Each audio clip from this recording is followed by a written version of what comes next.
What up, what up, what up? How we doing, folks?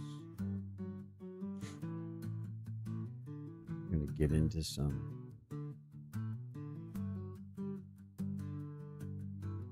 fun stuff.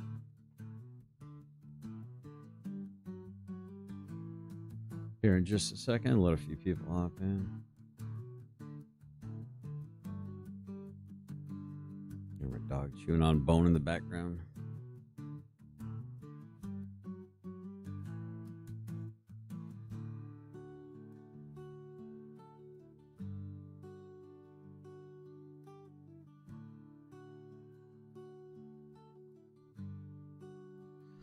There we go.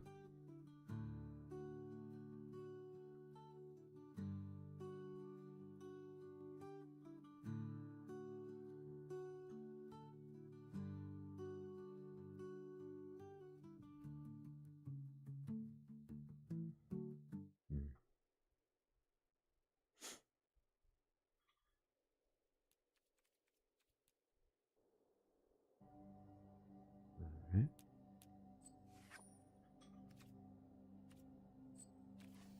Got a deck idea that I want to work on real quick.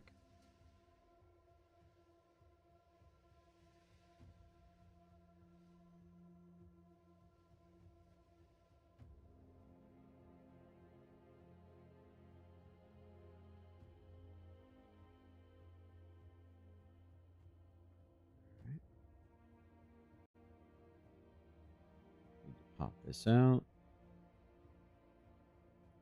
Chat.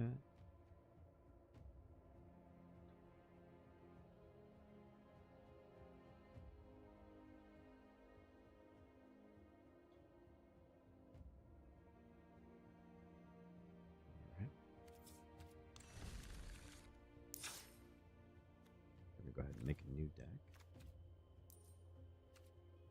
Standard.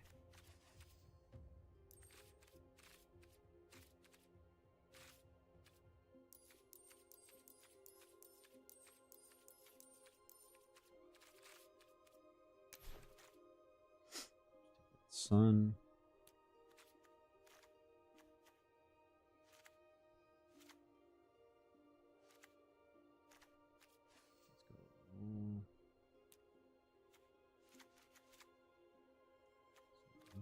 Let's see. So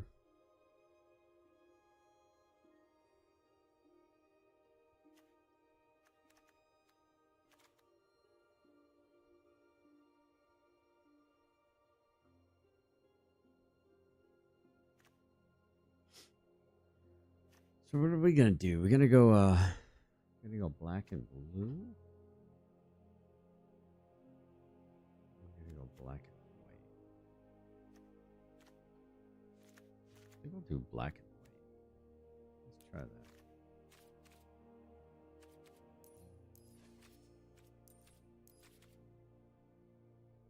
I want stuff that has come into play effects. Enter the battlefield.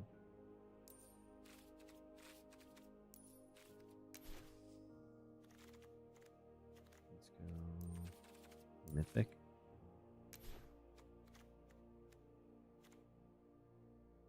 During your turn, your opponents can't cast spells or activate abilities of artifacts, creatures, or enchantments.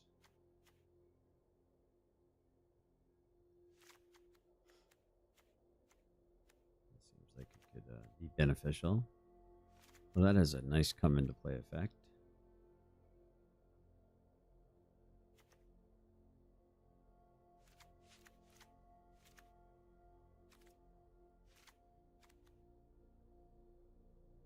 You can't lose the game. Your opponents can't win the game. Opponents.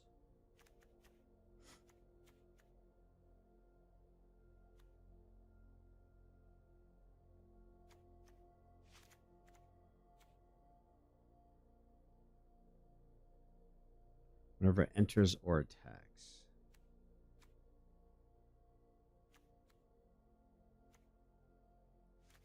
Mimic.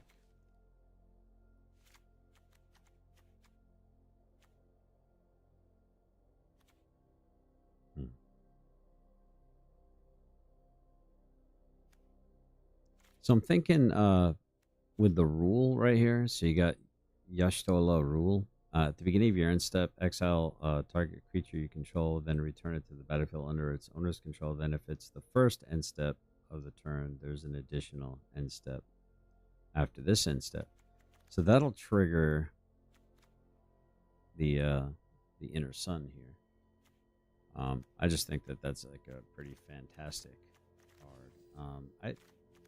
I'm thinking about.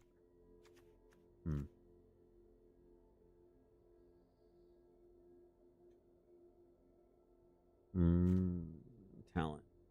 Okay, I'm working on something here.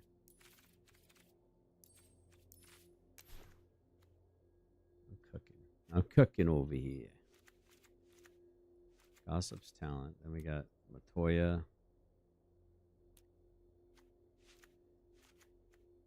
Now, I'm trying to not overdo that, but let's see. Phyrexia.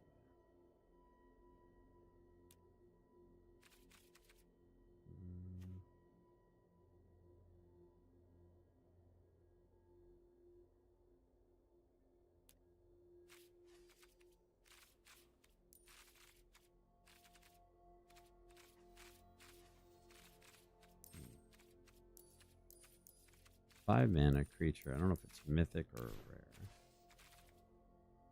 It is white. Ah, maybe that's March of the Machines. Got it. Okay, well that makes sense. Nope.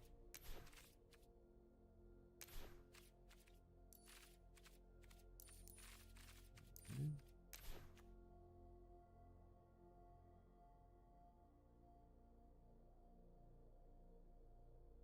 All right, let's see. How do I want to do this?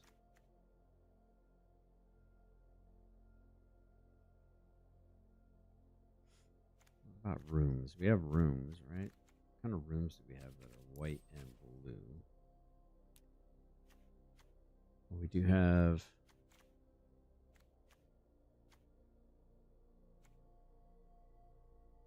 Rotunda. No, that's not really gonna. What about the doll house? Ah, that must not be. Yep. Gotta get some coffee. Ah, coffee's good. Oh.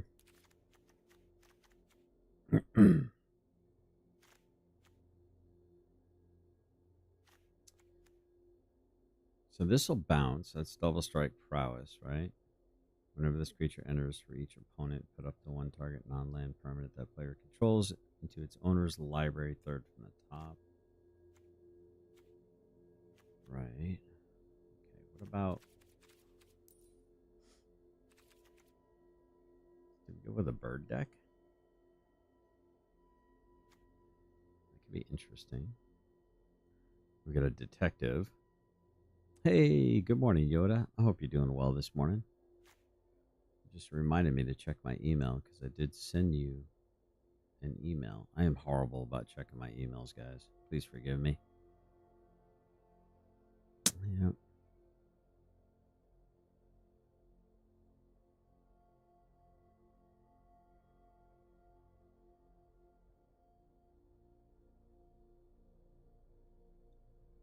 All right. My nose. Hold on. I gotta sneeze.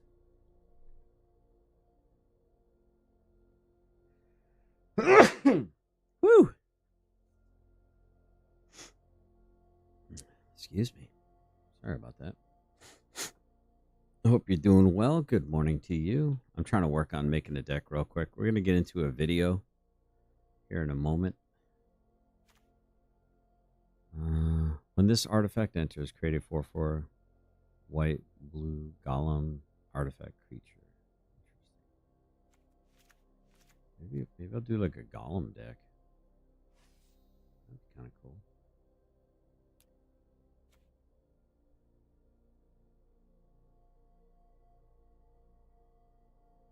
can craft. Let's see, create.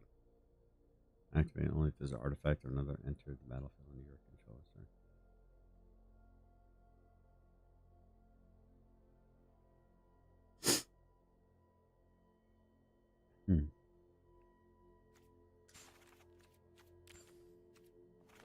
My nose is running. This is a pretty high mana cost. I need a better curve. So we're going to say console.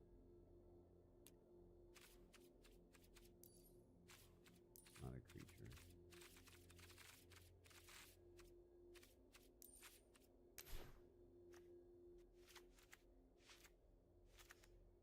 It's such an important card. All right. Well, while I'm working on making this deck here, I'm going to go ahead and start a video. Today, the Matt Walsh Show, videos have gone viral of violent moms attacking random people in Cincinnati over the weekend. The corporate media has put a complete blackout on the story. Can you guess why? Also, Donald Trump moves to make insane asylums great again, and the women-only gossip and doxing. I live in the mirror, the Matrix, guys, because that's MAGA. That's the MAGA I'm interested in. Make asylums great again. I've been saying that for like 2 years now, 3 years now. App called T was hacked and doxed. Is this a legitimate case of eye for an eye? Plus, a woman on TikTok says she's considering divorcing her husband, even though he's perfect and has done nothing wrong. I have some advice for her and for all the young single guys out there worried about ending up with someone like her. Several decades ago, an academic named Scott Cummings wrote a book entitled Left Behind in Rosedale. It was about the very rapid decline of a large area in Fort Worth, Texas, during the 1970s as the black population exploded and white residents fled. It's a very stark transformation. From 1950 to 1990, Rosedale went from roughly 100% white to more than 80% black.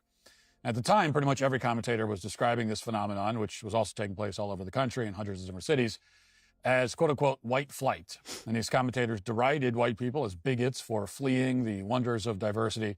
But none of these commentators spent any time investigating what happened to the white people who, for one reason or another, remained in urban areas as this demographic shift took place.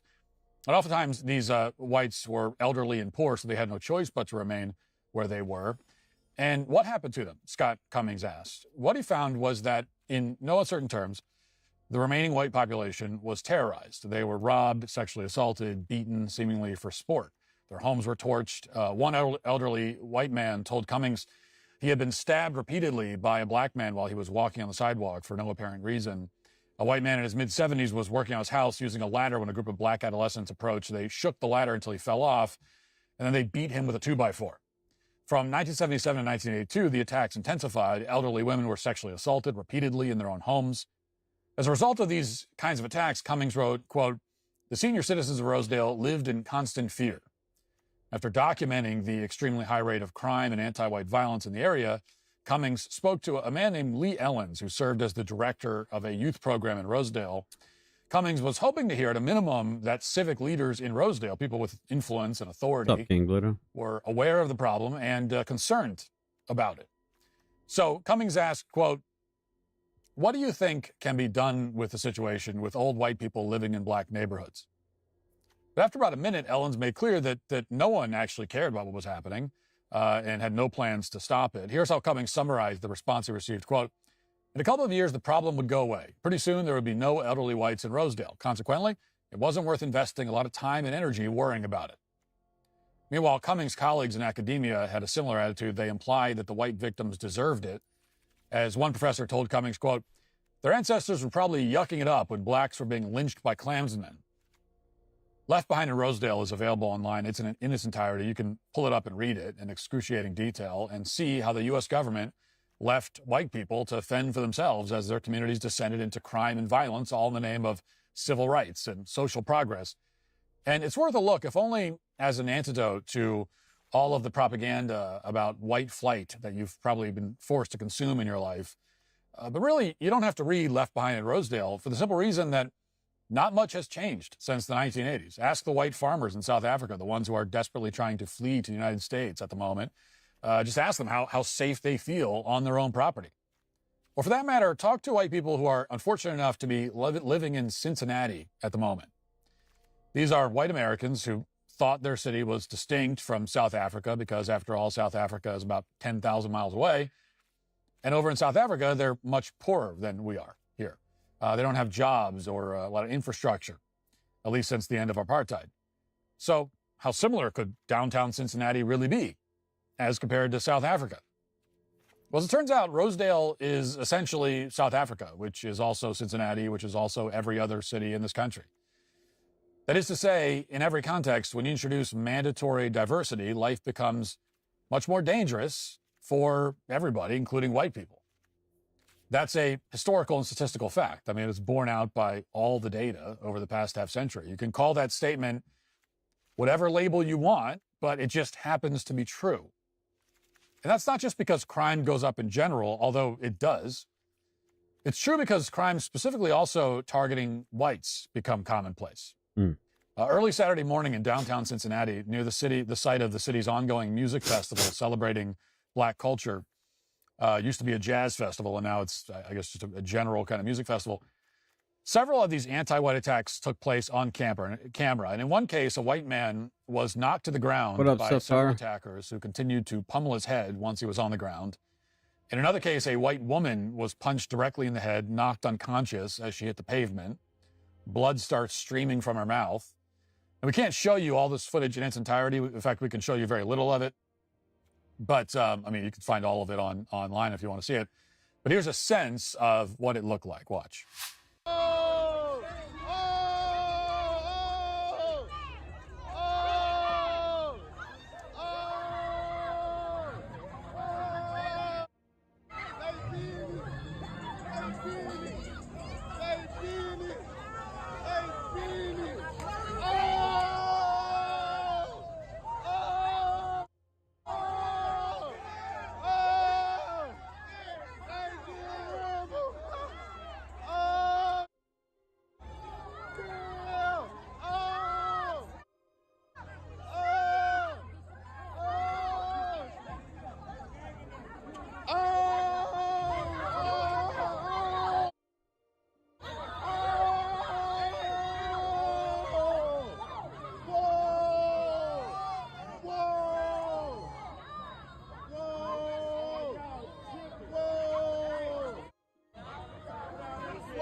Can't possibly imagine why white people don't want to be around this fucking bullshit.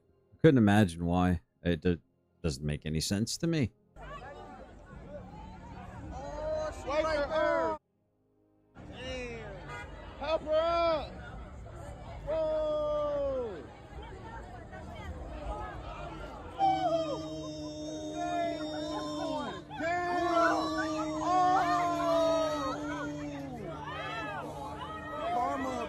Yeah. Did he say he was getting ready to say karma's a bitch? So just a bunch of white people being attacked by roving mobs of black people while they record it. Yeah. Make America great again. Yeah.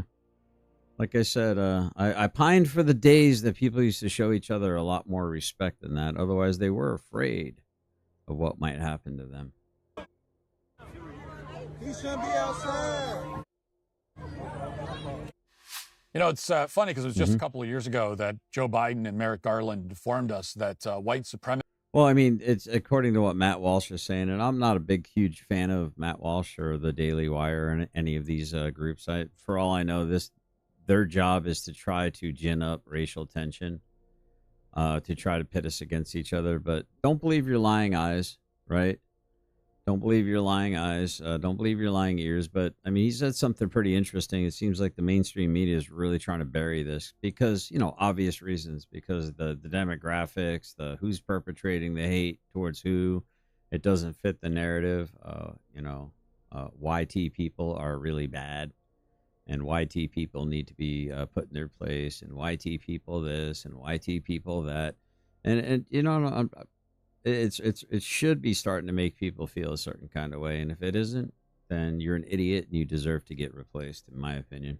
Supremacy was the single greatest domestic threat this country faced, but neither Biden nor Garland has to walk around American cities alone after dark without dozens of armed bodyguards. They don't have to deal with getting sucker punched and brutally beaten in random assaults. But that's the reality of what's happening in the middle of major American cities. The police chief in Cincinnati and various politicians are willing to condemn these acts of violence, in the abstract at least.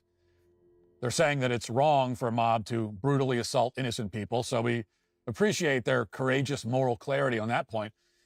But strangely enough, they're not willing to say a word about the race of the attackers or the race of the victims. And of course, it goes without saying, but I will say it, if the victims were racial minorities and the attackers were white, then it'd be a very different story. There'd be instantaneous Act Blue-funded riots in every American city. Not to mention relentless, constant media coverage. But because the victims were white, most national media outlets aren't covering this at all. I mean, it's as if the footage doesn't exist. That includes CNN, ABC, NBC, MSNBC, the New York Times, Washington Post, CBS, a near total corporate media blackout. They will not touch it. To the extent that local news is covering the violence, they're omitting race from the story entirely. Watch.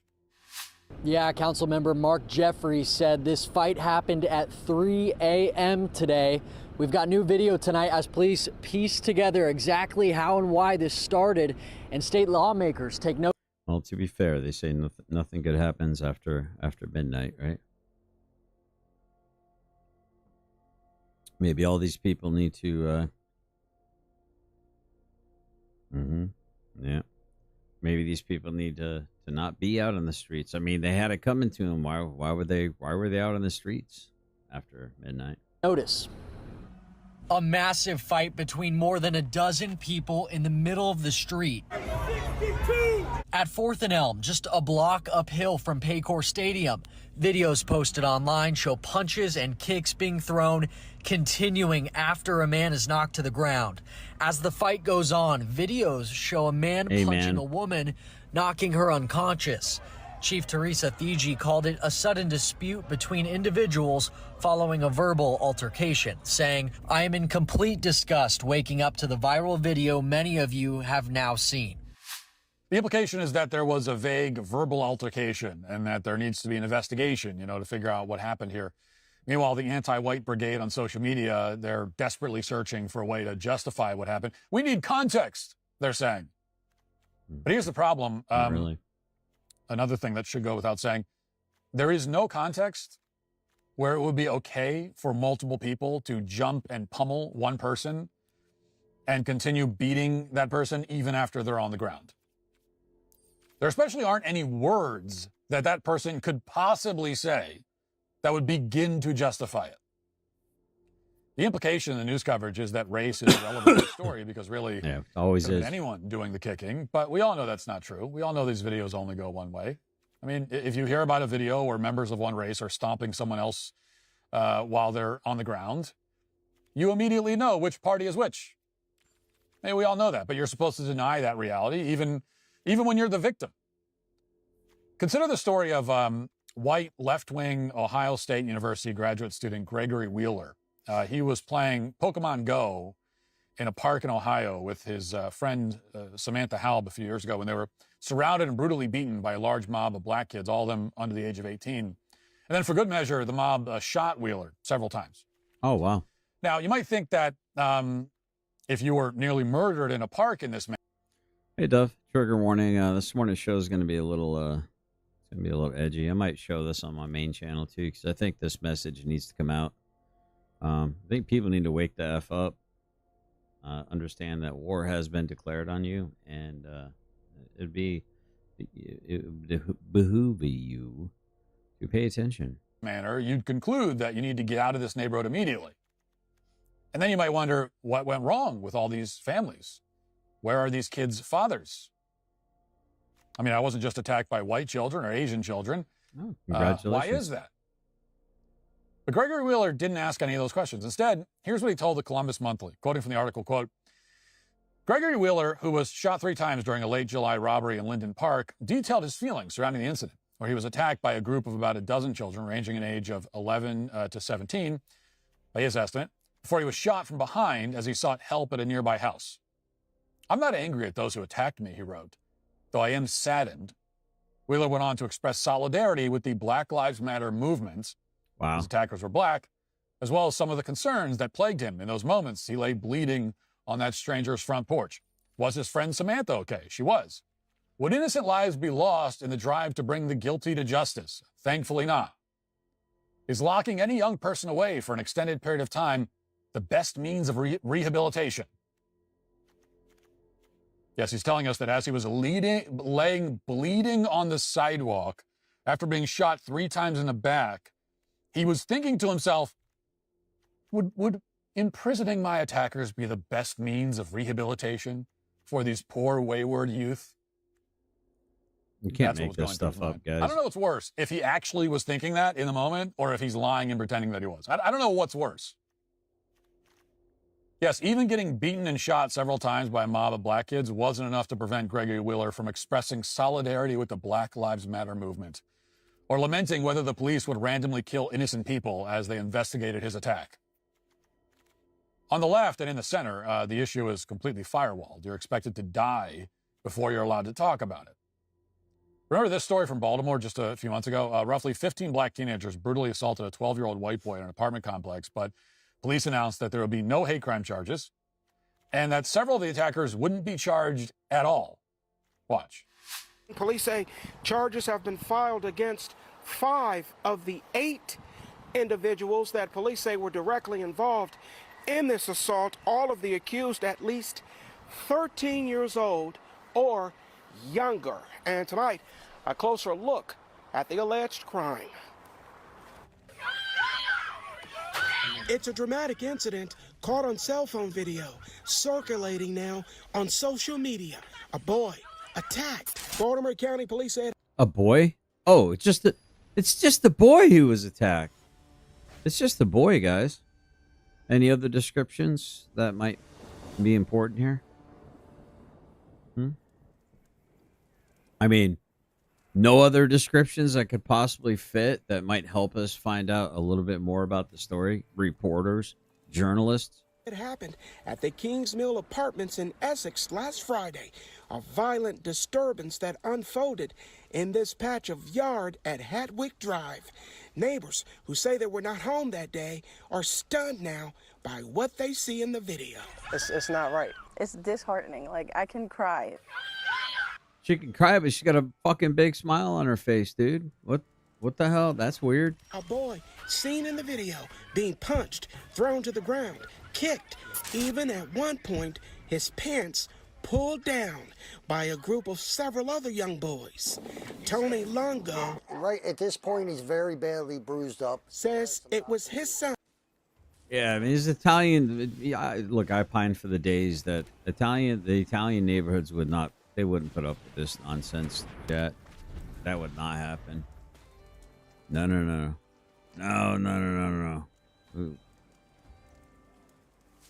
Nope. 12-year-old Kaysen beaten in that video, now recovering physically and mentally from what happened. It's a group of several other young boys who committed this heinous No crime, other according to the news description. report. But you don't get to know anything else about the boys, many of whom will get away with it. Let's be honest, the juveniles they supposedly charge are also going to get away with it. For beating and sexually assaulting a white child on camera, there are no consequences from the authorities or anyone else.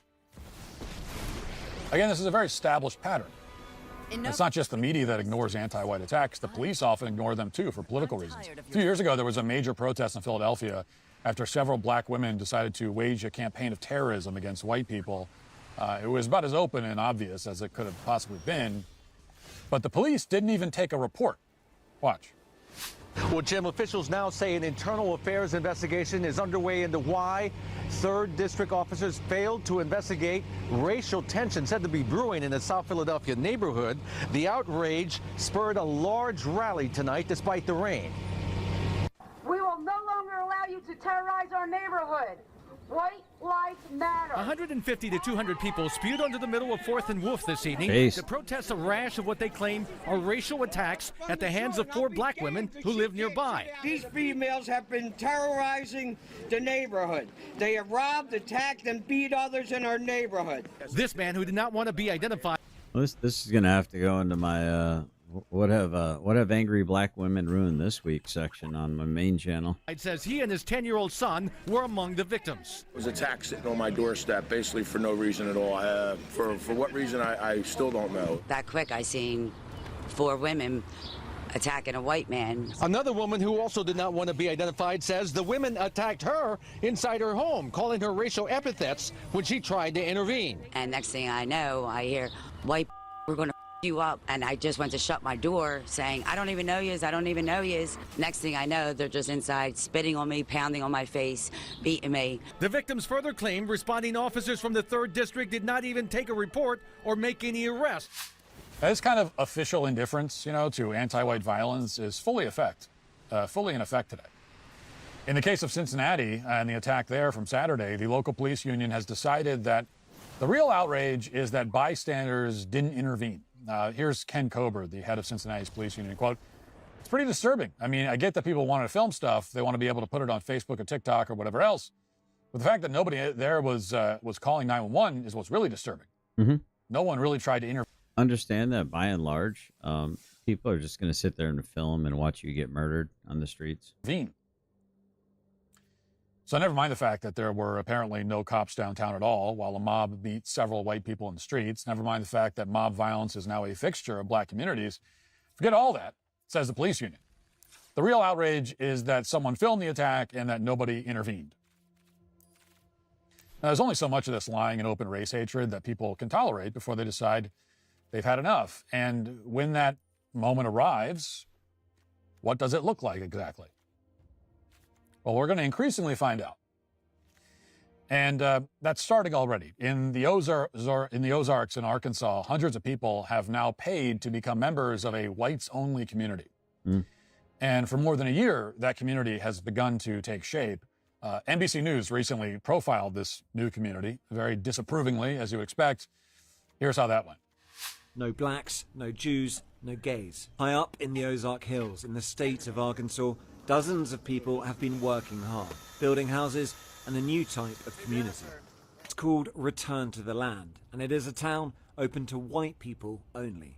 They are millennials and Gen Z, and this is a new update of age-old prejudice. What we've done here is establish a place where we have control over who our neighbors are, and that is just for the sake of preserving, our culture. And that culture, effectively, we're saying this is a white culture, a whites-only place. White American culture. But what this sounds like is bringing back segregation. Is that a fair assessment? It's free association. So we're not trying to keep other people down. This is a small settlement in the middle of the Ozarks. But they are being kept out, even if... Well, I mean, you don't let everyone into your home. Around 40 people live here. Hundreds more from across the world have paid to be members. Yeah, even this Matt Walsh thing he's trying to make it seem like, oh, of course they're doing this, and look at they're making the world into a bunch of racists, right? It's I find this whole thing like really fascinating.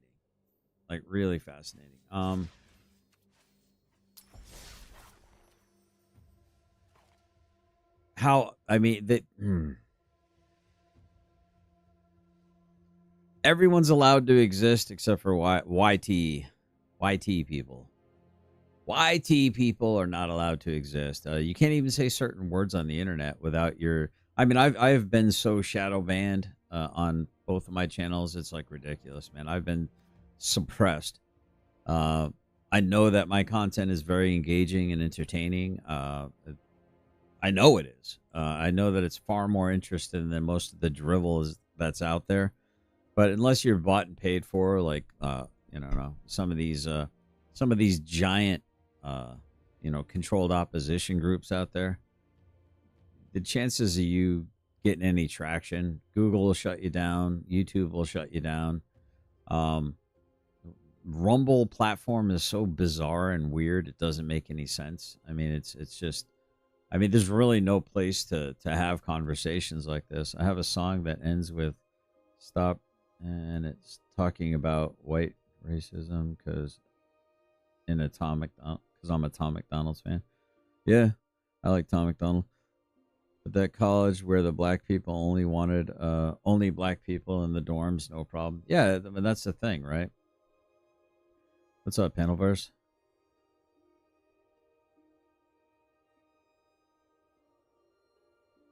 I don't. Okay. Well, good luck, man. Be blessed.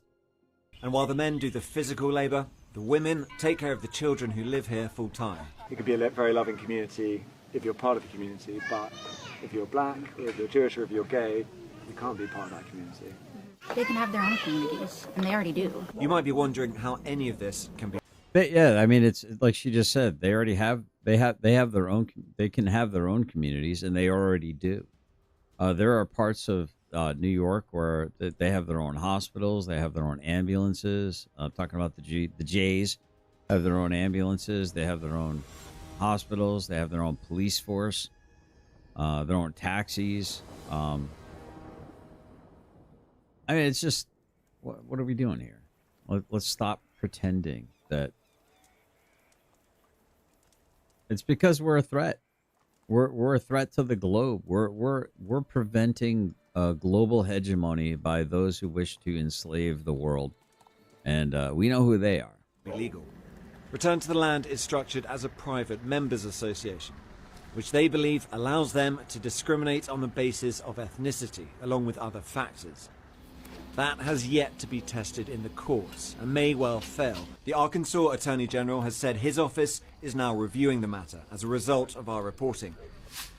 Now, the position of NBC News, along with the rest of the corporate media. And the reason why this has happened is because the ADL, the SPLC, SPLCU, whatever the hell their damn name is anymore, they're getting their little cabal to mass call, mass report. Hey, Stefan.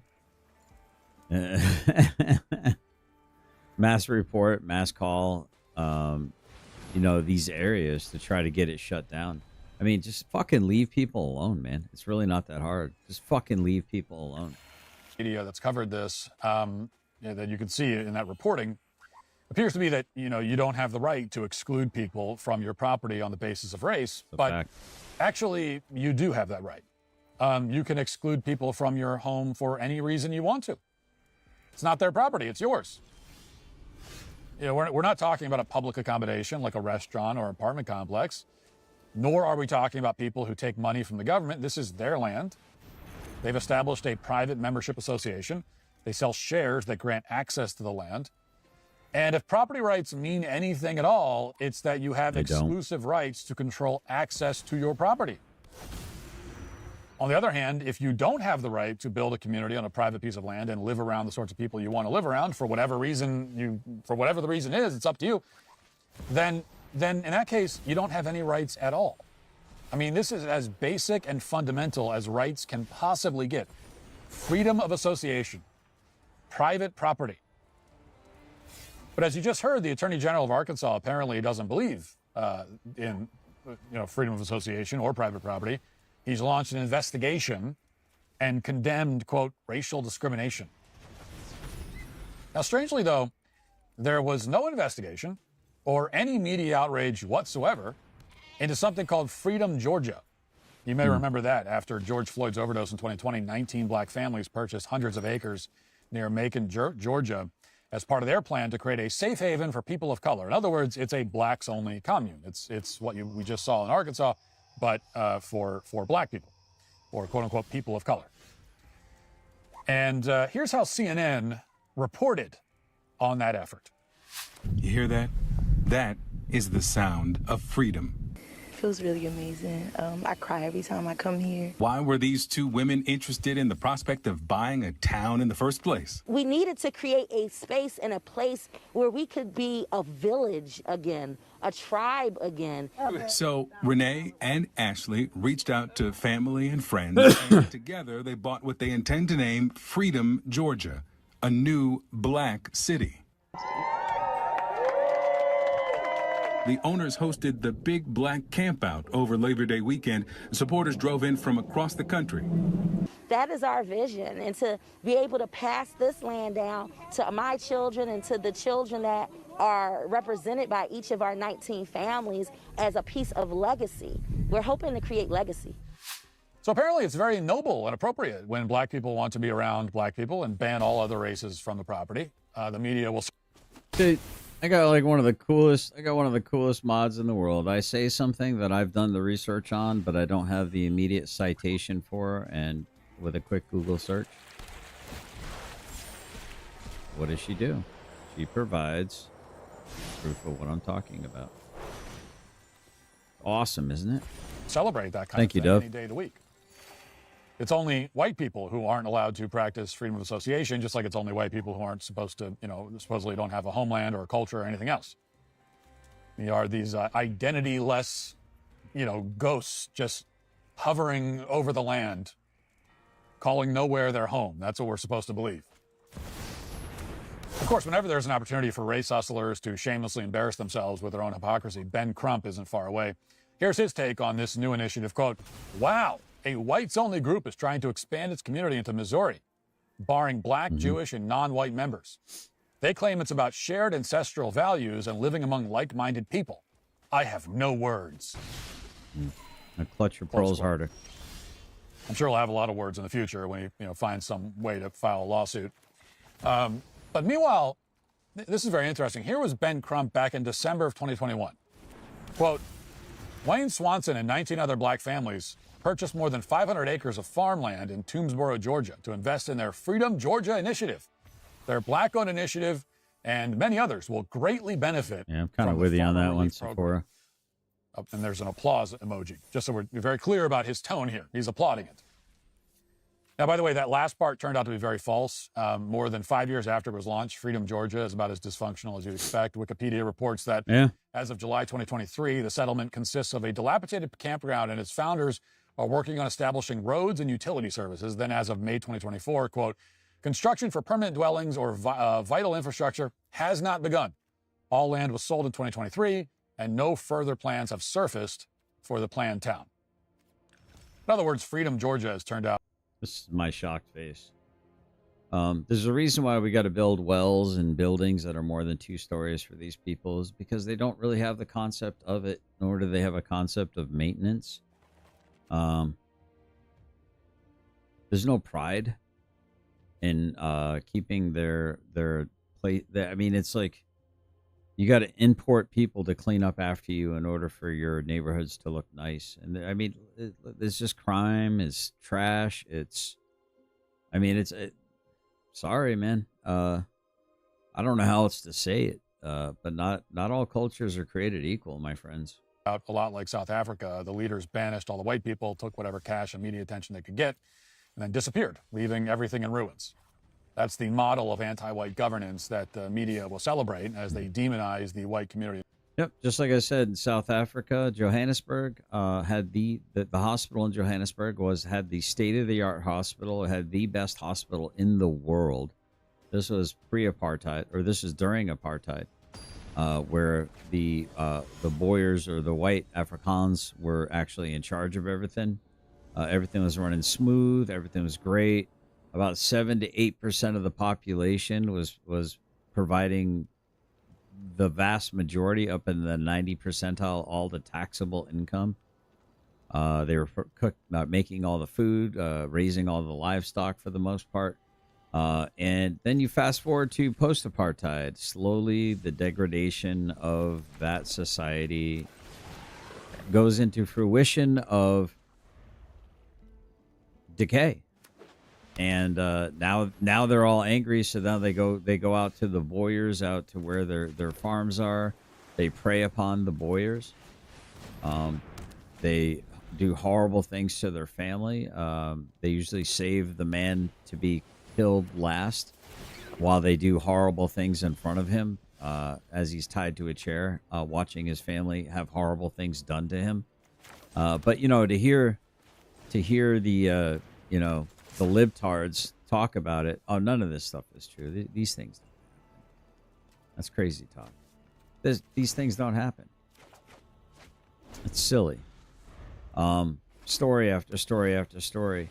But if we actually get some legitimate refugees, the Boers from South Africa, who had been there for 5.5, or like 5.5 or 550 years or however long it's been.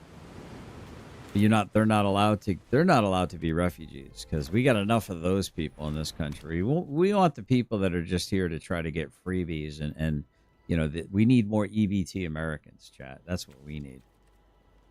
We need more EBT Americans. Gotta get as many EBT Americans as we possibly can get. We got to get as many people into this country that are just going to leech off of it. And I'm telling you, who's behind all of this, man?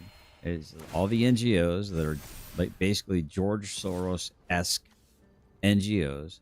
They're bought and paid for a reason, on purpose, to destroy the West, to weaken the West, because the West is the one thing that stands in the gap to prevent the global hegemony of those that wish to rule you.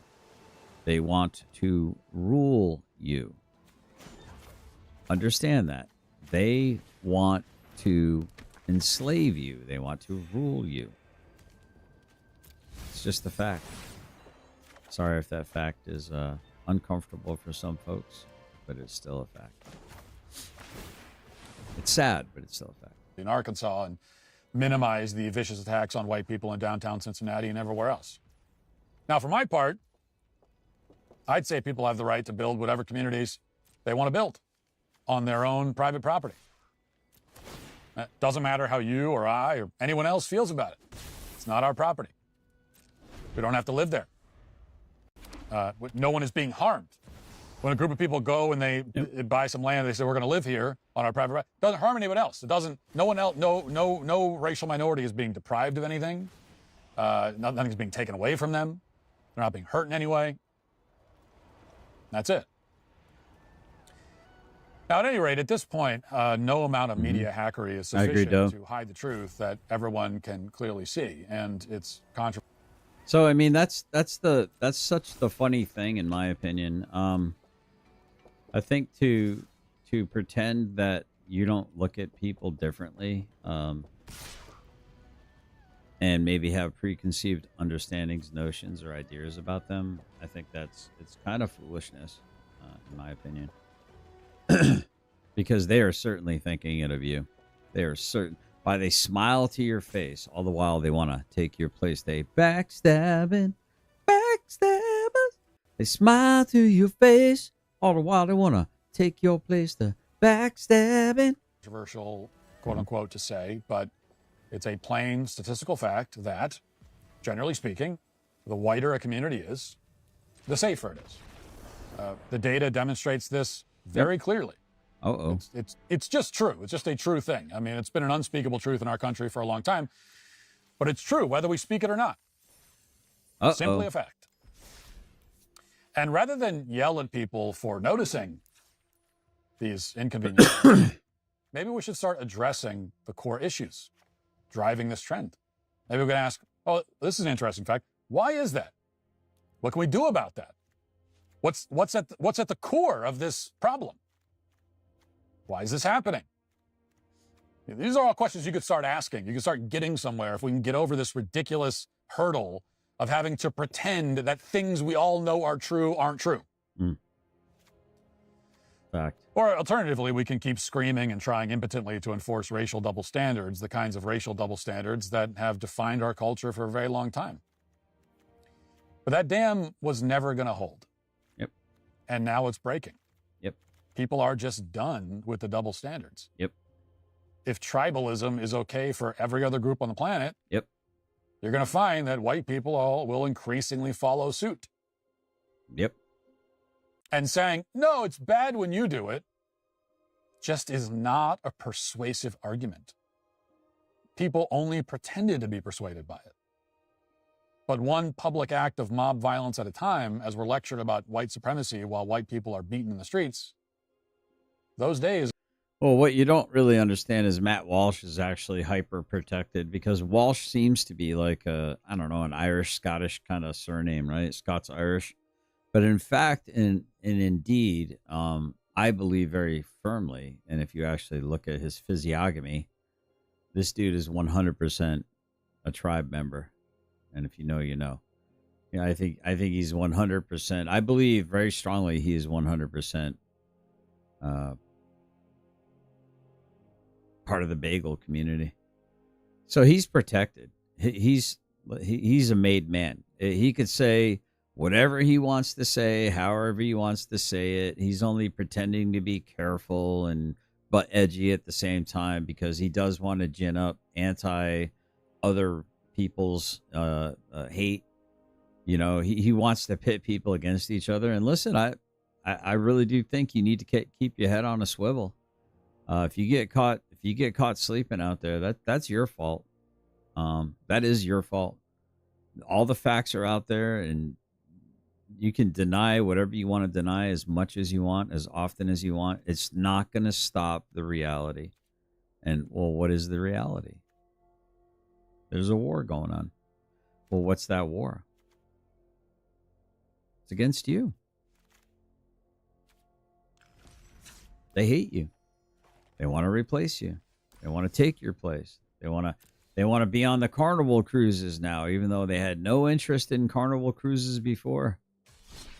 Now all of a sudden they want to be part of the Carnival cruise, and they want to go camping, and they want to do all this like typical YT people stuff, right?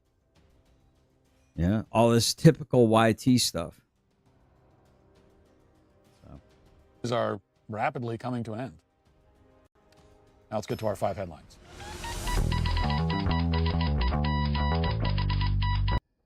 All right, got to break that up a little bit. It might be copyrighted. We'll begin with a headline, a story that's gotten some attention, but I think should get more than it has. And I first saw this pop up from Right Angle News Network on X. Well, it's interesting because, I mean, this is something that's been, I think, in the making for a while now. It's just a matter of time. It's always just a matter of time. People like, well, I mean, if maybe Stefan's in here or Steven's in here still from Canada, but Stefan Molyneux, he's been talking about this for a really long time. You know, we'll just say YT people are really nice until we're not. And then we're really not nice. Like, really not nice. What's up, Shadowfinkel? Good morning, chat. Don't interrupt the host, but what is the topic?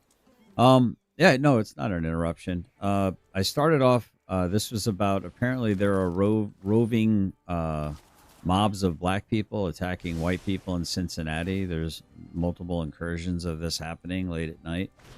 Not exactly sure what it's all about. So it's kind of new in the news, so I'm just kind of listening to it and trying to understand it a little bit better. It's just crazy. It's craziness, in my opinion. At some point in time, we gotta stop this nonsense. At some point in time. Oh, I don't need that card in here. Whenever you tap and untap feature. Oh, I wonder if that triggers from.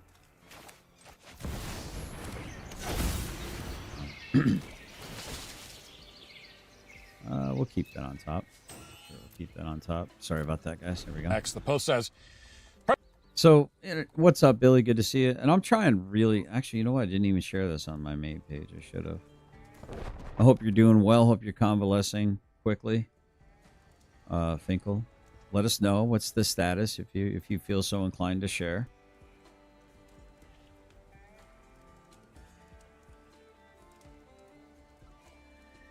Hold on, can't spell today.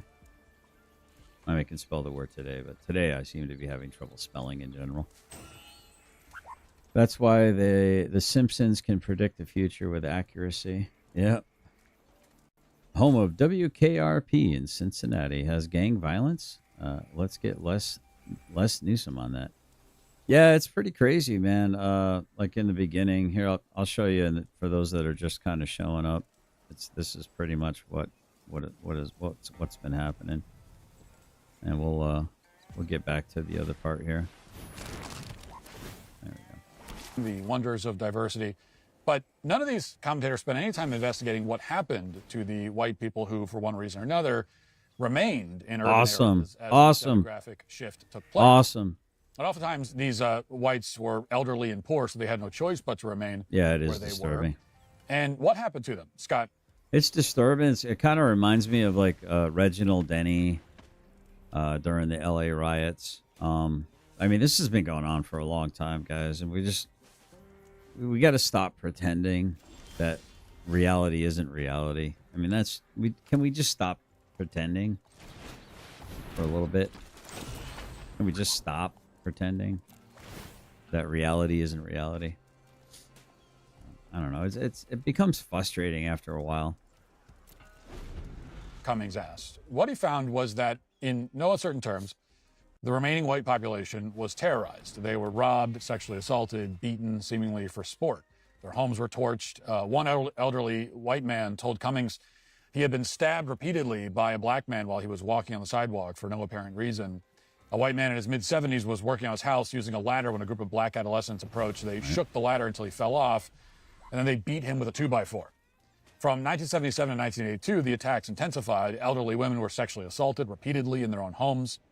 As a result of these kinds of attacks, Cummings wrote, quote, "The senior citizens of Rosedale lived in constant fear."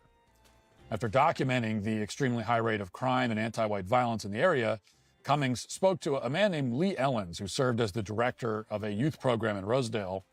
Cummings was hoping to hear at a minimum that civic leaders in Rosedale, people with influence and authority, were aware of the problem and concerned about it.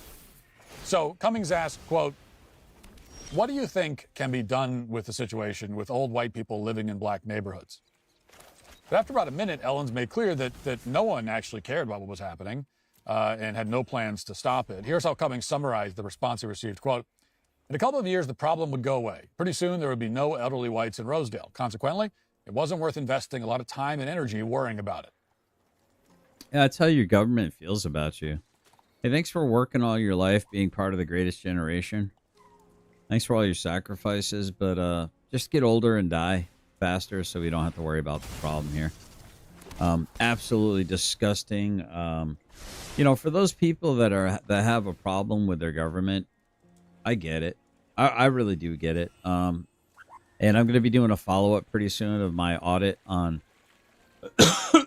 wasn't really an audit, but me trying to do a public records request in Muldrow, Kentucky at the City Hall.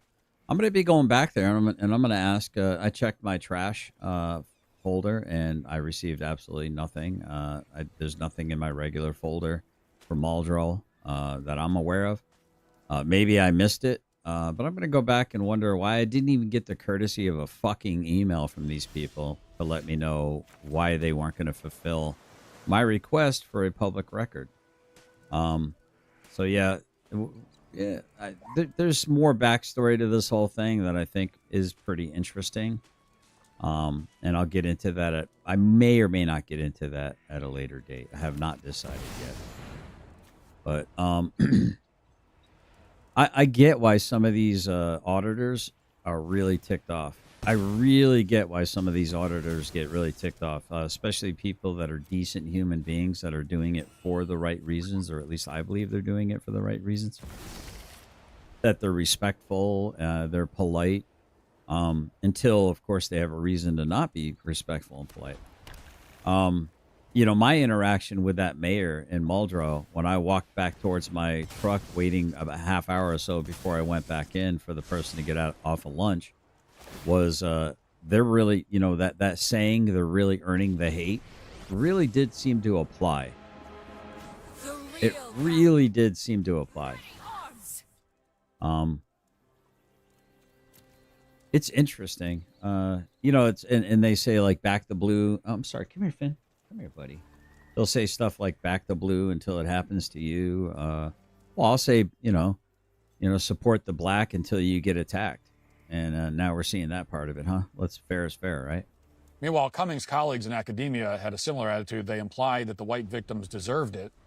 As one professor told Cummings, quote, "Their ancestors were probably yucking it up when blacks were being lynched by Klansmen." Left Behind in Rosedale is available online. It's in its entirety. You can pull it up and read it in excruciating detail and see how the U.S. government left white people to fend for themselves as their communities descended into crime and violence, all in the name of civil rights and social progress. Fin. And it's worth a look, if only as an antidote to all of the propaganda about white flight that you've probably been forced to consume in your life. But really, you don't have to read Left Behind in Rosedale for the simple reason that not much has changed since the 1980s. Ask the white farmers in South Africa, the ones who are desperately trying to flee to the United States. Yeah, there's this bearded douchebag, this bearded white douchebag. I want to find out who the fuck this guy is. Like, you know, give him a taste of his own fucking medicine. Yeah, this creepy bearded douchebag. He, like, anyone that says things that he doesn't like and they happen to be white, he encourages everyone to hunt these people down and find out who they are so that they can get them fired and stuff. This fucking Captain Save-A-Ho fucking retard, bearded white fucking hero, you know, like, who is this fucking self-hating cuck? And I'm sitting there and I'm just thinking to myself, who is this motherfucker, man? Like, who died and left you fucking tone police? Who left you in charge of being the tone police, man? People really irritate me. I'm becoming very, very irritated lately about the nonsense that's going on in my world. Yeah, it's my world. It's your world, but it's my world too, right?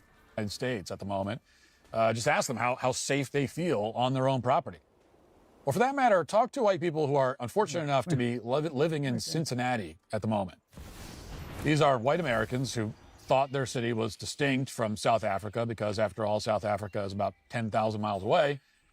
And over in South Africa, they're much poorer than we are here. They don't have jobs or a lot of infrastructure, at least since the end of apartheid. So, for me, listen, man, I think people have a right to exist. You know, I'm a big fan of leave people alone. You know, I don't have a problem with people existing. I don't have a problem with people that don't look like me. I really don't. I've got friends everywhere. At all. But it's just like there's some weirdness that's going on. There's an evilness that's going on, and it's almost to the point where it's like, if you don't pay attention, you're going to get eliminated. If you do not pay attention to what's going on, you can virtue signal all you want, and you can pretend, and you can keep your head in the sand, and just because you might live in a nice neighborhood that's kind of gated, or, you know, doesn't have this argy-bargy going on, or if you're like me and you don't really leave your house a lot. Well, I don't leave my house a lot because I'm kind of an asshole. And I don't think people need to deal with assholes. I mean, maybe I'm not that big of an asshole. Maybe I'm a nice guy with a very short ability, a very small ability to deal with other assholes. Maybe that's what it is. I'm an asshole when I'm dealing with assholes. But it's like, you know, it's easy to, but I don't know, man. It's like, in my experience, life's been pretty peaceful. So it's like, I mean, are we seeing all these videos to make us angry? Are all these videos just to, the purpose, hey, what's up, MC Dillygaff? Are all these videos, the purpose of all these videos to get us all ticked off? You know, I mean, are these videos even like truly legit? All right, MC. Started with the pronouns and the fixed, PC speech. Yeah, I agree. How similar could downtown Cincinnati really be as compared to South Africa? Well, as it turns out, Rosedale is essentially South Africa, which is also Cincinnati, which is also every other city in this country. That is to say, in every context, when you introduce mandatory diversity, life becomes much more dangerous for everybody, including white people. That's a historical and statistical fact. I mean, it's borne out by all the data over the past half century. You can call that statement whatever label you want, but it just happens to be true. And that's not just because crime goes up in general, although it does. It's true because crime specifically also targeting whites become commonplace. Early Saturday morning in downtown Cincinnati, near the site of the city's ongoing music festival celebrating black culture, used to be a jazz festival, and now it's, I guess, just a general kind of music festival. Several of these anti-white attacks took place on camera, and in one case, a white man was knocked to the ground by several attackers who continued to pummel his head once he was on the ground. In another case, a white woman was punched directly in the head, knocked unconscious as she hit the pavement. Blood starts streaming from her mouth. And we can't show you all this footage in its entirety. In fact, we can show you very little of it. But, I mean, you can find all of it online if you want to see it. But here's a sense of what it looked like. Watch.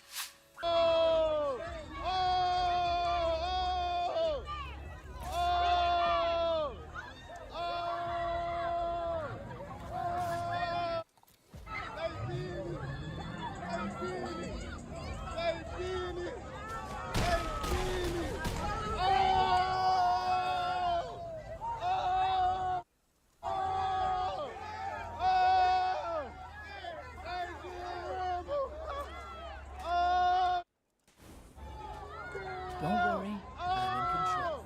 We got this, Pom Pom. Don't worry, I'm in time to make her move.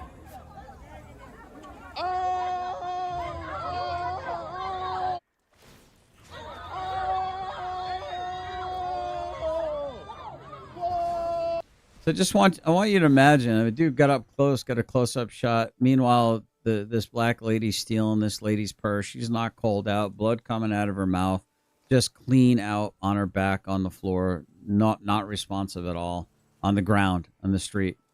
Punched by a man, black man, by the way. White woman punched by a black man. But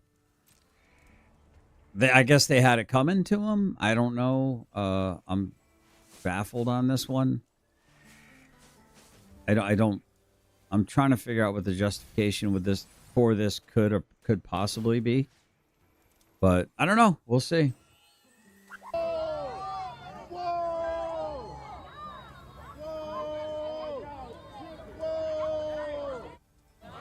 See, it's just like this guy. So this is a perfect example right here.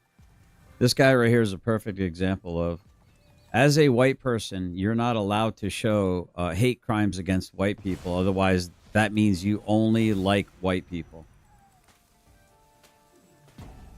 Seems to me like you not only hate Americans, but you seem to hate the color of your skin, Sage Outcast. You got any unresolved stuff in your past, buddy? Do you see what they do? Do you see what they do? Do you see what they do? What happened, man? You don't have a show today? You don't have a show today? Oh, you want me to call up to your show so that you actually have a show worth watching, Sage. Oh, what's the matter? Are you mad because I'm not covering you right now?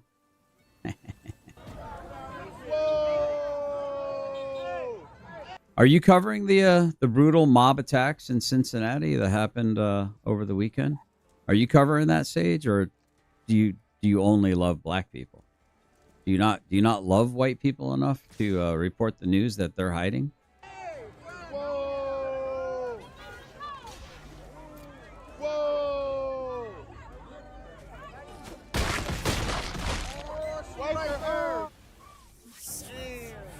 Help her up! Whoa! Oh, look, it's just human pinata parties. You just beat them, and whatever falls out of their pockets or whatever you can rifle out of their pockets becomes your property now. That's called reparations. Yeah, that's what we're calling it.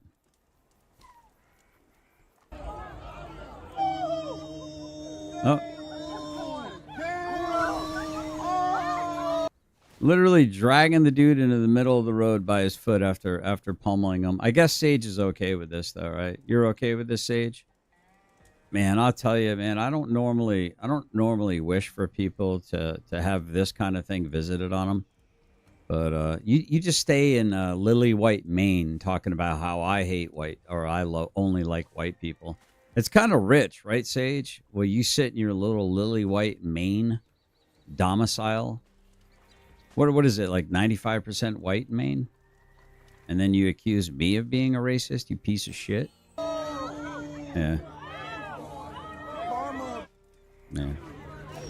Why don't you move to Compton, fucktard? Why don't you have the courage of your convictions, Sage Outcast? You want to come in here casting aspersions upon me? Why don't you do that, Sage? Oh, it's because you're a pussy.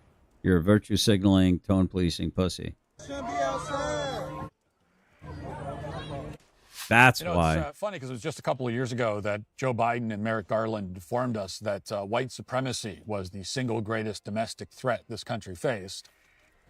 But neither Biden nor Garland has to walk around American cities alone after dark without dozens of armed bodyguards. So we know and we see and we know exactly what you are, Sage. You're a sellout. You're like that bearded, fat white dude that wants to dox everyone. Just like your little faggy ass fucking doxed a dude's phone number because you didn't like the words that he said. They don't have to deal with getting sucker punched and brutally beaten in random assaults. Let's go. But that's the reality of what's happening in the middle of major American cities. Yeah, his channel, he probably has nobody calling into his channel. He has nobody right now calling into his channel. He's got no one calling into his channel, so now he wants to stir some... I'm sorry, you mean Matt Walsh, the Jewish guy from the Daily Wire, who I'm showing his show is racist? Is that who you're accusing of being a racist? Fucktard? Cities. Yeah. The police chief in Cincinnati and various politicians are willing to condemn these acts in... Your tone policing has no power in my channel. Understand that. Everyone's sick of your bullshit. And that whole fucking train is going to come to a screeching halt before you know it. Violence, in the abstract at least. They're saying that it's wrong for a mob to brutally assault innocent people, so we appreciate their courageous moral clarity on that point. But strangely enough, they're not willing to say a word about the race. What's wrong with my views, you fucking cunt? You got a fucking problem with my views? Why don't you come fucking stop me from viewing the way I view life? Why don't you fucking do something about it? Why don't you give your fucking nuts a tug and come fucking do your little argy-bargy to me? See, you won't fucking fuck with somebody like me. I fucking promise you won't fuck with somebody like me. Because you'd be pouring out fucking beers for your little homies. That's what the fuck would be happening. Or your little homies would be pouring out beers for you. I promise you wouldn't fucking pull this shit with somebody like me. So why don't you stick to the dorky little fucking libtard white people that feel sorry and they want to wash your fucking feet and kiss your fucking feet? Yeah, why don't you stick to punking them out and punching innocent people on the streets? Don't try to pick a fight with somebody that'll fucking knock your dick right in the dirt. Do not pick a fight with somebody that'll put your dick in the dirt. Of the attackers or the race of the victims. And of course, because we know how much you guys like your dicks. It's all about the dicks. Gotta touch my dick every 5 seconds. Ay, my dick. Goes without saying, but I will say it, if the victims were racial minorities and the attackers were white, then it'd be a very different story. There'd be instantaneous blue-funded riots in every American city. Not to mention relentless, constant media coverage. But because the victims were white, most national media outlets aren't covering this at all. I mean, it's as if the footage doesn't exist. That includes CNN, ABC, NBC, MSNBC. Oh, it's almost like the footage doesn't exist. It's almost as if the footage doesn't exist, but God forbid this white guy show this video that they're not putting anywhere on mainstream because it doesn't fit Sage Outcast's narrative. And little Mr. Tone Police. Fuck you, Sage. Fuck you, you fat vegan. See the New York Times, Washington Post, CBS. Just a fat vegan. It's like oxymoronical. It's like military intelligence. A near total corporate media blackout. They will not touch it. To the extent that local news is covering the violence, they're omitting race from the story entirely. Watch. Yeah, council member Mark Jeffrey said this fight happened at 3 a.m. today. We've got new video tonight as police piece together exactly how and why this started, and state lawmakers take notice. A massive fight between more than a dozen people in the middle of the street. At 4th and Elm, just a block uphill from Paycor Stadium. Videos. What's up, Miss Elizabeth? How you doing? Good to see you. Yeah. Yeah, co-partner, dude. What's up? Does your show suck that bad that it's already over? Dude, it's not even 10 o'clock yet. Do you have nobody calling into your shit show? Is that what's going on? So now you're trying to gin up some kind of fucking drama? You want me to call into your show, Sage, so I can make your show fucking successful? Fuck you, dude. You better pay me a stipend. Posted online show punches and kicks being thrown, continuing after a man is knocked. Did you cancel your show due to lack of interest? Did you cancel it? Is your show canceled? Is it canceled, Sage? To the ground. As the fight goes on, videos show a man punching a woman, knocking her unconscious. Chief Teresa Thigi called it a sudden dispute between individuals following a verbal altercation, saying, "I am in complete disgust waking up to the viral video many of you have now seen." The implication is that there was a vague verbal altercation and that there... You say I seem triggered. It's interesting. You seem woefully unconcerned about the fact that there's mobs of black people randomly attacking white people on the streets of Cincinnati, Ohio. Do you not think that that's like, we're talking, you say that white people do it to white people and black people do it to black people, but you seem wholly unconcerned about it. You seem like it's not even newsworthy. Do you want to talk about tariffs and immigration again? Like a dog returning it to its own vomit to lap it up, like a Labrador retriever that only has one trick. That's to pick up the stick and to drop it off at the feet of the owner. Is that, do you want to talk about immigration and tariffs? You want to talk about immigration and tariffs? There needs to be an investigation, to figure out what happened here. Meanwhile, the anti-white brigade on social media, they're desperately searching for a way to justify what happened. We need context. Yeah, we got to have context. I'm sure they were asking for it. I'm sure the words that they said made it so they deserve to get stomped the fuck out on the street. I'm sure that the words, like the tone policing that's happening in my channel right now, you and your gay little fucking producer coming into my chat trying to call me a racist. Fuck you, Sage, you piece of shit. You're a fucking communist. You're a Marxist. You're a Leninist. And as far as I'm concerned, you're a piece of shit. I tried to give you a good faith conversation, Sage, and there is no good faith in you, dude. You're an absolute, utter drama queen, Sage Outcast. That's all you're ever going to be. That's all you ever are. And you seek drama. You seek conflict. You must have said like 4 times yesterday, "Oh, tell me I'm a dum-dum. Come up. Don't you want to tell me how I'm wrong? Don't you want to tell me how I'm wrong?" Well, why don't you just say what you believe, Sage, instead of just trying to, I don't know, trigger people in order to get a dramatic response, in order for you to get clicks and views, like a little subversive that you are? They're saying. What's up, Giggles? Here's the problem. Another thing that should go without saying. I mean, the crazy thing is, Sage, the engagement you get is people hating on you for the most part, Sage. That's the crazy thing. Your channel's almost what? I've got 10% of your overall subscribe rate, but my engagement is through the roof. On this channel here, on this channel alone, I've got probably 4.5 to maybe 5%. Less than that, actually. No. I've got like 3.5% of your total subs. And if you were to figure out my engagement by percentage compared to what your engagement is, Sage, how many subs do you buy, bud? Do you buy subs? Do you buy views? Do you buy comments? Do you got bot views? Do you have bot viewers? Is that why nobody calls into your show? There is no context where it would be okay for multiple people to jump and pummel one person and continue beating that person even after they're on the ground. Yeah, there would. There especially aren't any. Yeah, there would. In Sage's world. La la la la la la la la. Sage's world. Words that person could possibly say that would begin to justify it. The implication in the news coverage is that race is irrelevant to the story because really it could have been anyone doing the kicking, but we all know that's not true. We all know these videos only go one way. I mean, if you hear about a video where members of one race are stomping someone else.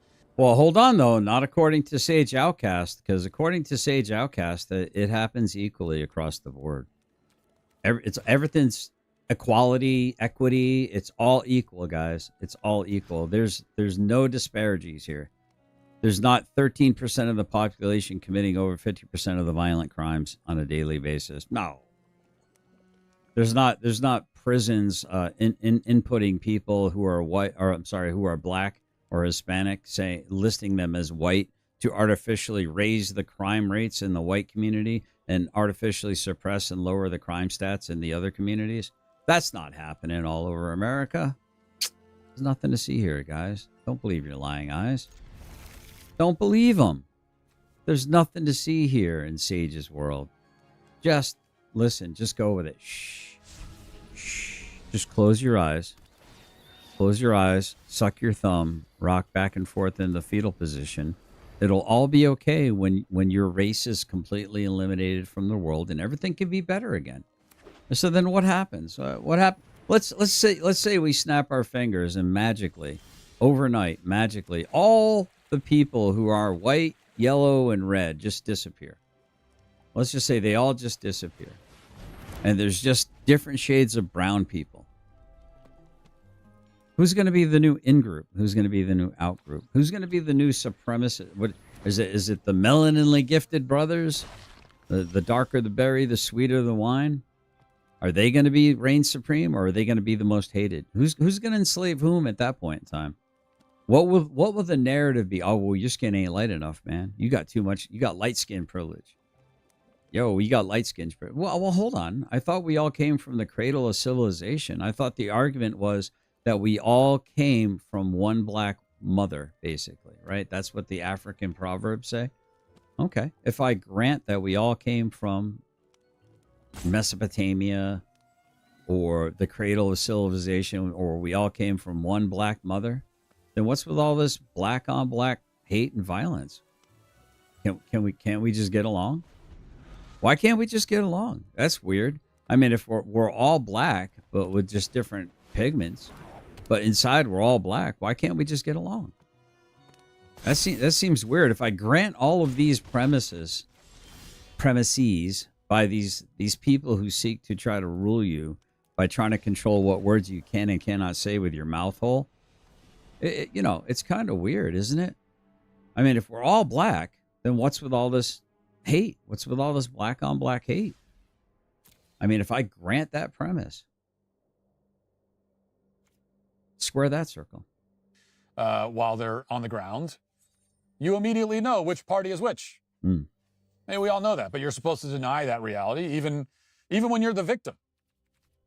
Consider the story of white left-wing Ohio State University graduate student Gregory Wheeler. He was playing Pokemon Go in a park in Ohio with his friend Samantha Halb a few years ago when they were surrounded and brutally beaten by a large mob of black kids, all of them under the age of 18. And then for good measure, the mob shot Wheeler several times. Now, you might think that if you were nearly murdered in a park in this manner, you'd conclude that you need to get out of this neighborhood immediately. And then you might wonder what went wrong with all these kids. Where are these kids' fathers? I mean, I wasn't just attacked by white children or Asian children. Why is that? But Gregory Wheeler didn't ask any of those questions. Instead, here's what he told the Columbus Monthly, quoting from the article, quote, Gregory Wheeler, who was shot 3 times during a late July robbery in Linden Park, detailed his feelings surrounding the incident, where he was attacked by a group of about a dozen children ranging in age of 11 to 17, by his estimate, before he was shot from behind as he sought help at a nearby house. I'm not angry at those who attacked me, he wrote, though I am saddened. Yeah, he did cut a handsome figure. I agree, Finkel. He definitely cut a handsome figure with his win. I like Kevin Costner, man. I think Kevin Costner is a really good actor. I even liked Waterworld. I don't know. Maybe that's a bad take. Maybe that's a bad take. I don't know. But I even thought Waterworld was a good movie. Badger is a great movie. I don't think I've seen Badger. Was he in Badger? Maybe I have seen it. Sephora is homie says, if you knew anything, you'd know this game rigs matches. Yup. So that everybody appears to lack skills, so they spend more money.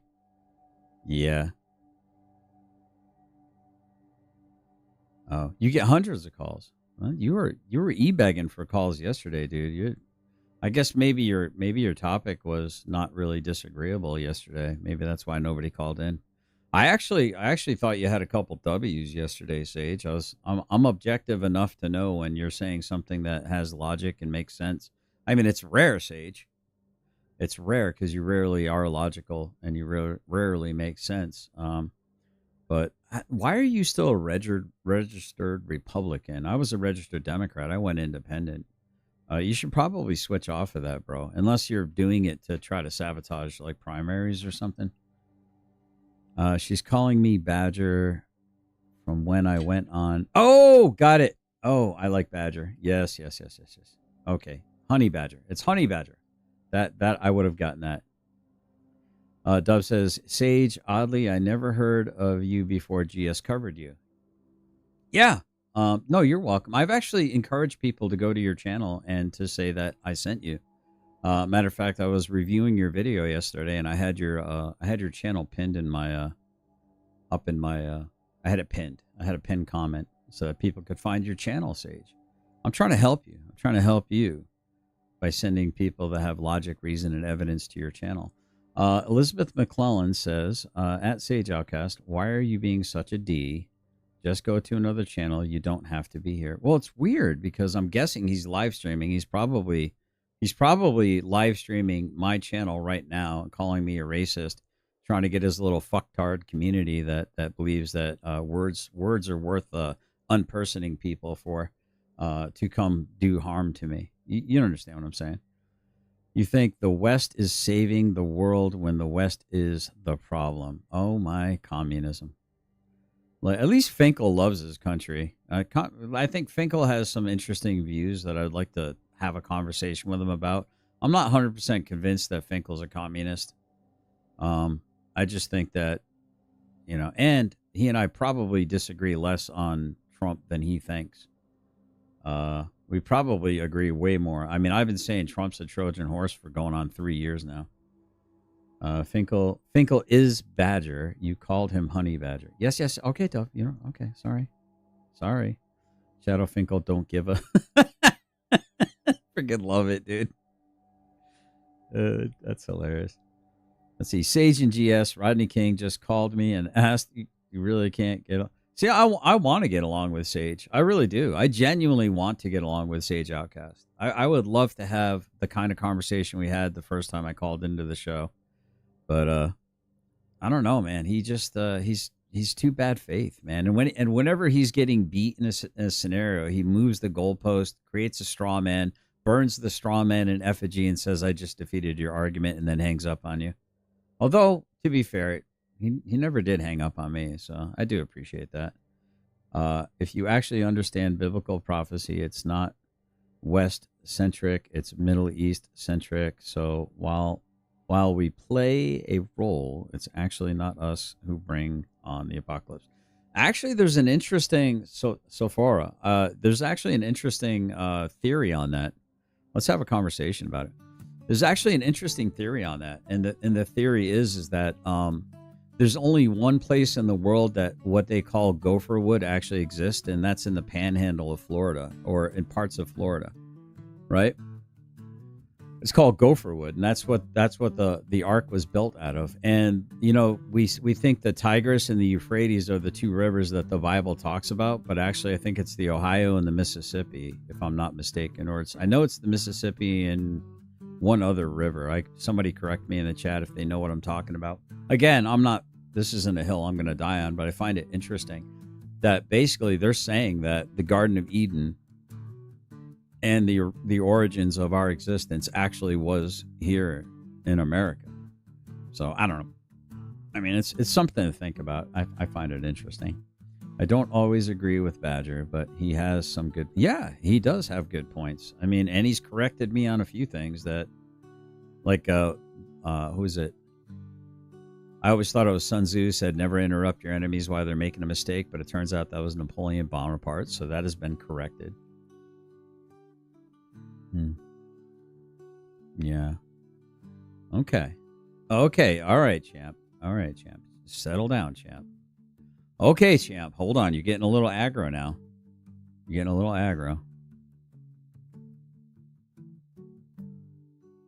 Oh. Hold on. We gotta rewind here. Hold on. Slow down there, champ. You're champing at the bit. Slow your roll. By his estimate, a group of about a dozen children ranging. Well, hold on. I mean, is Sage live streaming right now? Was he live streaming my channel? Let's see. My favorite channel. Hey, Sage, if you stop acting like a raging turd burglar, I might subscribe to you again.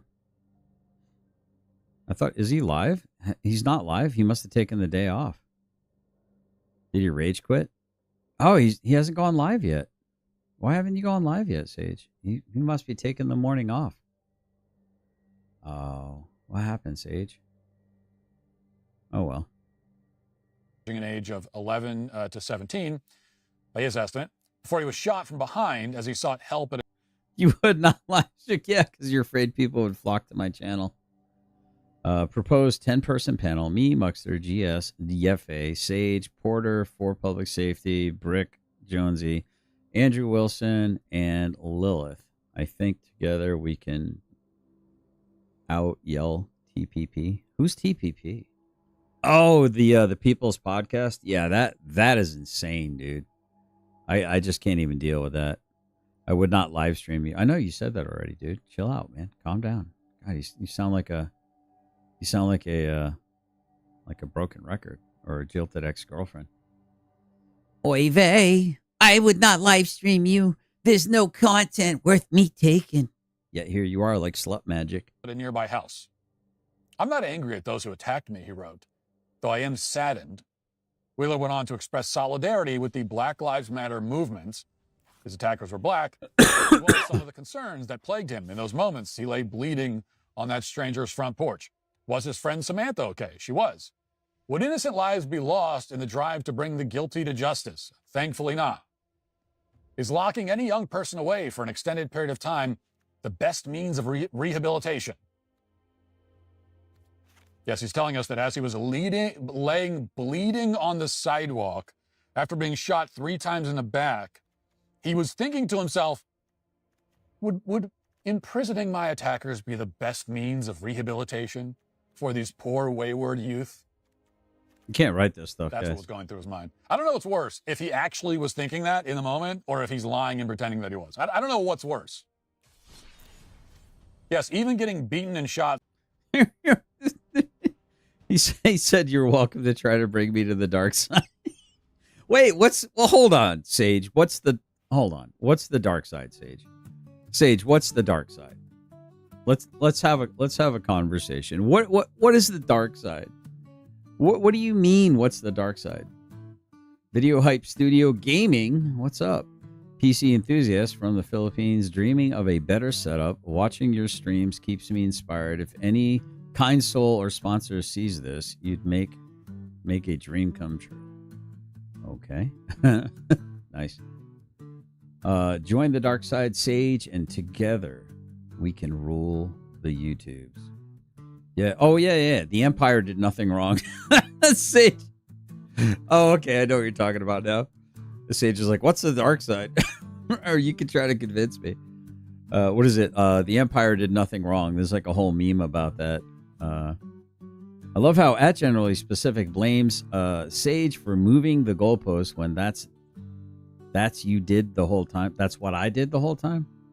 Nah, well, to be fair, I did go off on a lot of tangents, and he is right. I'm a little hard to, because see, here's the thing. When I first called into the show, I wasn't sure when he was going to give me the hook. So I was trying to get a lot of stuff out there that was on my mind, right? I really did enjoy our first conversation because I thought he was being legitimately good faith, and I thought we had a good conversation. I really didn't. There wasn't much that I could find that I disagreed with the words that he was saying, and I've objectively enough said that. I mean, put a 1 in the chat, guys, if you've heard me say W's in the chat for Sage. He was right about that. Your chat said join the dark side. Yeah. No, I'm tracking that. I think you might be a little bit behind. Yeah. So I guess there's this meme going around saying that the rebels were the bad guys and the Empire was actually the good guys because they brought order to the universe or to the galaxy or whatever. It's kind of a funny premise. I think Andrew Wilson has the same kind of idea behind it.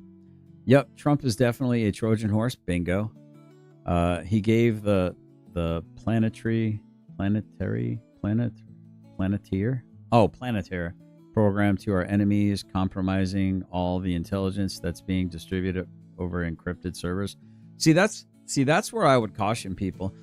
Anytime they say that something's encrypted, if you're going to encrypted conversations because you think it's going to be secret, I think you're far more likely to be looked at if you have a VPN or if you have encryption, end-to-end encryption on anything. They will think that you're hiding something, so they're going to have more scrutiny, I think. Let's see. Finkel says, I thought on Garden of Eden thing, they found a 5,000 plus year old map in Egypt that outlines the Americas. Yep. And they hit it, vaguely referencing something dramatic warned them away from returning. Interesting. Well, that sounds like the moon too. I mean, I know I say I don't think that we went to the moon, or at least whatever we saw on TV wasn't us on the moon. Maybe we did go to the moon, and maybe what we saw up there was so damn scary that they absolutely told them, do never come back here, or we'll wipe out your entire race or your entire peoples. Seffi's homie says, if you follow Star Wars, the Jedi are kind of villains. Yeah, it's interesting. I mean, the very first movie that I watched on the big screen, I think I was 8 years old. Might have been 7 going on 8, or I might have been 8.5. Shortly before I got adopted. It was in Mystic, Connecticut. I was at a group home, and I had saved up enough money to watch Star Wars, A New Hope. That was the very first movie I ever saw on the big screen, was Star Wars. And I thought every movie started off, I thought only Star Wars started off with the with the lights going in the 20th Century Fox or whatever it was. Love that movie. It was great.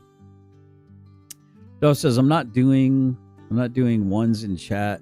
Pick a letter to do or an emoji, then maybe I will do that. Sick of them ones. Okay, all right, fine. Are you guys that far behind? I'm kind of homebound, maybe watching too many conspiracy YouTubes.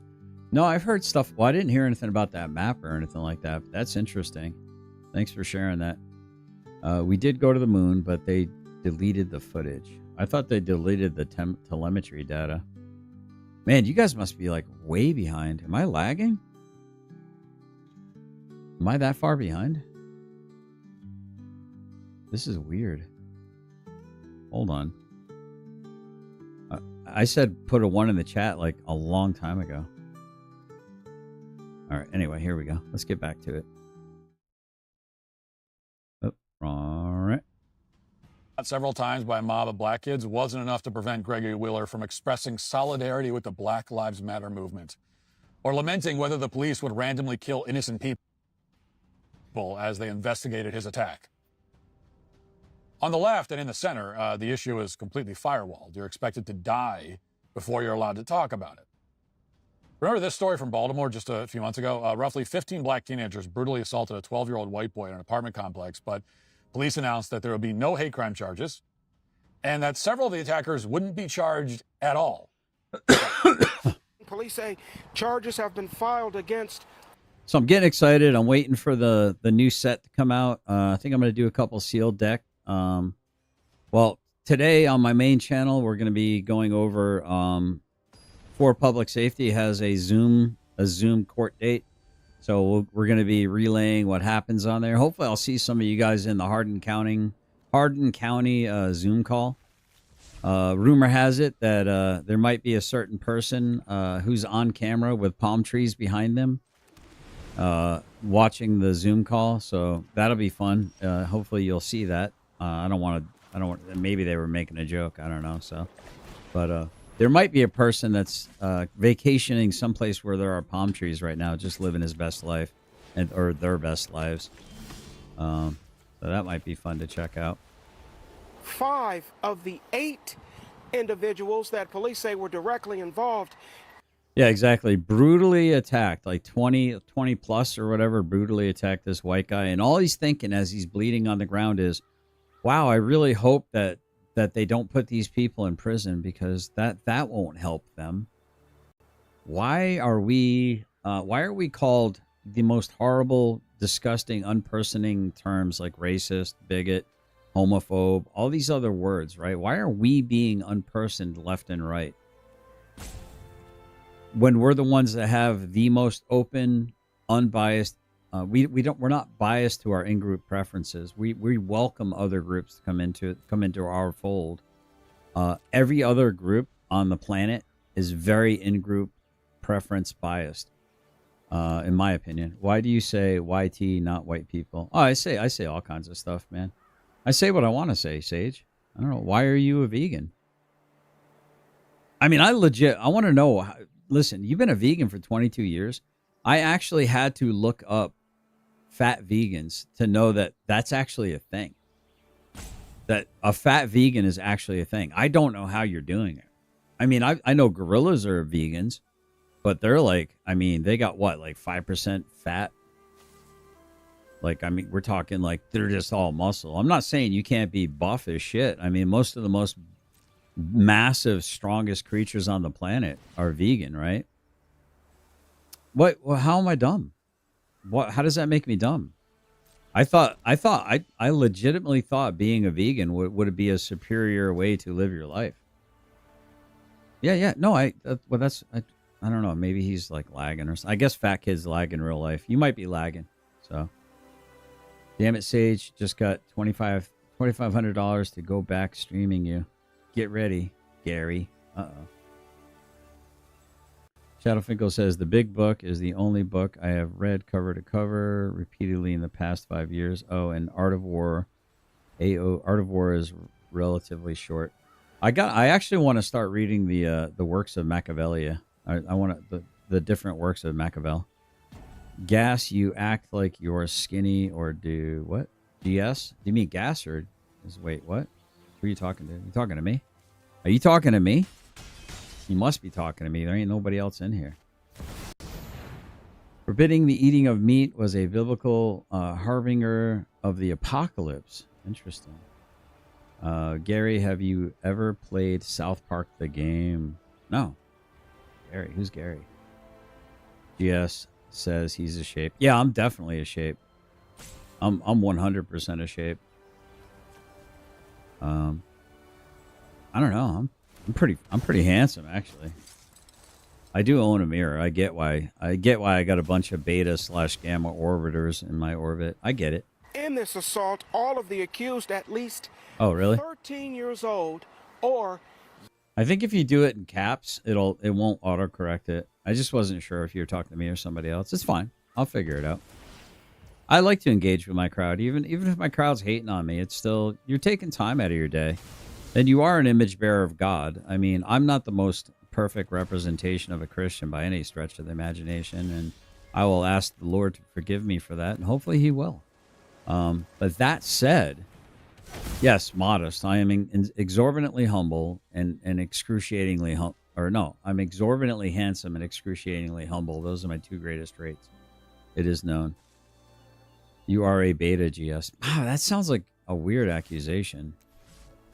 I don't really. So I am. Look, there's nothing wrong with being a beta. Gammas are the worst, right? Gammas are the kind of people. They're the male feminist allies. They're the ones that when the girl goes to the bathroom, they trust the gamma male to watch their drink, and they're the ones that slip the roofie in there.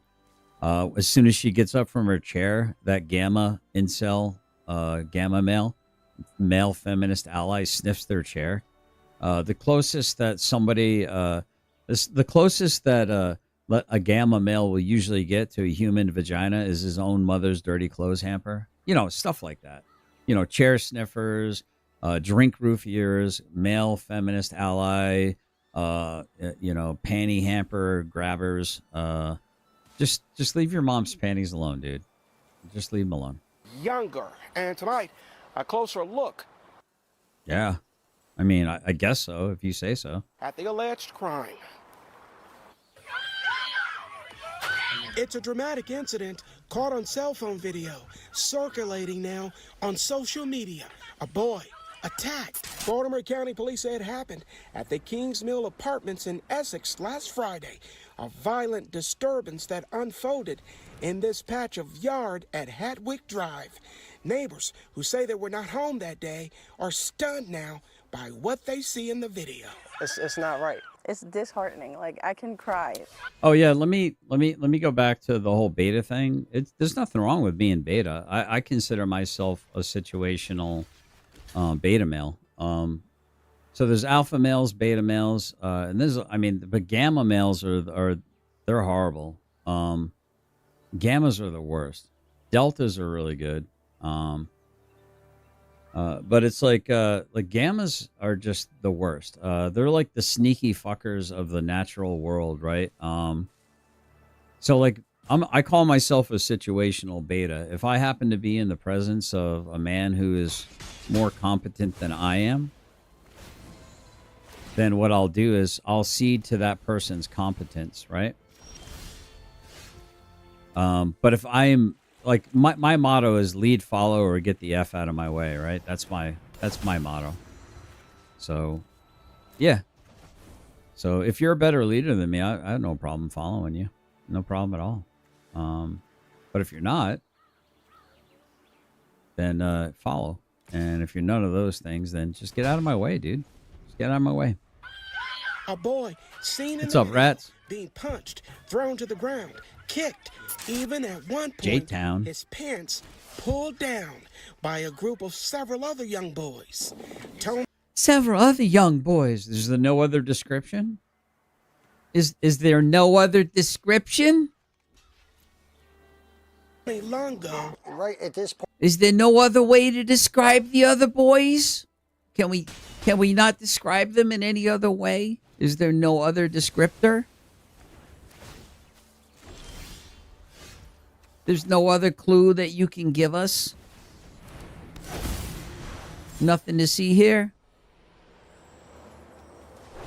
Can't talk about the victim? And we can't talk about the perpetrators? Huh? There's no other description that we could give them? Point is very badly bruised up. Says it was his son, 12-year-old Kason, beaten in that video, now recovering physically and mentally from what happened.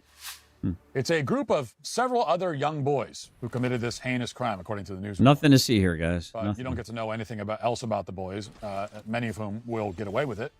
Let's be honest, the juveniles they supposedly charge are also going to get away with it. For beating and sexually assaulting a white child on camera, there are no consequences from the authorities. Again, this is a very established pattern.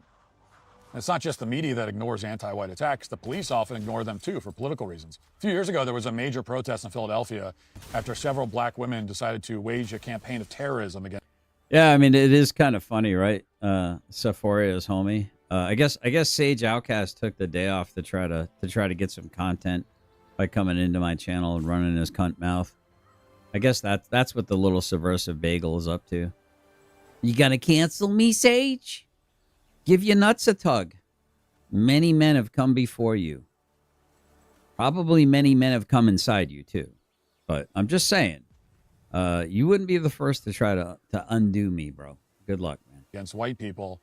It was about as open and obvious. I love that. You know, we're all just playing Magic and listening to news, and y'all acting like we're at some rally. How dare you, white people, assemble? You should be eliminated. Assembly is not allowed here. As it could have possibly been, but the police didn't even take a report. Watch. Well, Jim, officials now say an internal affairs investigation is underway into why 3rd District officers failed to investigate racial tension said to be brewing in the South Philadelphia neighborhood. The outrage spurred a large rally tonight despite the rain. We will no longer allow you to terrorize our neighborhood. White lives matter. 150 spewed onto the middle of 4th and Wolf this evening to protest a rash of what they claim are racial attacks at the hands of 4 black women who live nearby. These females have been terrorizing the neighborhood. They have robbed, attacked, and beat others in our neighborhood. This man, who did not want to be identified, says he and his 10-year-old son were among the victims. There was attacks sitting on my doorstep, basically for no reason at all. For what reason, I still don't know. That quick, I seen 4 women attacking a white man. Another woman who also did not want to be identified says the women attacked her inside her home, calling her racial epithets when she tried to intervene. And next thing I know... Sage! How come you don't... Why don't you cover this, Sage? Are you going to cover this, Sage? You won't cover this, would you, Sage? No, it doesn't fit your narrative, does it? I hear, white, we're going to you up. And I just went to shut my door saying, I don't even know yous, I don't even know yous. Next thing I know, they're just inside spitting on me, pounding on my face, beating me. The victims further claimed responding officers from the 3rd District did not even take a report or make any arrests. This kind of official indifference, to anti-white violence is fully in effect today. In the case of Cincinnati and the attack there from Saturday, the local police union has decided that the real outrage is that... No, gotta hold out hope, Finkel. Hold out hope. I want to like Sage, but I don't think it's possible, man. I listen, man. Finkel has come after me pretty hard. I've come after Finkel pretty hard. And when I found out he got into a car accident, my whole channel basically was praying for him. I'm not a perfect Christian, but I do actually care about people at the end of the day, even people that hate me or have a perception that they might hate me.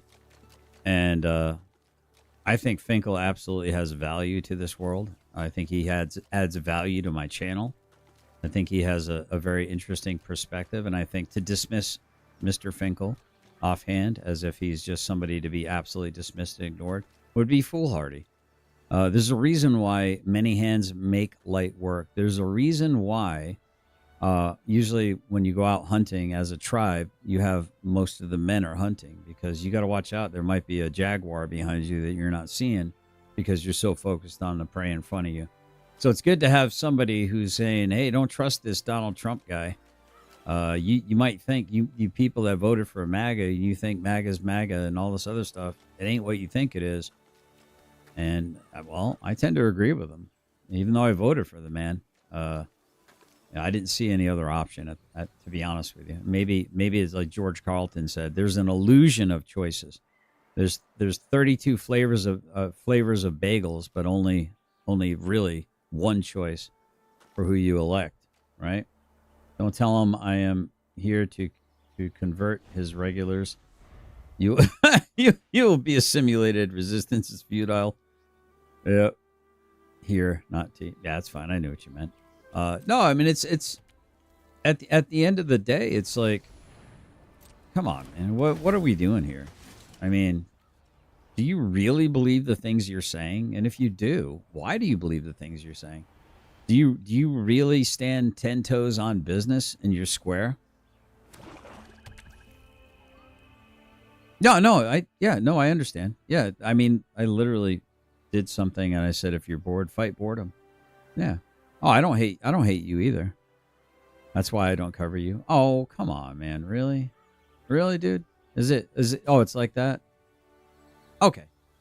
Well, fair enough. Then I just won't acknowledge any more of your comments from here on out if that's the way it's going to be. That's fine. You no longer exist. Bystanders didn't intervene. Here's Ken Kober, the head of Cincinnati's police union. Quote, it's pretty disturbing. I mean, I get that people want to film stuff. They want to be able to put it on Facebook or TikTok or whatever else. But the fact that nobody there was calling 911 is what's really disturbing. No one really tried to intervene. So never mind the fact that there were apparently no cops downtown at all while a mob beat several white people in the streets. Never mind the fact that mob violence is now a fixture of black communities. Forget all that, says the police union. The real outrage... No, what? I don't want to block them. I'll let them continue to spurg out, and they'll help my engagement. That's basically how it'll be, chat. It's a beautiful thing. It's a beautiful thing, chat. They'll help my engagement. That's what it'll do. I love it. Don't you love it? I love it. Is that someone filmed the attack and that nobody intervened. Now, there's only so much of this lying and open race hatred that people can tolerate before they decide they've had enough. And when that moment arrives, what does it look like exactly? Well, we're going to increasingly find out. And that's starting already. In the Ozarks in Arkansas, hundreds of people have now paid to become members of a whites-only community. And for more than a year, that community has begun to take shape. NBC News recently profiled this new community, very disapprovingly, as you would expect. Here's how that went. No blacks, no Jews, no gays. High up in the Ozark Hills, in the state of Arkansas, dozens of people have been working hard, building houses and a new type of community. It's called Return to the Land, and it is a town open to white people only. They are millennials and Gen Z, and this is a new update of age-old prejudice. What we've done here is establish a place where we have control over who our neighbors are, and that is just for the sake of preserving, our culture. And that. Oh yeah, that's why I only have one moderator. I used to have a lot more moderators. The reason why I only have one moderator is so that people can choose to block people, so they don't have to see them spurging out or acting like absolute thirsty little simps. That culture effectively was saying this is a white culture, a whites only place. White American culture. But what this sounds like is bringing back segregation. Is that a fair assessment? It's free association. So we're not trying to keep other people down. This is a small settlement in the middle of the Ozarks. But they are being kept out, even if... Well, I mean, you don't let everyone into your home. Around 40 people, hundreds more from across the world, have paid to be members. And while the men do the physical labour, get my butt women kicked. Take care of the children who live here full time. It could be a very loving community if you're part of the community. Yeah, the subversive bagels like to come in and disrupt the topic because they don't want you talking about it. They don't want you showing the reality. Yeah, they just want you eating your little goy slop. Eat your little goy slop. Eat your goy slop. We're your overlords. We tell you what to do, when to do it, and how to do it.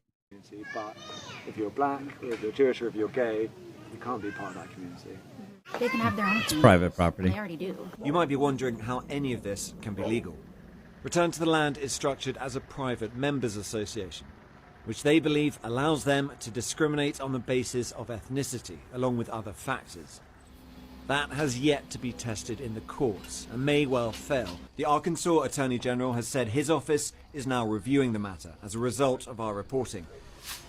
Now, the position of NBC News, along with the rest of the corporate media that's covered. And by the way, the Attorney General is actually reviewing it because the ADL and the SPCU, SPLC, or whatever the heck they are, Southern Poverty Law Center, SPLC, they basically, if you go to Reddit/Jewish, apparently they created a little campaign, kind of like the guy on my channel saying that he's got a whole bunch of people making fun of me right now, I guess, allegedly in Minecraft.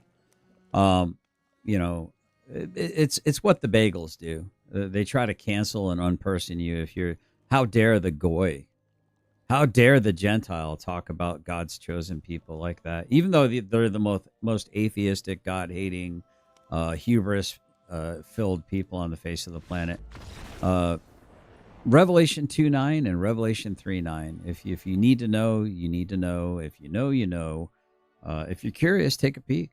Covered this, that you can see in that reporting, appears to be that, you don't have the right to exclude people from your property on the basis of race, but actually you do have that right.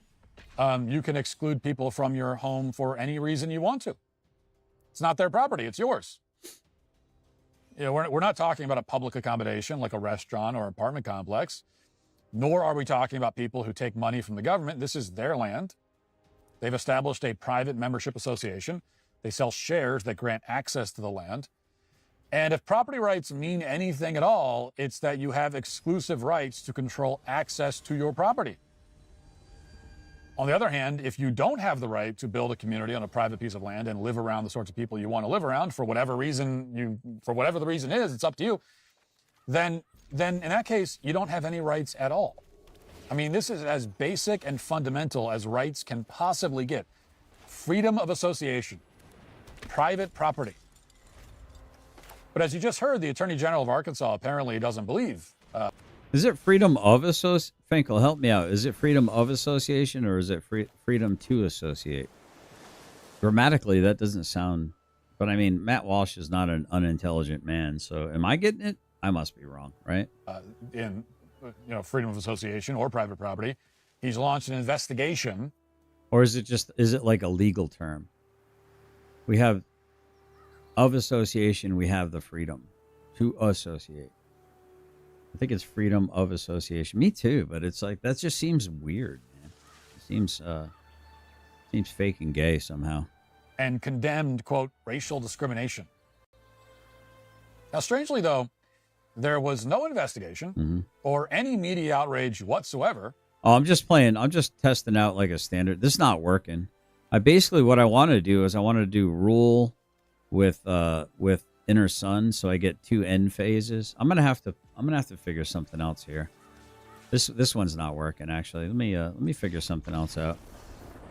Anyway, I had an idea, but I guess I'll try it. Maybe I'll try to get a few more. When does it? Isn't it 12 o'clock or 12 Eastern or something like that? The rotation goes in into something called Freedom, Georgia. You may remember that after George Floyd's overdose in 2020, 19 black families purchased hundreds of acres near Macon, Georgia, as part of their plan to create a safe haven for people of color. In other words, it's a blacks-only commune. It's what we just saw in Arkansas, but for black people, or quote-unquote people of color. And here's how CNN reported on that effort. You hear that? That is the sound of freedom. Feels really amazing. I cry every time I come here. Why were these 2 women interested in the prospect of buying a town in the first place? We needed to create a space and a place where we could be a village again, a tribe again. So Renee and Ashley reached out to family and friends, and together they bought what they intend to name Freedom, Georgia, a new black city. I'm guessing they needed some white dude on a tractor or a bulldozer to come show them how to clear the land. The owners hosted the big black campout over Labor Day weekend. Supporters drove in from across the country.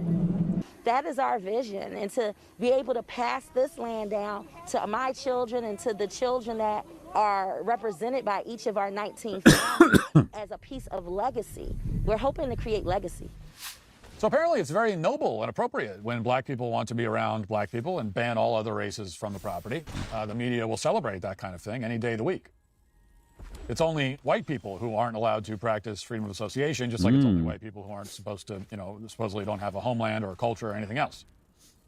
There are these identity-less, ghosts just hovering over the land. So this is my Sephora is homie. This is my oh shit, you can't see it. Yeah, this one's, I call this one breaking from tradition. So I'm actually playing ranked right now. Good stuff. Calling nowhere their home. We'll see how you like this. We'll see how you like this deck. What we're supposed to believe. Of course, whenever there's an opportunity for race hustlers to shamelessly embarrass themselves with their own hypocrisy, Ben Crump isn't far away. Oh, here's his take on this. Ben Crump, Got to get Crump with it. Getting Crump with it, chat. They getting Crump with it. They getting Crump with it. New initiative, quote, wow, a whites-only group is trying to expand its community into Missouri, barring black, Jewish, and non-white members. They claim it's about shared ancestral values and living among like-minded people. I have no words. Close quote. Clutching pearls, baby. Clutching pearls. Pearl clutching. I'm sure we'll have a lot of words in the future when we find some way to file a lawsuit. But meanwhile, this is very interesting. Here was Ben Crump back in December of 2021.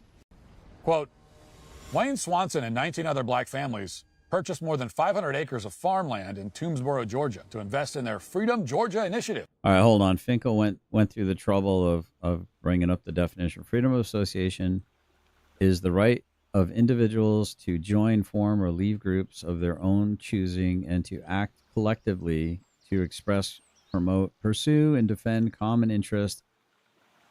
It is a fundamental human right protected under many democratic constitutions and international human rights laws. So, but if you define what a right is, right? Correct? Or following me? Defining what a right is. I like Andrew Wilson's definition. A right is entitlement absent of duty, right? There's no duty associated with having the right to do something. But then people will say, well, it's the force doctrine, right? Force makes or might makes right. I don't agree with might makes right. I think might just makes, right? It just makes. There's no ascribing right or wrong to it as far as I'm concerned. It just makes. And so the funny thing is that the reason why you have the right to do X, Y, or Z is because there are people that are probably being a uniform that will come and take you away someplace if you breach that compact, that societal compact, right? Which I find it all very, very interesting. It's a very interesting concept to me, in my opinion. I like this deck. This deck's a lot of fun. It has a lot of synergy. Yeah, we'll put it on this one. Why not? Doing some work. Anyway, I lost my train of thought. Their Black-owned initiative and many others will greatly benefit from the Farmer Relief Program. And there's an applause emoji, just so we're very clear about his tone here. He's applauding it. Now, by the way, that last part turned out to be very false. Oh, yeah. Thank you for jogging my memory, Sephora. So you have that right for as long as you can hold it. If that makes any sense, I don't know. Well, what do I mean by that? Well, I mean, if you can hold it, you can keep it. If you can keep it by holding it, right? It's up to you. It's up to you to maintain it. And if somebody comes to threaten it or to try to take it away, that's why when somebody comes in here trying to tone police me, trying to tell me what words I can and can't make with what sounds I can and can't make with my mouth hole. Yeah, I have a problem with that. And at the end of the day, it's really just them running their cock holsters, and they're impotent, right? They need the blue pill. The do don't do. You know what I'm saying? But I mean, I suppose if they came to my house with a baseball bat, a little help GS listen stick, and proceeded to give me the beating of a lifetime and let me live, maybe I might think about what the words are that are coming out of my mouth a little bit differently. But it's a good thing that my First Amendment is backed up with my Second Amendment. Yeah, I mean, and it's never not far from me. If you know, you know. It's always close by me. I really like my Second Amendment. Yeah. Yeah. So, I mean, good luck. It wouldn't be my first choice to come fuck with a veteran who's been to war and who loves war, who never felt more at peace than when he was at war. I mean, that wouldn't be my first choice of the person that I'd want to fuck with. But, I mean, life's about choices. Choices have consequences. If you choose the consequence, if you make the choice knowing the consequence, then you chose the consequence too. And, listen, man, I've got, God can give me 5 smooth stones, or he can give me the ability to forgive my enemy. If my enemy's hungry, give them bread. If my enemy thirsts, give them water. Leave room for the wrath of God. Leave room for God's wrath.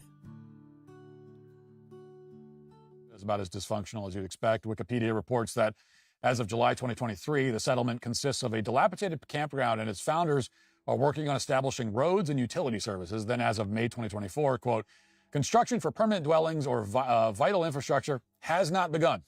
All land was sold in 2023, and no further plans have surfaced for the planned town. Oh, so they just bought a piece of land, pseudo cleared it, and then couldn't figure out how to build the town. I guess maybe they were just waiting for some YT people to come around and, do it for them. Kind of like Mr. Beast putting in how many wells did Mr. Beast put into Africa, and then they just fell into disrepair? And then they blamed Mr. Beast for trying to colonize Africa, and then they blamed Mr. Beast for also not including the maintenance of the well, even though they were given a block of instruction and monies and tools to facilitate the maintenance of said wells. They still let it fall into disrepair. And then when it no longer worked, they blamed YT people. In other words, Freedom Georgia has turned out a lot like South Africa. The leaders banished all the white people, took whatever cash and media attention they could get, and then disappeared, leaving everything in ruins. That's the model of anti-white governance that the media will celebrate as they demonize the white community in Arkansas and minimize the vicious attacks on white people in downtown Cincinnati and everywhere else. Take care, Dove. Now, for my part, I'd say people have the right to build whatever communities they want to build on their own private property. It doesn't matter how you or I or anyone else feels about it. It's not our property. We don't have to live there. No one is being harmed.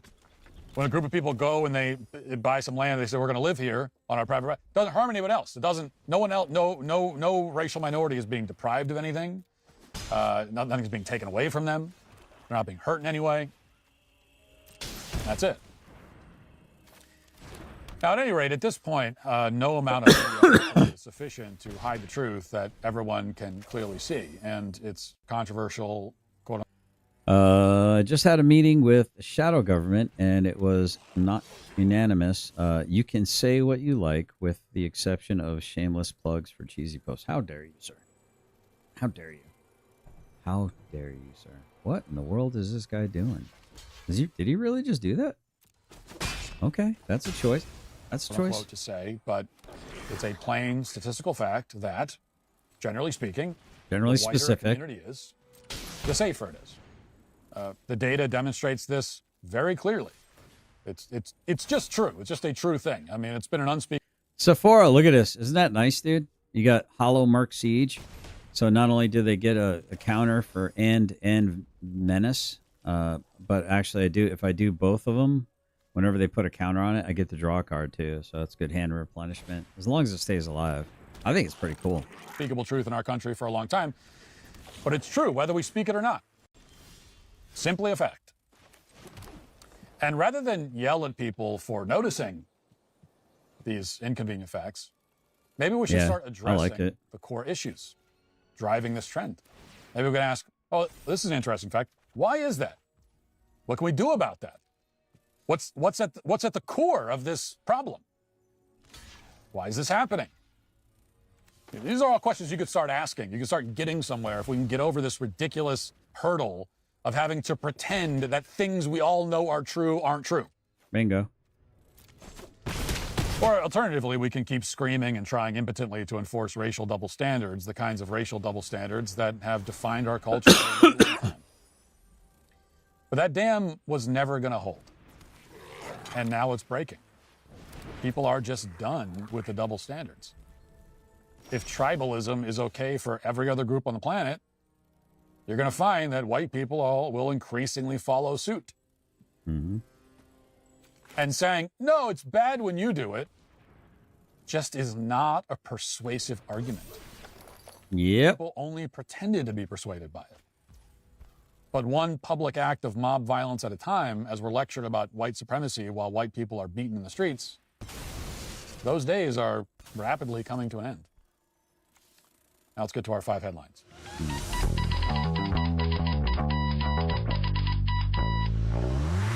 We'll begin with a headline, a story that's gotten some attention, but I think should get more than it has. And I first saw this pop up from Right Angle News Network on X. The post says, President Trump's new executive order will essentially override the laws that closed the mental asylums in the 1960s, allowing states to once again involuntarily reinstitutionalize people deemed a danger to themselves or others.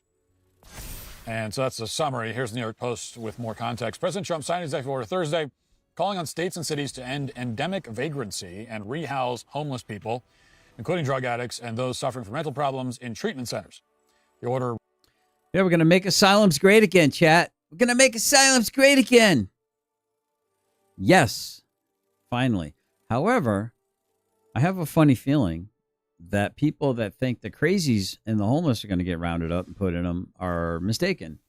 I think what's going to happen is people that support their country and love their country are going to be the ones that are going to get rounded up.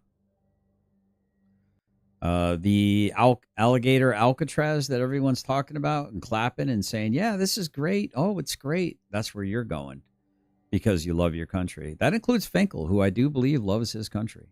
There's not a doubt in my mind that Finkel loves his country. If not more than me, at least as much as I love my country. Now, we might have completely different viewpoints on how to get to making it better, or we might have some similar ones. I don't know. Maybe we'll have to have a conversation sometime, like a legit, well-intended, good faith conversation to understand, better suss out why he thinks what he thinks, and maybe why I think what I think. But I have no doubt in my mind that he loves his country at all. redirects federal funding to prioritize shifting homeless individuals into long-term institutional settings for humane treatment through the appropriate use of civil commitment.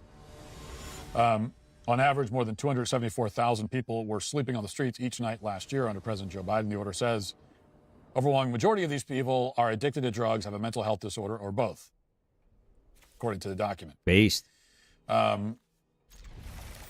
Trump has complained for years about homeless encampments along major roads in Washington, D.C., and proposed reopening insane asylums to house the nation's most dangerous people. And so that actually says to house the nation's most dangerous street people. That's the phrase. There's no way that's the politically correct phrase now. Street people? So we went from homeless to unhoused to... Oh, interesting. And Sephiroth is Chaldee for Elohim, God in his fullness, and the 777 from the original Yah name of God, like Yahweh. Is that? Man, there's so much I don't freaking know about the Bible and the different words and stuff. Yahweh. Yeah, okay. Yahweh. Yep. Okay. I think what I think because I am always right. You think what you think because you are yet to be fully assimilated. Resistance is futile. All right, fair enough. Fair enough. Here we go. Let's do this. Let's see what happens here. Street person. Somehow I feel like we're going backwards in the effort to be politically correct. Anyway, so first of all, I love the idea of addressing the homelessness problem this way. Ouch. I've been advocating this for years, as you know, and this is exactly the right thing to do. Even to the point of calling it vacant. So the issue is that they did have asylums and they did have orphanages and they did have these mechanisms in place, but what happened is these things became basically an oubliette. That's a French word for a place of forgetting. And what happens is when you house people or put people in a corner and then you forget about them and then society forgets about them, very horrible atrocities and experiments can be done upon them. So if we are going to make asylums great again, as I think we should and we need to, we have to be very cautious, in my opinion. I believe we have to be very cautious and have good stewardship and protect the people that are put in these people's charges. But, you know, that then it comes to an infinite aggress, not regress. Or, yeah, it's aggress, not a regress. Regress? I don't know. I'm making up words right now. It becomes an infinite forward pushing, like, who watches the watchdogs that watch the watchdogs that watch the watchdogs that watch the watchdogs that are watching the watchdogs, and so on and so on and so on, infinitum, to infinity and beyond, right? So that's the danger, in my opinion. That's the danger in this whole scenario.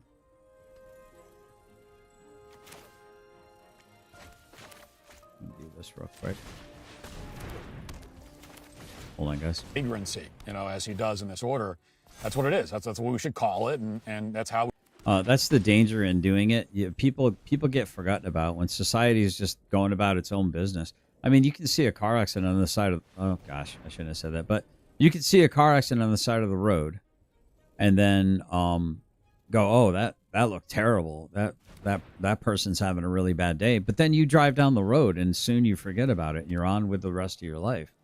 Right, but that person, like Finkel, for example, he's in recovery, and that's going to be a long process for depending on the severity of the injuries, right? But it's so easy for us to just kind of go, well, wow, that sucks for that person, right?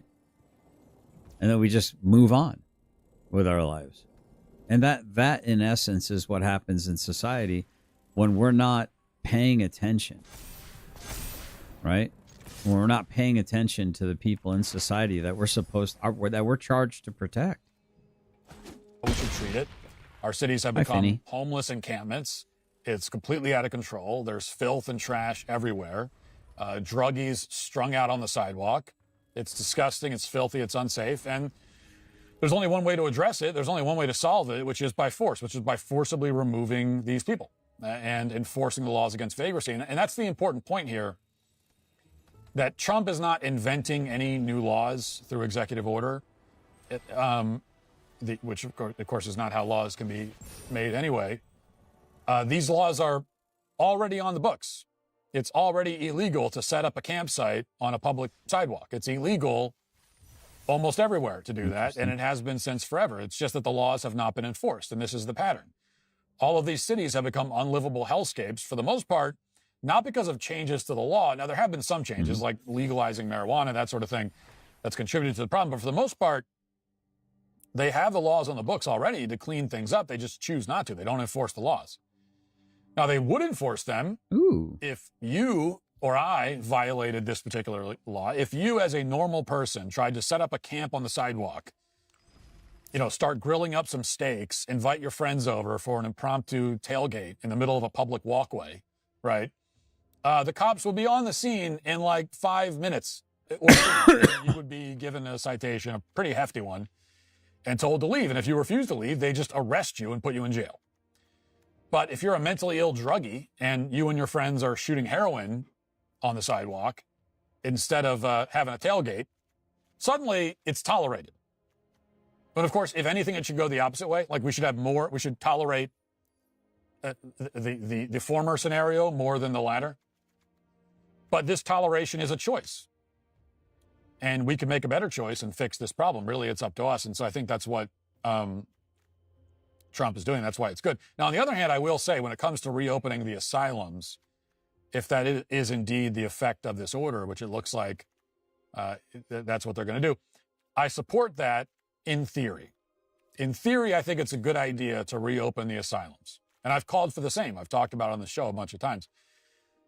But I've also argued that it needs to be accompanied by massive reforms to the psychiatric industry. There you go. I agree. Insane asylums and involuntary commitment give very significant power to the psychiatric industry. And so the industry has to be fundamentally gutted and reformed before we do something like this. And I don't see that happening, which also concerns me, because the problem is that the psychiatric industry has labeled pretty much everything a mental illness at this point. They invent new ones every day. There's no check or balance on that. They can just, if the psychiatric industry says, well, this is a mental illness, then it is. That's it. They don't have to prove it. They don't have to demonstrate. They don't have to provide any evidence. They don't have to point to anything going on in the brain to show that, oh, this is defective. They don't have to do any of that. They're just declaring. This set of behaviors, this emotional state is now a disorder.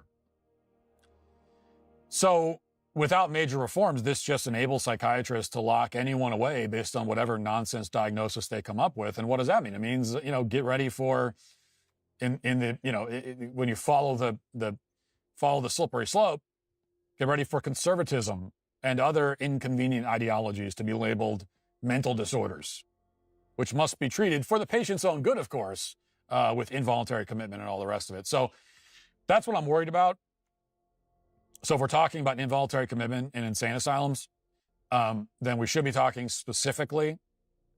Yeah, I agree, Shadow Finkel. I'm sorry, Honey Badger. I agree, man. It really should be with caution. Like I said, when people start applauding all this stuff, they don't realize how quickly it can be turned around and weaponized on them. First, you think it's great because it's targeting someone that you don't agree with. And then it targets you, right? Then it targets you.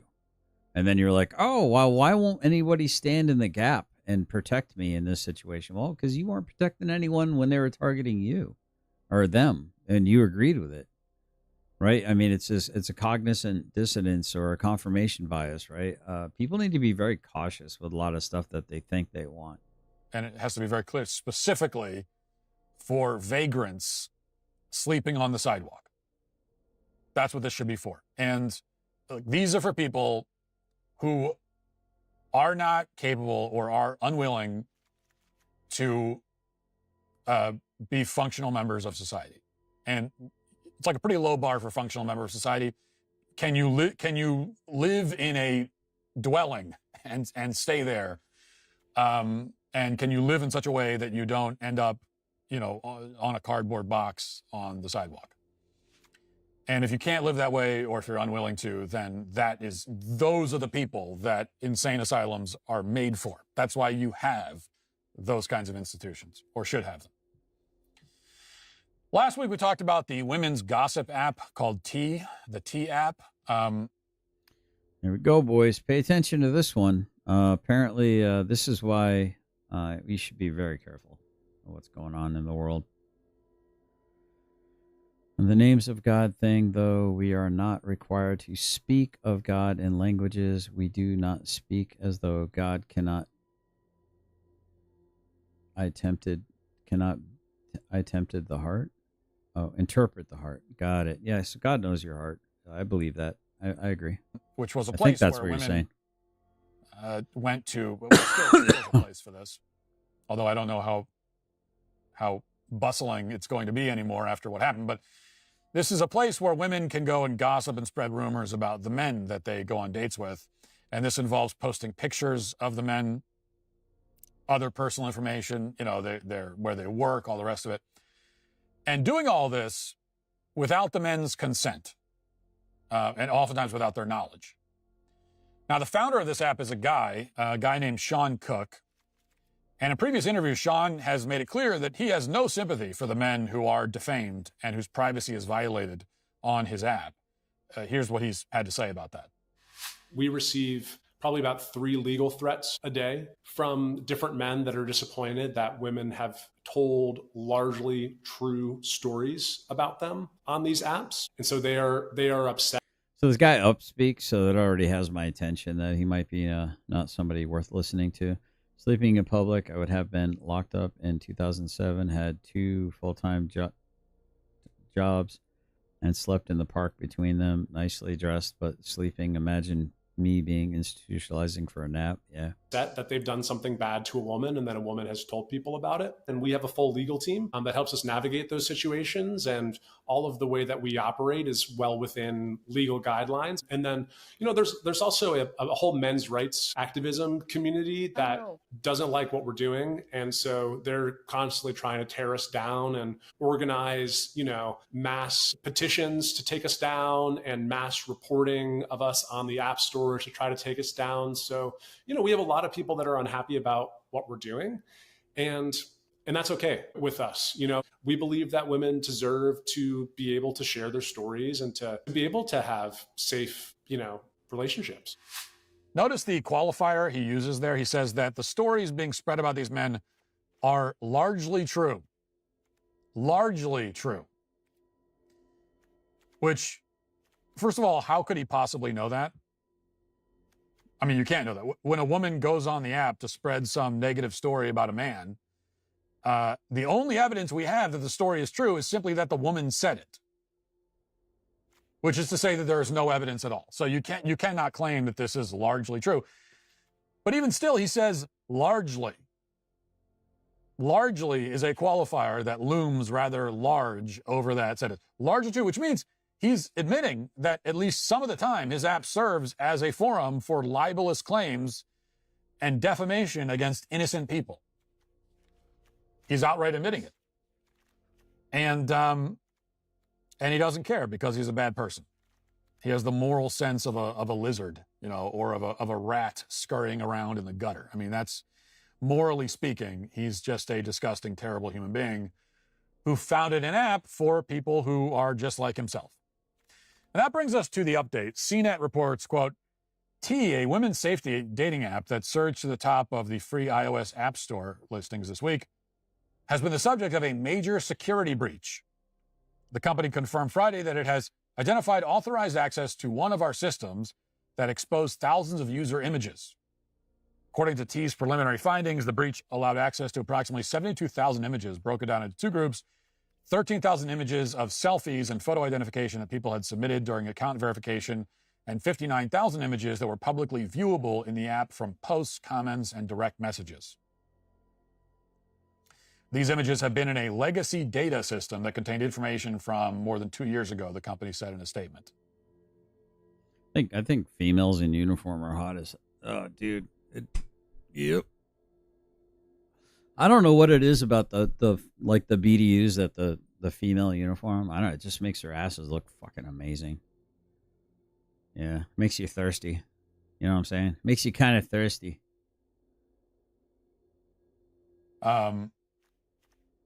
Now, I mean, I'm kind of glad I didn't work with females a lot, because I probably would have got in trouble, you know?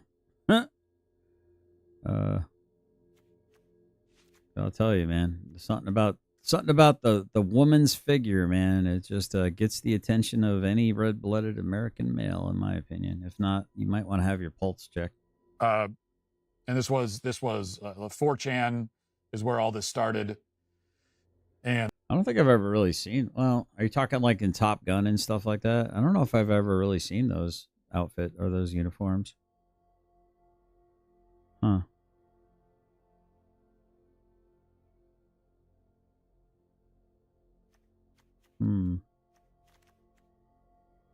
I might have to do a little search.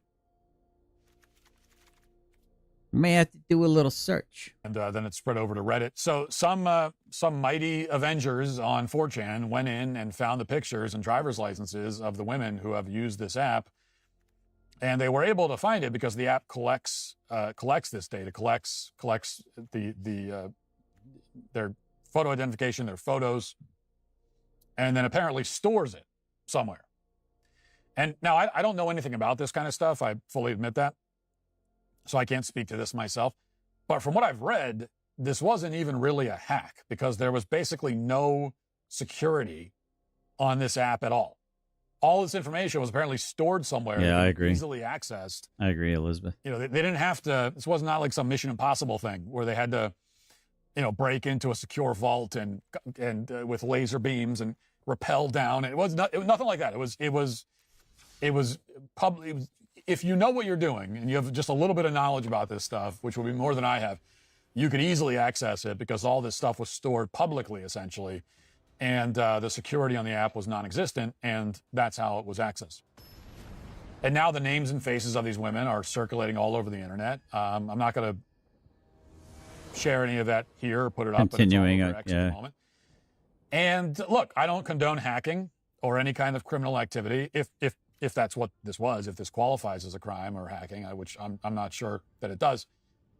Not something I would do or recommend. However, that said, do I feel sorry for these women who are now being, you know, doxxed, at least so far as that their pictures are all over the place? It's kind of hard to feel sorry for them, I guess, because that's what they were doing to men, wasn't it? Kind of pot, meat, kettle kind of situation. Kind of hypocritical. I don't know. I don't know how I feel about it. Some people are making fun of them. Do I feel sorry for them? No, I don't. Like, not in the slightest. I don't feel the slightest bit sorry for them. Because very simple principle that we can find in the Gospels. Live by the sword, die by the sword. Okay? You live by posting pictures of other people without their consent, gossiping, tearing them down without their consent. You live by that, you die by that. Yep. Okay, this is what you did to other people, now it's happening to you. And now their pictures are being shared without their consent. Now people are gossiping about them. Now people are tearing them apart. And now they feel powerless to stop it. And that's how Well, it's like that which you do in the darkness will be brought out into the light, right? I mean, that's pretty plain. It will be brought to the light. You know, they like the darkness because they think that it hides their sins. Right? the men felt when they ended up on the app. And that's just how it goes. You know, so I have no sympathy. I've seen some people, there's some people on X, on social media, are saying, oh, I don't like this app, but you know, you gotta have sympathy for these women. No, I don't really have sympathy for them at all. Not even the slightest bit. Got a lot of free drinks that night. That's funny. You decided to take part in this app that exists pure. That's funny, Miss Elizabeth. Get jets. What does that mean, get jets? Hold on. I'm missing context, I think.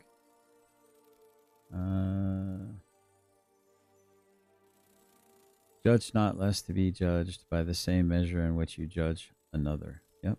Yeah, I don't have a problem with that ruler at all. Yeah, I'm just raffle stomping people. So watch. I've won like what, 8 games, 6 games, I don't know, whatever in a row here.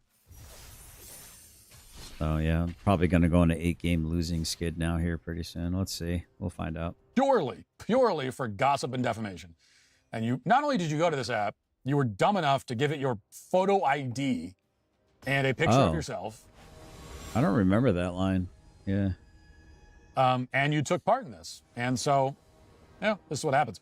I believe very much in people being held to their own standards. Yep, I agree. We've talked about double standards. To start the show, we talked about racial double standards. There are also these sex-based double standards. And all of these double standards have, again, defined our culture for decades now. Yeah, I didn't And get I it. think we're just reaching a point where, across the board, I didn't get it. people just had enough of it. People are just done with it. And so now it's going to be, okay, well, look, if you want to play the game that way, here's what's going to happen. And you might not like it. It might be kind of ugly. It's going to get uglier, honestly. But as I said, the dam can only hold for so long. Mm-hmm. People only put up with this for so long. You can. That's what what's his name said, Stefan Molyneux. White people are really nice and they're real inviting and they're real polite until they're not, and then they're really, really good at war. Then they're really good at war, and then it's look the F out because it's about to get real. And demographics are about to change in such a dramatic way when those situations happen that it'll be hard to put that water back into the dam. Can only say to certain groups, okay, we're going to treat you this way, but nobody else. And we're going to allow all these other people over here to do stuff, but you're not allowed to. Mm-hmm. You can get away with that in a society for a certain period of time, but not forever. Eventually people say, no, we're not going to play that game. Sorry. They can do it. We're going to do it. You treat us this way, we're going to treat you that way. Fact. That's it. And so I told you, didn't I? Sephiroth's homie. I told you, homie. It was gonna happen, dude. I'm mana screwed. Look at this. Watch. I knew it. Won't let me win. I'll probably go into 8-game losing skid now. you don't want that to happen, then we got to change there it the is. standards for everyone. There it is. He got it. Now, I would love, by the way, for the standard to be that we're not going to gossip about anyone. We're not going to defame anybody. We're not going to post pictures of people without their consent to make fun of them. We're not going to spread rumors about people. I think that should be the standard. I fully endorse that standard. I don't agree with any form of that. But it's got to be everybody. It's got to be everyone. That standard has to apply to everyone. It's everyone or no one. Fact. You know, it's the same thing with tribalism. You want to have some kind of standard where we're not engaging in tribe. I don't think that's really even possible. Really? Because human beings are wired the way they are. But it's everyone or no one. Those are your options. Any standard you want to put in place, whether it's a good standard, bad standard, Interesting. Gotcha. applies to everyone Okay. or it applies to no one. And that is going to be the rule going forward. Post-Millennial reports a newly published economic analysis has found that California's 2023 fast food minimum wage hike has led to the elimination of thousands of jobs across the sector. According to a All working right, paper Miss released this Elizabeth. month. It was such a pleasure having you hang out with us today. I hope you're doing well. I hope you'll have lots of fun today. I truly, truly do. We miss you. You're awesome. You're special. And gosh darn it, people like you. Just want to say thanks for hanging out. It's always good to have you in the chat. You class up the place dramatically. By the National Bureau of Economic Research, employment in California's fast food industry dropped by 18,000 jobs after the new $20 minimum wage took effect in April 2024, a 3.2% decline compared to other states. Well, let's see if we can pull this win out, chat. It might be too late, though.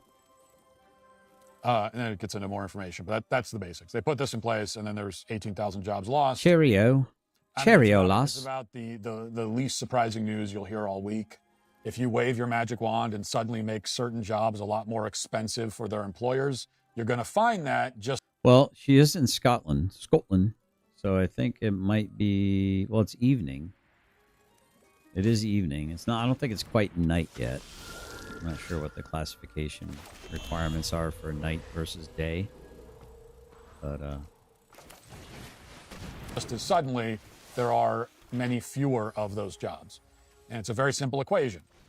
We've talked plenty about the minimum wage. I've made my case against it. I've explained why it's ridiculous for the government to just come in arbitrarily and declare that some minimum amount of money must be paid to all workers in a, regardless of their job, regardless of their quality of their work, regardless of experience, regardless of anything else.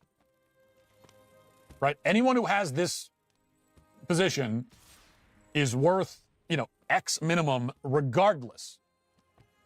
Even if they come to work every day and they just sit in a chair and don't do anything. Still, their work, which is non-existent, is worth, that doesn't make any sense. And I've been over that many times. Now I just want to emphasize one other thing, which is that the minimum wage was always a stupid idea, of course, but these days, yeah, I agree. Now of all times, in 2025, for God's sake, it has never been stupider. I mean, the minimum wage has never been stupider. It's a worse idea now than it's ever been before, and that trend will continue indefinitely in the future. However bad of an idea minimum wage is today, it will be a worse idea tomorrow. Okay, that's the trend that will continue forever. And that is because of automation and specifically AI. We have long since reached the point where there's really no practical reason for a human employee to stand at a register and take your order or, talk to you through a Cheerio headset. to the new. What does that mean? There's really no reason for that. AI can do that easily. I mean, there's no practical reason why you ever need to talk to a person in a drive-through line ever again. AI can handle that. Not only can AI handle it, can handle it better and quicker and cheaper and more efficiently than human beings can, generally speaking. Now, the only reason why McDonald's and Burger King and Wendy's and all the rest of them have not automated all of those positions entirely is just because they're worried about the bad press. I mean, that's really the only thing holding it back at this point. And in short order, another few years maybe, we'll have robots that can be built and purchased at scale, and which will be able to operate the fry machines and assemble the hamburgers and all the rest of it. Again, we probably already have this technology, but I think it'd probably be hard to scale that. But in a few years, Elon Musk is working on that. He'll figure that one out too. And that's what's happening. All of this is happening. Not a matter of if, it's only a matter of when. And the answer to when is very soon. Now, look, I'm not excited about this personally. I don't like it. You know how I feel about our incoming AI dystopia. I'm not a fan of it. I don't want AI to take any jobs. I personally will take a less efficient fast food drive-through experience. I didn't know she was Scottish. Yeah, she's got a beautiful Scottish. She sent me videos and emails of her and her husband on her love. They have a small yacht. She's battling ailments like you wouldn't believe. That's quite sad, actually. She's a wonderful, wonderful spirit. She's very supportive of the show, and I do appreciate it. You're actually supportive of the show too, Finkel, and I greatly appreciate that as well. Oh, he's going to be so mad right here, chat. He's going to be so mad. Let's do this. He says good game. I say good game. All right. Because they're buddies with 666 chip maker, dude. Oh, yeah. My fake Scottish is slipping. Need a new season of Outlander. I don't know. My wife and I used to watch that together. I don't know if we don't really watch it much anymore. Protection from blocking.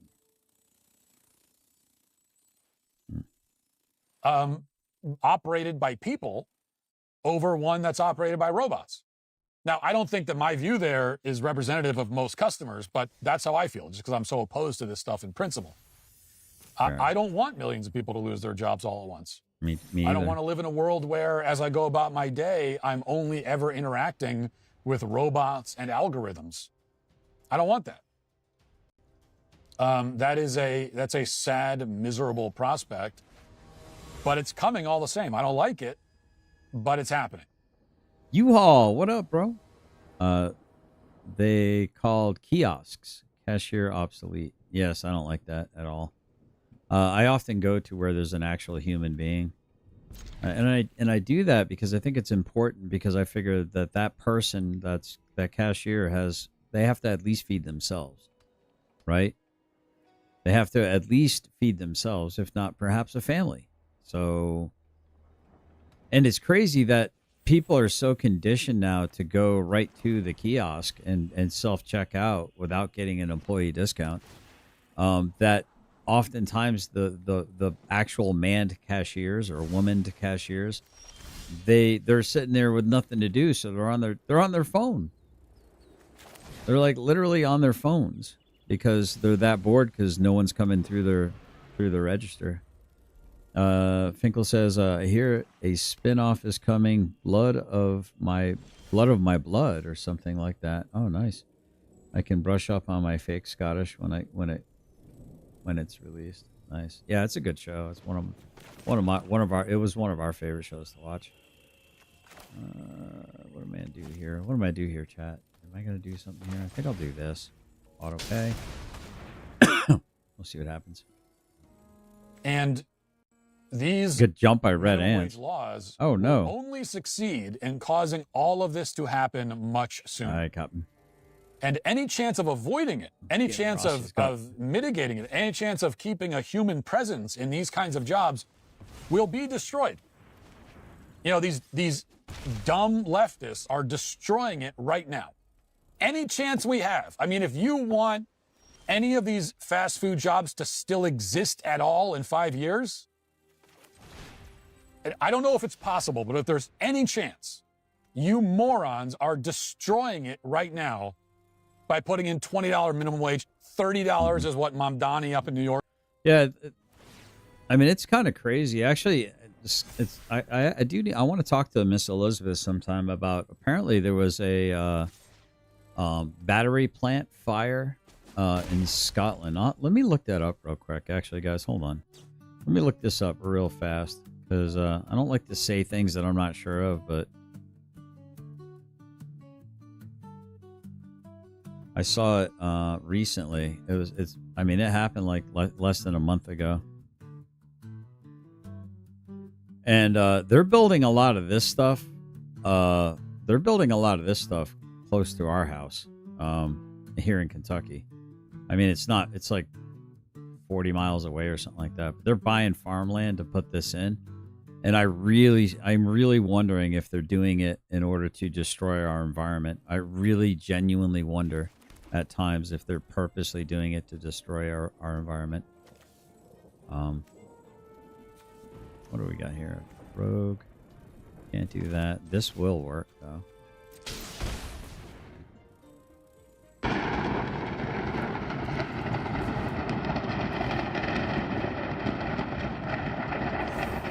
So this is what happens when these batteries catch on fire. These giant lithium batteries. You may have heard about the Save Piqua and all that other stuff, right? That they were burning just one giant battery there, and that was it. But this is looks like a whole entire plant. Now imagine all those chemicals coming right into your house. Imagine, the wind shifting, and this lady sitting here watching it like a bird, like a chicken, like, oh, I'm curious what's going on over there. Next thing you know, you're just being absolutely raffle stomped, by pollution.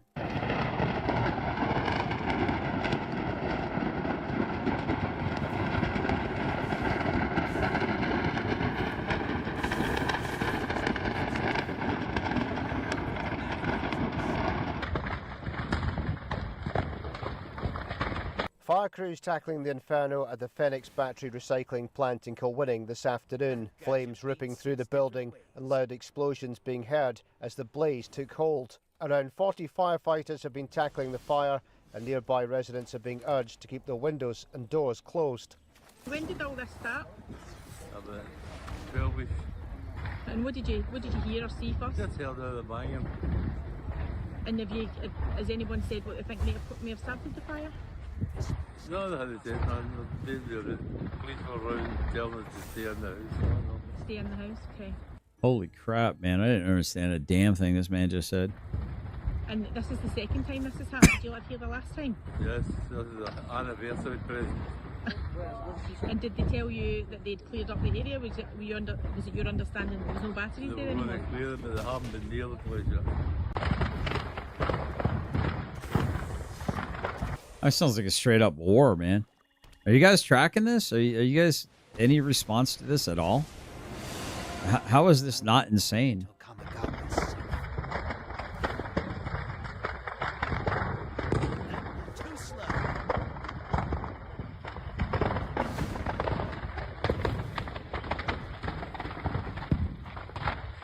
Well, police cordons in place here to prevent people getting too close to the fire at the battery factory, and that's likely to remain in place for some time to come, you would think. Now, a lot of people trying to go about their business here, but that's proving extremely difficult because people can't get in or out due to the cordon that's now in place. I spoke to one woman trying to pick up her grandchild, and that simply wasn't possible at this time. Now, let's not forget that the fire at the battery factory has happened today, but that happened just over a year ago in the very same place. Fire crews battled a massive blaze at the same battery recycling plant 12 months ago. Hundreds of people living beside the Phoenix battery recycling plant had to flee their homes last year. Loud banging noises could be heard as far away as neighbouring towns Irvine and Stevenston as thousands of batteries exploded. Many people living locally would have thought that... Oh, I did the wrong one. Twice, but it has. Damn Today's it. fire has left people wondering why this has happened again. Motorists and pedestrians... I picked the wrong one, chat. I mean, this is crazy, guys. This is absolutely insane. I'm telling you, there's a danger to all this. Work wants to do.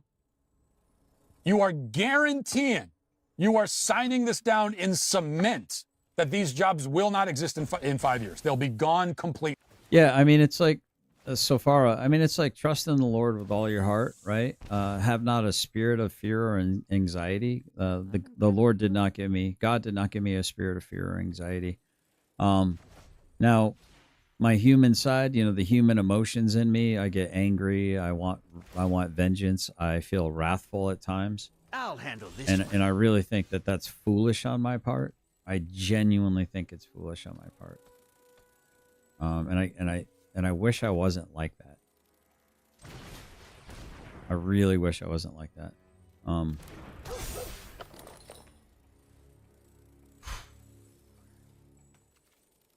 Wait, why is he saying good game?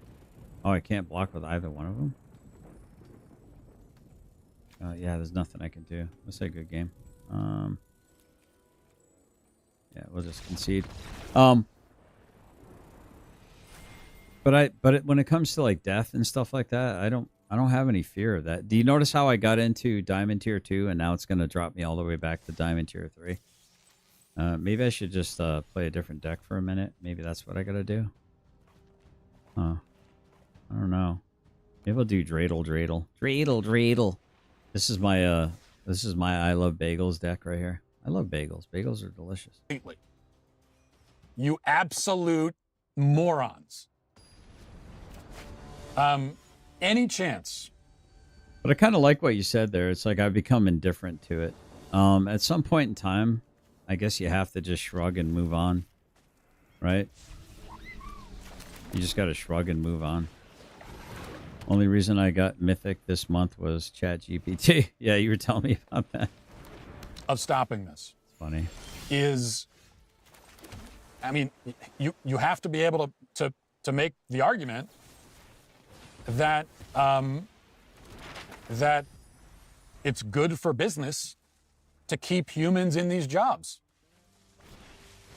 That's you got to be able to make the argument to McDonald's that it's good for their business to have a human being at the drive-thru speaking to you through the headset when they can't even understand you. You got to repeat it 5 times, and they're surly and don't care about you, and they're mad that you're there. Like, you have to convince. He's talking about the diversity makes us strong kind of attitudinal. What have angry black women ruined this week by GS? I am gonna definitely going to do is start doing a weekly series where I'm gonna compile recent events of just basically in general things that angry black women seem to ruin, whether it's your experience at a movie theater, whether it's your dining experience at a Waffle House or Chuck E. Cheese, whether it's the halls of Congress. They seem to ruin a lot, chat, like a lot. And they don't make too many apologies about it. Kind of fascinating. So I'm going to get my ass kicked here, I think, looks like. It's McDonald's. That's what anyone who cares about minimum wage jobs. Anyone who cares about the working class. This is the argument you have to make. And now, really, it should, like, the actual argument is that it's whether it's better for business to have humans in these jobs. It's certainly better for the soul. It's better for human well-being. It's better for society. It's better in a lot of these kinds of ways. But that is not going to be persuasive to mega corporations. They don't really care about doing what's best for the human soul. That's not what they're talking about in their board meetings and all the rest of it. You got to convince them. I think the biggest smack in the face is that if you're an immigrant in America, you get a lower interest rate on your business loans. I think that is the hugest slap in the face. That's why so many foreign people are like owning businesses now. I think it's out of control. That it's better for business, that there's some kind of intangible thing that human interaction ultimately helps the chat. If I just had, if I only had one more mana, I could have cleared the board. I'm so bummed out right now. I'm so bummed out. Canadian citizen would have told them it's out of stock, not out of order. Interesting. The business, and that's going to be a difficult case to make. And I say that as someone who wants to make that case, but I think it's a difficult case to make. Any chance of making that case goes out the window when you have states mandating $20 minimum wage or $30 minimum wage. It goes out the window. Just a little fake and gay frickin' landfall deck. There we go. Getting ready to lose Diamond Tier 2, chat. It's a conspiracy. I do like my Dreidel deck, though. It's a fun deck. Dreidel. Corporations are going to laugh in your face and say, really? So you're going to tell me it's better for business that I'm forced to pay people 3 to 4 times more than what the labor is worth? Like, when I could just automate it and pay nothing?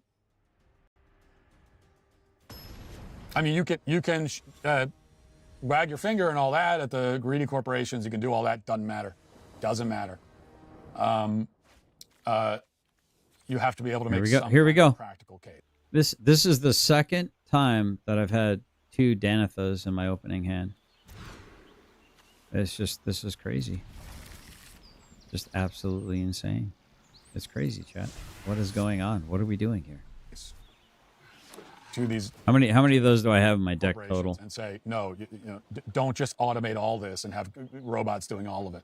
Yeah, I know you're going to save money up front, but here's why you shouldn't do it. I have three Danithas in my deck total, and that's the second time in my opening hand I had 2 Danithas in my opening hand. Good job shuffling. Nothing to see here, guys. The shuffler's fine, guys. It's all fine. It's not a conspiracy. There's nothing to see here, chat. It's all good. Usually, if your mana is tampered, you'll get doubles. What is tampered? Tampered with? Is that what it means? Wait. Get out of full control.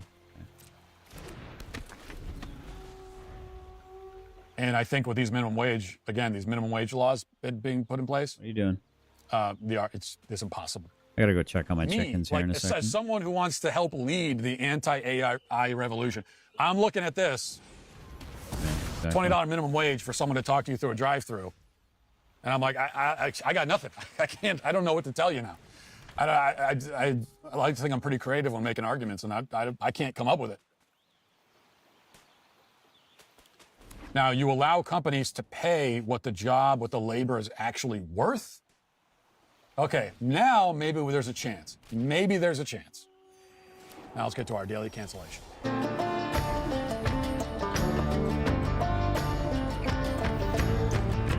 For our daily cancellation today, we return to a very familiar genre of TikTok video, the genre where women, in an effort to be open and vulnerable, accidentally reveal themselves to be horrific, narcissistic, sociopath monsters.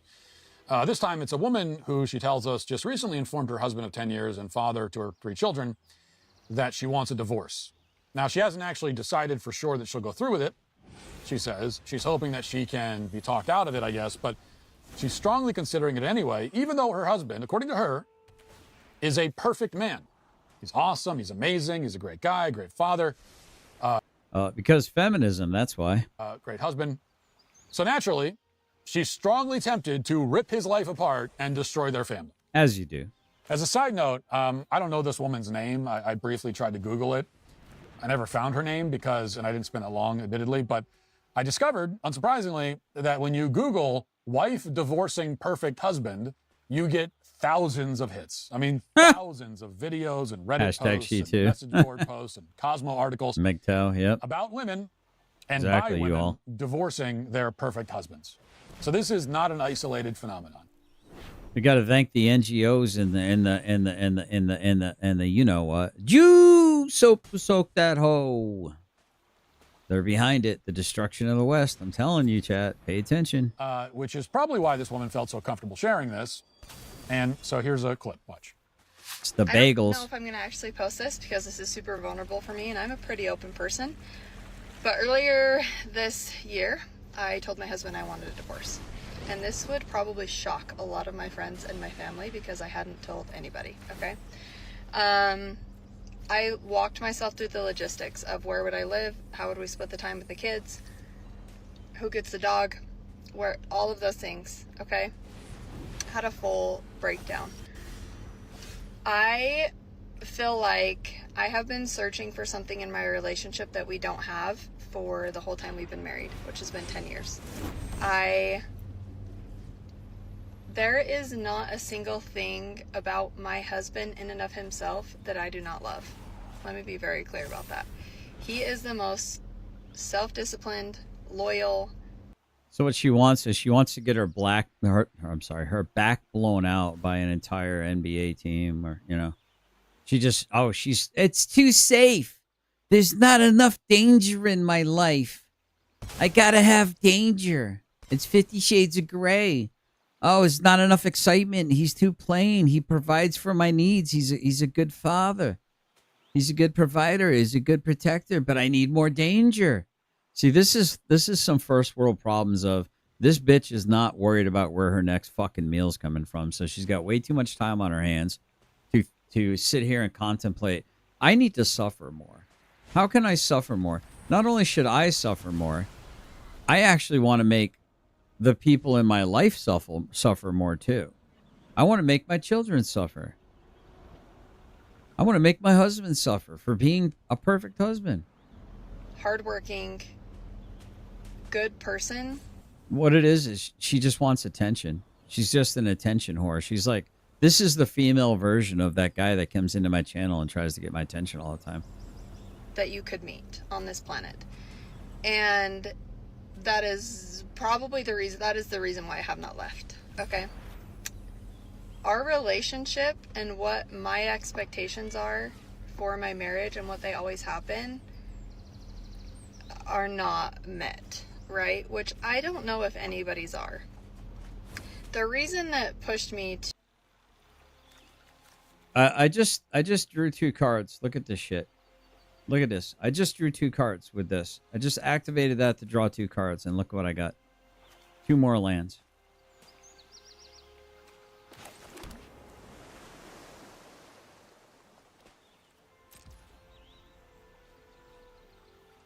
All I've been drawing is lands, with the exception of the one dragon and this thing right here, basically. Well, how are there 3 of those in there?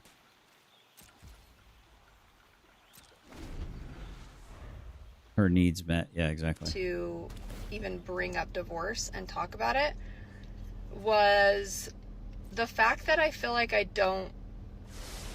can't be myself with my husband. And it's really confusing because I'm 32 years old. I am a mom of 3. And I still don't know who I am. So That's a freaking you problem, lady. So you punish the man and the children because fucking reasons? for me to be like, oh, I can't be myself, or you don't love me for who I am, isn't really fair, because I don't know who I am. I'm figuring that out every day. Well, I can clear that up for you, ma'am. You are a fundamentally self-absorbed and shallow person who would inflict untold pain and suffering on other human beings just because you're bored and want to feel something, which puts you on the same moral plane as like a serial killer or school shooter.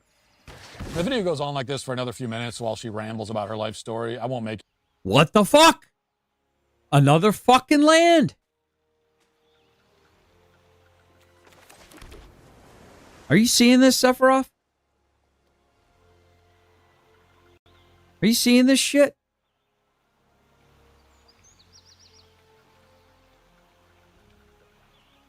Like I said, dude, they don't fix this shuffler, dude. This is the last time I spend any money on this game. I'm just going to free to play from now on. It's fucking ridiculous, dude. I go to halfway through Diamond Tier 2 on my way to Diamond Tier 1 on my way to Mythic, and it's got to fucking put me into an 8-game fucking skid, dude. Fuck this game. I'm getting really fucking annoyed with this game, dude. I ain't gonna lie.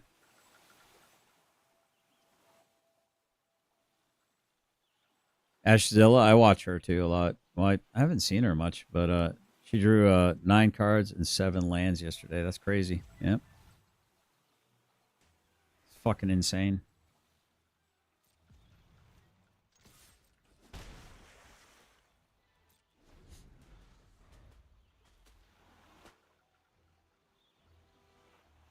Anyway, she's brought up this whole problem to her husband, but she's frustrated that nothing has changed.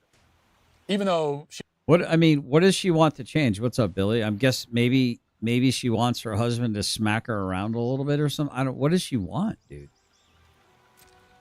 Like what exactly is she looking for to change?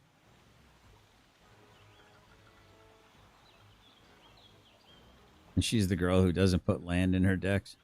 Yeah, she usually, yeah. Sorry, I'm behind because of internet issues. I'll catch up. I'm the same way. I've done and seen a lot. I love my family, but if I need to give my life to save them, it's a done deal. Yep. She said it. She doesn't know. She doesn't know what should change, or if anything at all should change, or what sort of changes he could make. In any case, considering he's already perfect, according to her, still she's unhappy. And women don't know what they want. Or someone's fault, just not her fault. And she's not giving up just yet. She's still in the marriage because her husband is perfect after all. And he better stay that way. God forbid he ever become like 1% less than perfect. That'll probably be the end of everything. Wait, what the fuck, dude? There ain't no fucking way, dude. What the fuck was that card?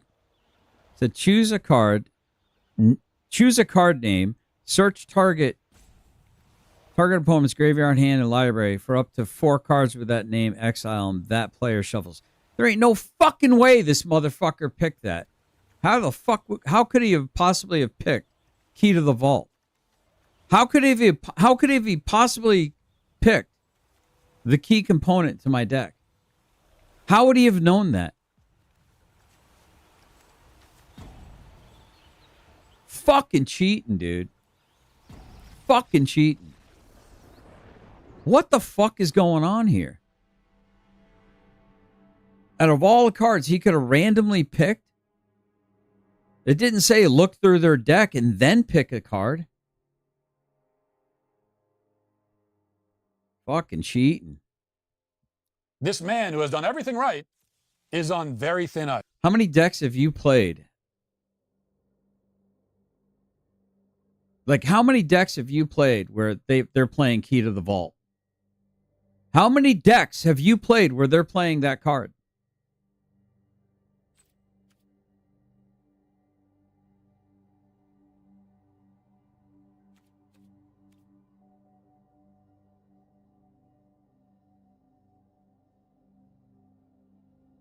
I haven't seen anyone play Key to the Vault in over a year. Somehow. And that about sums up. How the fuck was that possible? Now, I want to respond to this with two pieces of advice. Some advice for this woman and any woman like her, and some advice for men who are... See, you understand why I'm getting a little annoyed now, right? Now you're starting to see why I'm getting a little bit annoyed. Look at, and another fucking 2-land hand. Fucking crazy, dude. Watch, I probably won't get another land. You watch, I probably won't get another land for like until it's too late. Tempted to give up on marriage for fear of ending up with this woman or any woman. I'm going to like keep her. this though. Let me start by speaking to the woman in the video who says that she's contemplating divorce of her husband of 10 years, even though he's perfect and hasn't done anything wrong at all. Yeah. And I'll say to her, you know, I'm sure you've gotten a lot of advice from people close to you, friends, relatives, even your husband. And I'm just as sure that all of the advice is really bad because they're all probably assuring you that your feelings are valid, that you shouldn't be ashamed of feeling the way you do, and that you should take some time to figure yourself out, etc. and so on. Well, that is all wrong. Yep, you should absolutely feel ashamed. Your feelings, ma'am, are not valid, and you should be ashamed of them. The very last thing you need to do on this earth is spend even one more second trying to figure yourself out. That's all you've done with your life up until... It's like Brooks from Shawshank Redemption. Hey, lady, get busy living or get busy dying. Fucking A, dude. See, this is what I'm saying. It's like white liberal women are the fucking worst, especially if they're feminist. Absolutely, white liberal women are the fucking worst. Till this point, and look where it's got you. Besides, all this "I don't know myself" crap is all just cope anyway. It's a cover story. It's an excuse. It's the truth. You sound like a misogynist. You hate women and you hate people with darker colored skin than you. We're gonna cancel you, GF. You're so gonna get canceled. Oh, you're so canceled. You're so canceled. We're gonna cancel you. You're getting canceled. What the hell? This dude's about to do some crazy stuff here, chat. Watch. Man. Intern. How dare this guy? And you know this, we all do, is that you're actually just bored and you're looking for some kind of justification, rationalization to... Dude, what are the fucking odds? Oh, look, I got a mirror deck now, chat. Oh, isn't this great? I got a mirror deck, chat. Chat, look, we got a mirror deck. To abandon your marriage and sleep around for a few years until you get bored of that also and marry somebody else, until you also grow tired of that person, and the cycle will repeat, getting sadder and more pathetic each time as you get older and grayer with age, before dying in a nursing home and being memorialized at a sparsely attended funeral where your children give you polite and perfunctory eulogies and then bury you under a tombstone they bought at a bargain to mark a grave they will never visit. Ouch. That's the rather bleak savage that you are headed down. And That's it's savage. paradoxically both very well trodden and very lonely. But there is a way off of it, fortunately. It's simple. It's not complicated, though it will be difficult for someone who is pathologically selfish like you. But there's a word for this path. It's called love. And love is three things. It's an act, it's a choice, and it's an obligation. Love is not a feeling. There is a feeling properly attached to love, which is called affection. And that's the feeling that it sounds like you're missing, which doesn't surprise me. I'm going to guess, I'm going to read your mind here. You probably don't have a lot of affection for anyone in your life. I bet there are all kinds of feelings that you should feel, but you don't. I bet you've already gone to psychiatrists and got put on a bunch of drugs and anti-anxiety meds for this problem, haven't you? But it hasn't solved it. I mean, you're probably the kind of person who somehow doesn't feel awe and wonder when you look up at the sky at night. You probably don't feel the appropriate amount of anger and outrage that you should feel when you hear about criminals committing acts of violence against innocent people. All of your feelings towards your husband or anything else or anyone else are numbed and deadened by your selfish preoccupations. Self-absorption has that effect. You never feel what you should feel because you're never fully present in any moment or fully invested in any relationship. You're always just thinking about yourself. Narcissism is a black hole inside you that sucks all the light and happiness into it so that nothing can escape. But even so, you could still love your husband. I think I'm cooked here, chat. Love is a thing you choose to do. It is also an obligation. It is your duty to love your family. You owe it to them. They have a moral right to your love. That's the promise you make when you get married and start a family. You promise to love them, starting with your husband, which means staying faithful to him, serving him, caring for him, making sacrifices for him, respecting him. You can and should do all of that, regardless of how you happen to be feeling at any given moment. Now, you may feel like you don't know yourself or whatever nonsense you picked up from self-help audiobooks you listen to while you do yoga, but you can still perform the act of love. You can still serve and honor your husband. You can feel however you feel while you do it, but you can still do it. And here's the great thing. If you get into the habit of practicing love, engaging in it, performing it actively, then you will find that, without even trying, the feelings of affection will come. They flow out of these acts. Act like you love him, and you will love him because love is action.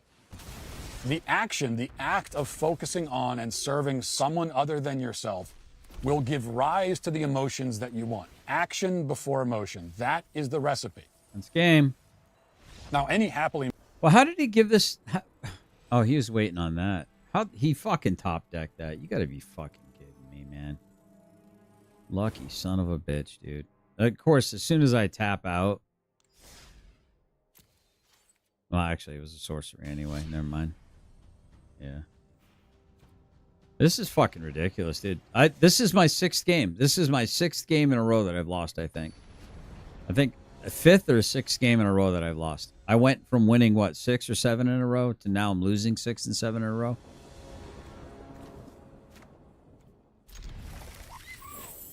You can't write this stuff. A married person and happy parent sees this recipe at work every day in big and small ways. I love my family. I also feel deep affection for them. But there are times when I'm in a bad mood and I just want to be left alone, right? I mean, everyone has those days. And I was feeling that way recently when my son came into the room and he asked me if I wanted to play basketball with him. And I didn't feel like it at the time. I didn't feel like it. My emotions weren't, my heart wasn't in it, right?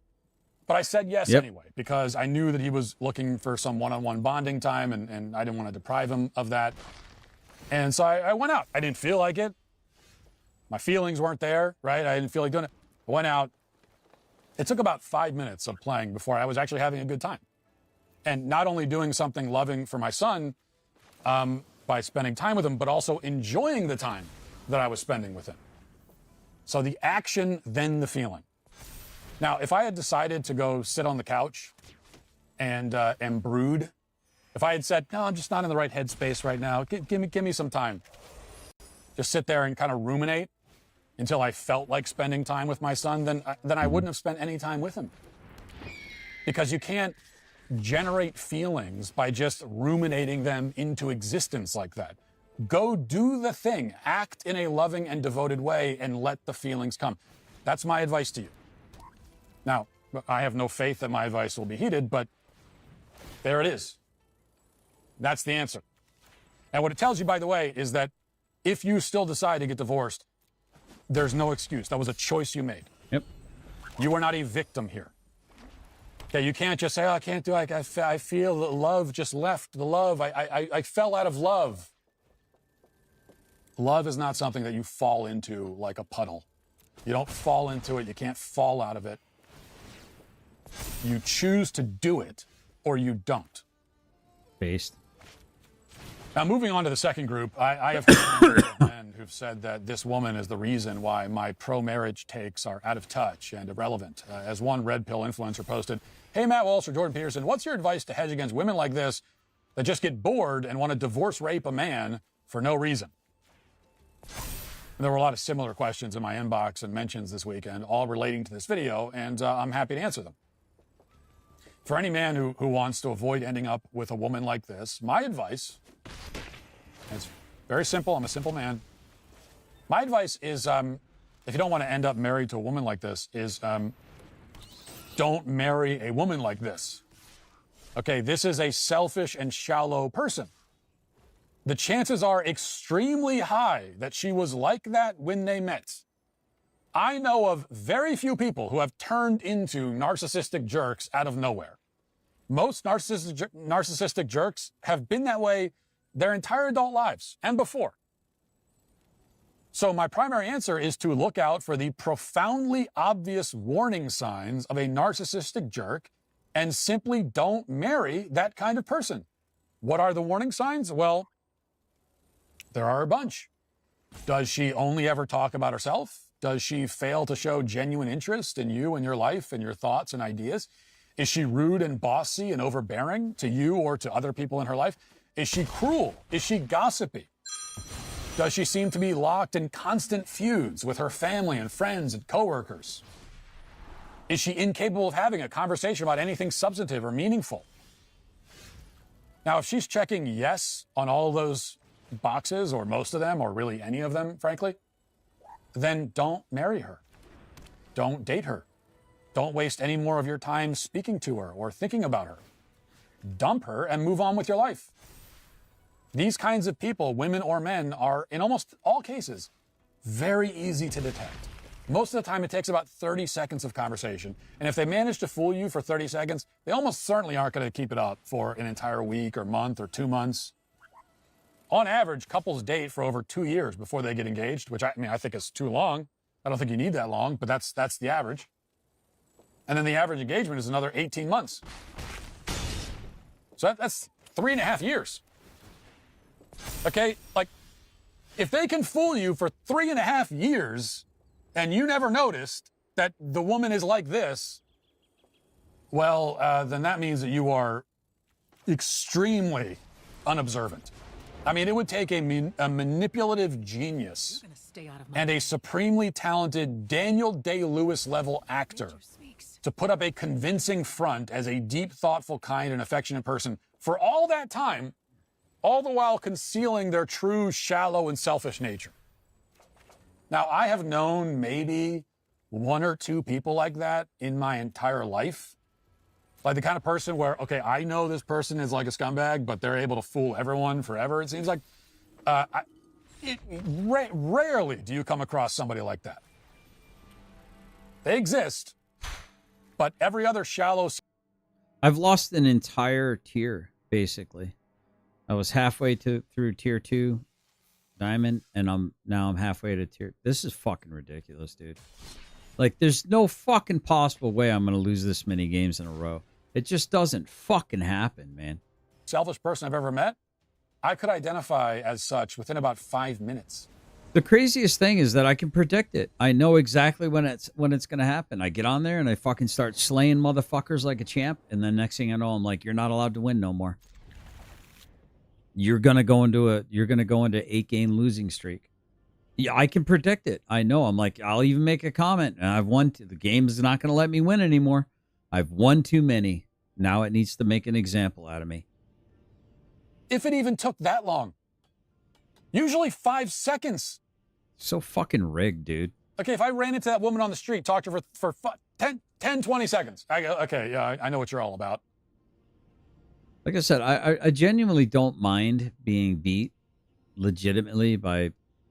I'm starting to wonder if most of the people that are playing this game are actually bots. I'm legit wondering if they're just like bots that are going to beat you. Like, there's nothing you can do about it. Like, they're stacking your deck against you while stacking their deck for themselves. Now, I don't know the woman in the video. I don't even know her name, but I've seen enough to say that she is no manipulative genius. Now, she may be manipulative, but she's not a genius. I put the chances at like 1% or lower that this woman wasn't incredibly shallow and self-absorbed when they were dating. I don't think I've ever in my life met anyone who was like this.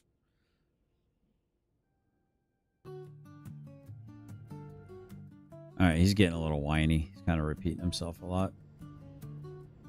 Kind of getting annoyed.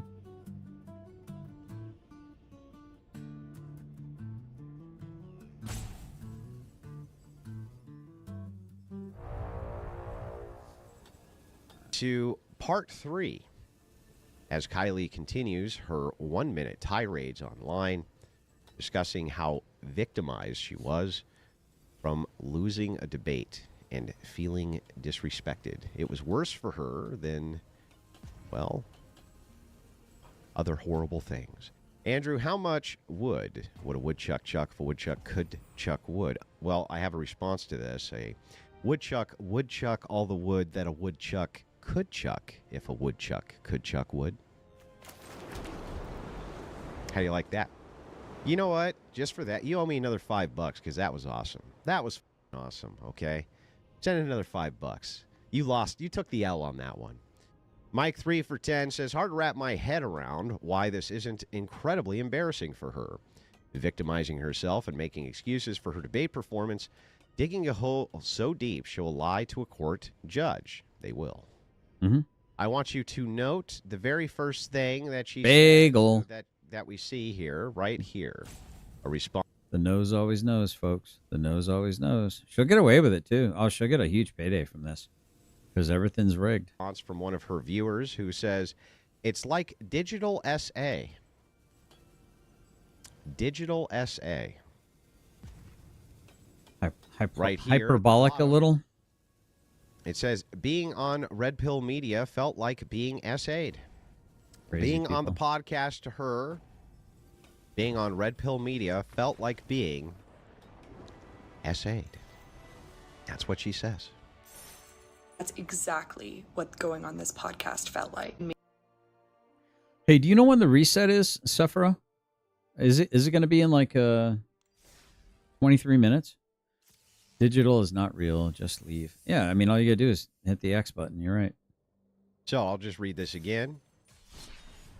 Being on Red Pill Media felt like being SA'd. It's like digital SA. Her opening is... Uh-oh. That's exactly what going on this podcast felt That like. was weird. Is that what it felt like? Is the rotation in? This is considered rotated out now or something? Wait, with this new set coming out, that means the rotation happens, so this deck's no longer going to be legal?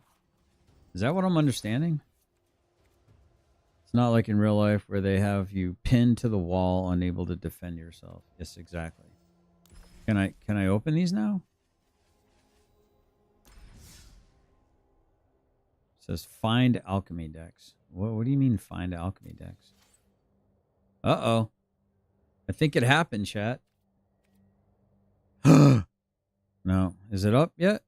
There's Dragonstorm. So, look, something happened here. Wait. Hold on. Oh, is that the store? It's doing something. It might have just closed the Mastery Pass. What the hell is going on here, chat? Y'all seeing this? What is going on, dude? I broke the inner... Look at it. I broke it. And maybe it rotated the cards leaving. Oh, I wonder how I'm going to have to change my deck then. Dude, what?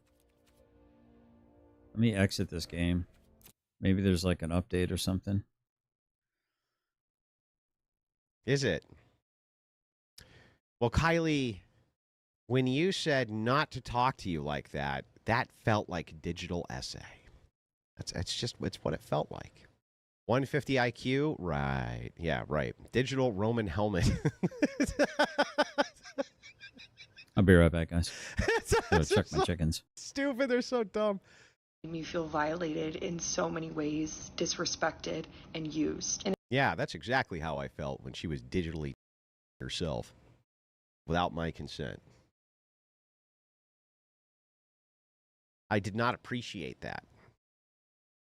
You know, it's really funny on this podcast. The only people I can think of who've ever been essayed on that podcast is me. The only one I'm aware of who's ever been essayed on that podcast was me by women. In addition to them having me fly across the country and front the bill myself with the promise of paying me back, which they didn't. Well, here's the thing, right? So I'm just going to point this out. Basically, every time I've ever gone on whatever, I have fronted the costs, and then Brian has paid me back after the content is made. There was a time where I had to cancel content, and so guess what he didn't do? He didn't give me any money. Now, why would it be the case that Brian wouldn't give me any reimbursement money for me not making him any content? Why would that be the case?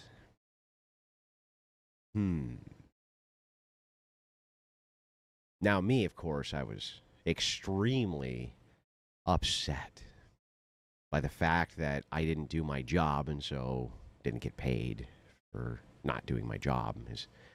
I know. It's crazy. Crazy. Don't know if this actually went through.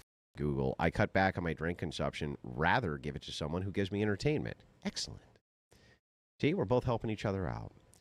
Just from hearing this, I feel like I need to go to digital trauma therapy. I'm a survivor. Yes, I've not only survived many bouts of digital SA with women, but actual SA in the studios from women, where they actually do that. But isn't it crazy that the time that I broke my end of an agreement, now this was due to an emergency, don't get me wrong, but that doesn't actually entitle me to get reimbursed if I'm not making the, in other words, if I'm not holding up on my end of the agreement. There's no reason that a reasonable person should have any expectation of reimbursement. By the way, I never even bothered to ask. There was never any clarification needed. You don't do what you agreed to do, you don't get paid. Now, this works in reverse, too. If you do come on and do what you're supposed to do and don't get paid, then you have some grievances. Or if the other end, goes after the contract, then you have some grievances. Wait, she was in studio live in person? And it was digital essay? Yes, correct. Digital essay. That's correct. Yes. This won't go anywhere. I doubt she's getting legal advice. No lawyer would allow her to make such claims in her video if this were going somewhere. You act like these people, what you act like is that these people live in a world where operating off of the advice of an attorney. She has a 150 IQ. She knows better than the lawyer, stupid.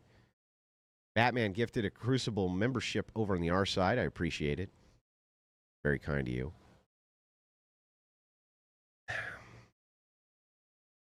I would say she digitally essayed the entire audience every single time she was being provocative with her breasts. She was essaying everybody who was watching digitally. They didn't consent to that. They showed up for a debate, not to watch this troglodyte toggle her boobs back and forth in a live studio. They didn't sign up for that, did they? Made them so much money that they asked me to come back 3 times. Well, okay. She didn't make me any money, and I didn't ask her to come back ever. So there's that. I guess when she says they, she just means Brian. Maybe she doesn't understand the proper use of pronouns. Many of these people don't. Many of them don't. Within 24 hours. And when I told them to pay me back, they sent me a threatening, abusive email. Ah, yes, a threatening and abusive email. Now, luckily for us, Brian posted the email so that we can read it and see how threatening and abusive it was. Felt not like a human being. Ah, I felt like not like a human being. I see. I understand now. You felt not like a human being. What does that even mean? I was harassed on the basis of being a woman, told that I was stupid, talked over. Yeah, well, Stupid. that's true. I did tell her she was stupid. Because she is stupid. Stupid. But where's the lie? Oh. No lies told. Yeah, it's not slander if it's true. Then she posts this. Depression, disruption in close relationship, loss of interest in sex, and fear and anxiety cause physical, mental, and behavioral reactions, all of which may lead the assault survivor to feel as though he or she has no control over her life. Where's my Most finny importantly, fin? all of these reactions are normal responses to the traumatic event you have experienced. It's digitally essayed, ladies and gentlemen. People are insane. Brand new form of madness. Talked down to. There we go. Why is she complaining about money? She looks like she eats well. And I was made to cry 2, 3, 4 times. You were made to cry. That's a very interesting way to frame that.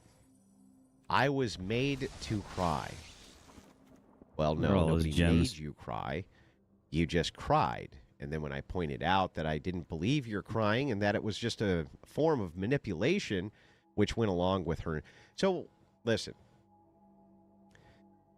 I very rarely make...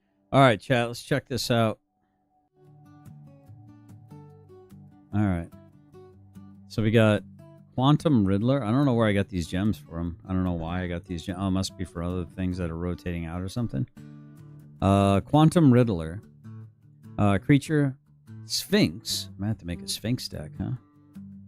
Snowflakes melt when it's hot, kids. Yep. Let's see. Flying. When this creature enters, draw a card as long as you have one or fewer cards in hand.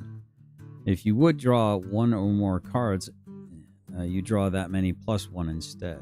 It's got a warp, too. What does warp do again? You may cast this card from your hand for its warp card, exile at the beginning of the next end step, and you may cast it from exile on a later turn. Okay, interesting. Then we have Rust Harvester.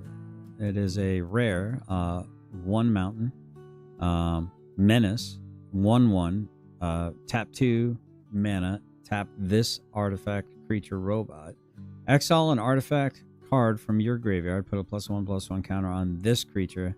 Then it deals damage equal to its power to any target. Ooh. That sounds good. Console of the Star Charts.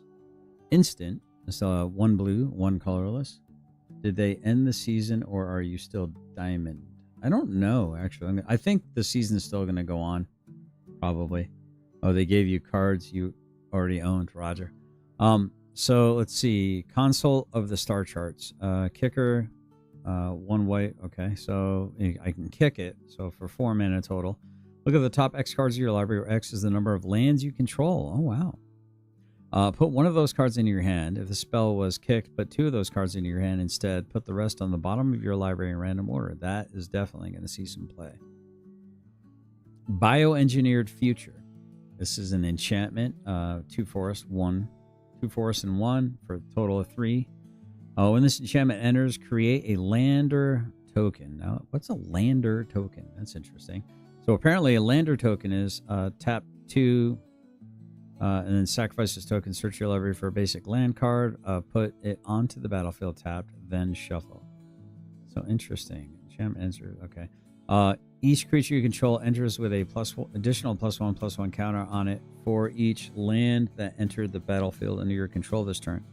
They just made landfall insane, chat.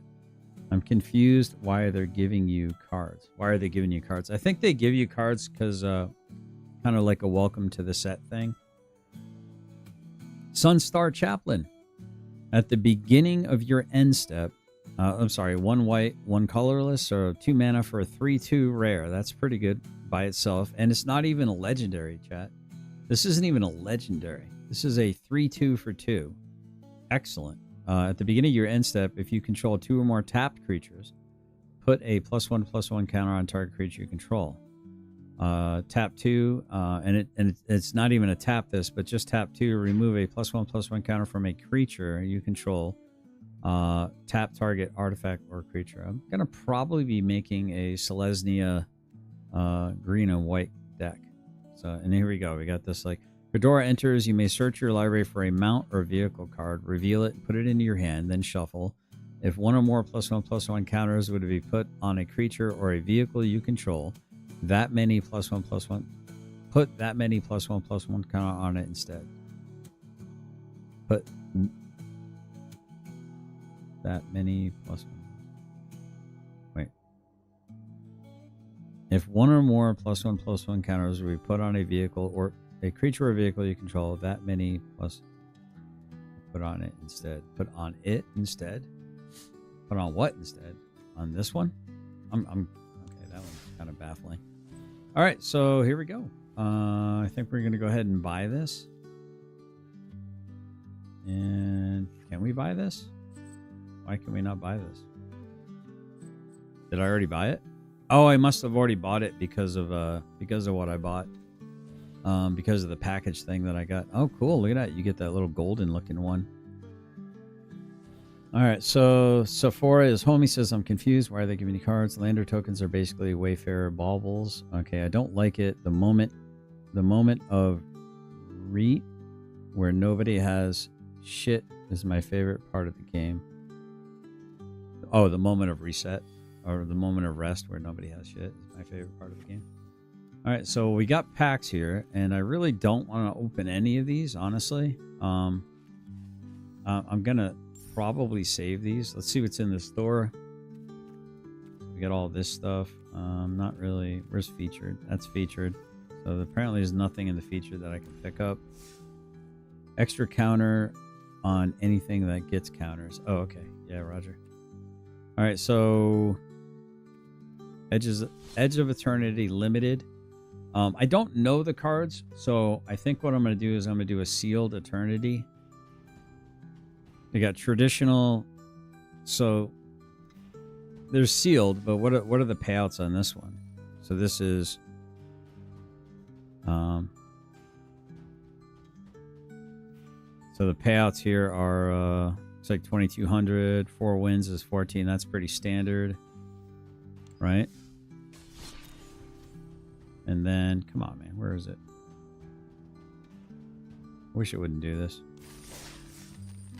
So this is traditional sealed, so it's really not good at all, honestly. Well, that's 4 wins, only 2 losses. I don't know. Draft first, then open. Yeah, I always do that. Yeah, I pre-ordered some stuff. So let's go here. So what I'm going to do is I'm going to do a sealed Edge of Eternities, which is this one here. I'm going to go ahead and pay this. Let's go ahead and open it because I want to get familiar with the cards first. And let's build a deck out of this here. Well, they gave me a banned card, but I guess I can use it. I thought this card was banned, but I guess I can use it in sealed. Is that how that works? All right, so we got, looks like we got some red here, a couple of red cards. Let's see, we got Cosmogrand Zenith. 3 mana. Oh, it's a best of 3. Got it. Okay. Oh, got it. Okay. Cosmogrand Zenith says, whenever you cast your second spell each turn, choose 1, create 2. Okay. Okay. And this is a Stirring Wildwood. I love the art of this card. It's beautiful. This land enters tapped. I can be white or green, which I was actually planning on doing a white-green with perhaps splashing black. You know, so a Absinthe, I think it becomes a 3/4 elemental creature with reach, still land. Oh, so it's it's that card. It's just reprinted. Okay, and there's that console of the charts. I think that's a perfectly fine card. Well, let's see what these other ones do. Non-basic lands are mountains. Okay, and create X tokens that are copies of target artifact or creature you control. That seems pretty good. These tokens gain haste till the end of turn. Sacrifice them at the beginning of next turn's upkeep. That seems pretty good. And then we have hard light containment. Enchant artifact you control. When this aura enters, exile target creature and opponent controls until the aura leaves. All right. Enchanted permanent has ward 1. Okay. And then we have a spacecraft. Sledge class seed ship. It's got station. Station means tap another creature you control. Put charge counters on this spacecraft equal to its power. Station only has a sorcery. It's an artifact creature at 7+. Okay. Flying. This creature has flying capable. Okay. When this spacecraft attacks, you may put a creature card from your hand onto the battlefield. That seems pretty good. All right. And then Seer Von Dam Sunstar Exemplar. Okay, that all rhymes. Hey, what's up, Karma? Good to see you. Good morning to you. Welcome, welcome. I'm going to be a little distracted because the new set just came out, so I'm going to be super excited about it. Vigilance Menace. Whenever another creature you control dies or is put into exile, put a +1/+1 counter on this creature, and you gain 1 life. When it dies or is put in exile, while its power is 4 or greater, destroy up to 1 target non-land permanent. All right, chat. Let's go ahead and continue. Let's see. Let's kind of see what we have here. So we're going to go mythics and rares. Sorry, my nose is really itchy. So apparently I got a little bit more than I thought I had here.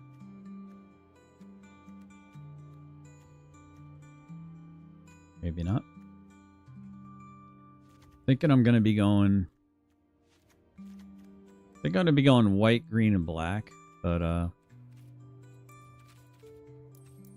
let's see. What do we have for white, green, and black? And colorless, right? What do we got for colorless?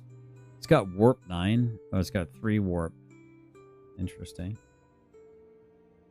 Whenever a non-token artifact creature you control dies or deals combat damage to a player, that player gets 2 poison counters. That's pretty nice.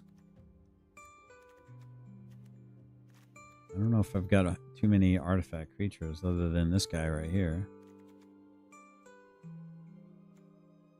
Okay.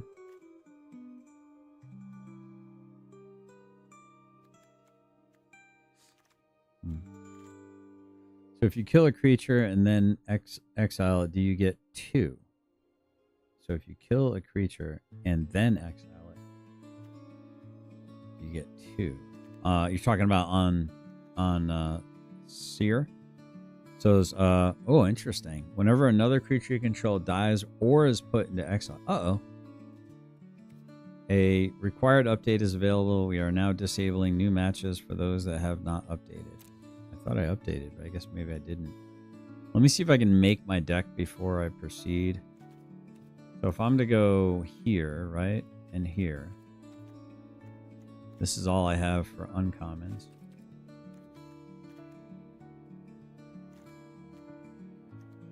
And I really want to lean more like green. Harmonious Grove Strider. Power and toughness are each equal to the number of lands you control. Yeah, that's definitely going in my deck. Whenever a creature you control with +1/+1 counter dies, draw a card. Yeah, that'll go well with this creature right here. And we have an artifact spacecraft here. All right, so that'll definitely go with this right here. So we're gonna put this into our deck because I've got more artifact creatures. It looks like. Whenever this spacecraft enters, you may sacrifice a land or a lander. If you do, search your library for up to 2 basic land cards and then put them onto the battlefield tapped and then shuffle. That's kind of cool. Landfall. Whenever a land you control enters, you gain 1 life. I mean, that's 2 mana for a 2/3. Why not? Yeah, that'd be silly not to. I'm really wondering about this Bygone Colossus, though. I don't know if... wonder if they just banned something. They might have. Vote out. Let's see. Seam Rip. When this enchantment enters, exile target non-land permanent and opponent controls with mana value 2 or less until this enchantment leaves. Sure, we'll throw that in there. Target creature you control gains double strike until the end of turn. If it has a +1/+1 counter on it, draw a card. Okay, that goes along with this as well. All right, there's my first initial alarm to make sure that I'm going to be ready to do the Zoom situation, chat. So I will be probably going back and forth and getting that set up.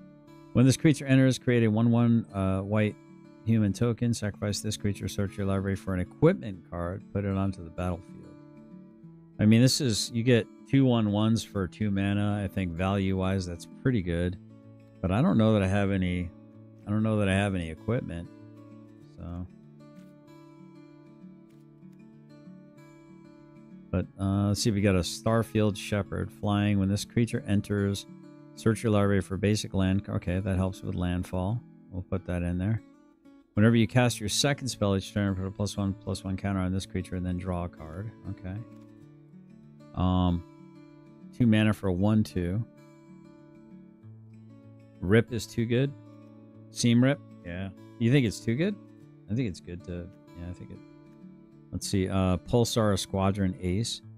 When this creature enters, look at the top 5 cards of your library and reveal a spacecraft. This is good because I know I have at least 2 in there that I want to... From among them, put it in your hand. Put the rest on the bottom of your library in any order.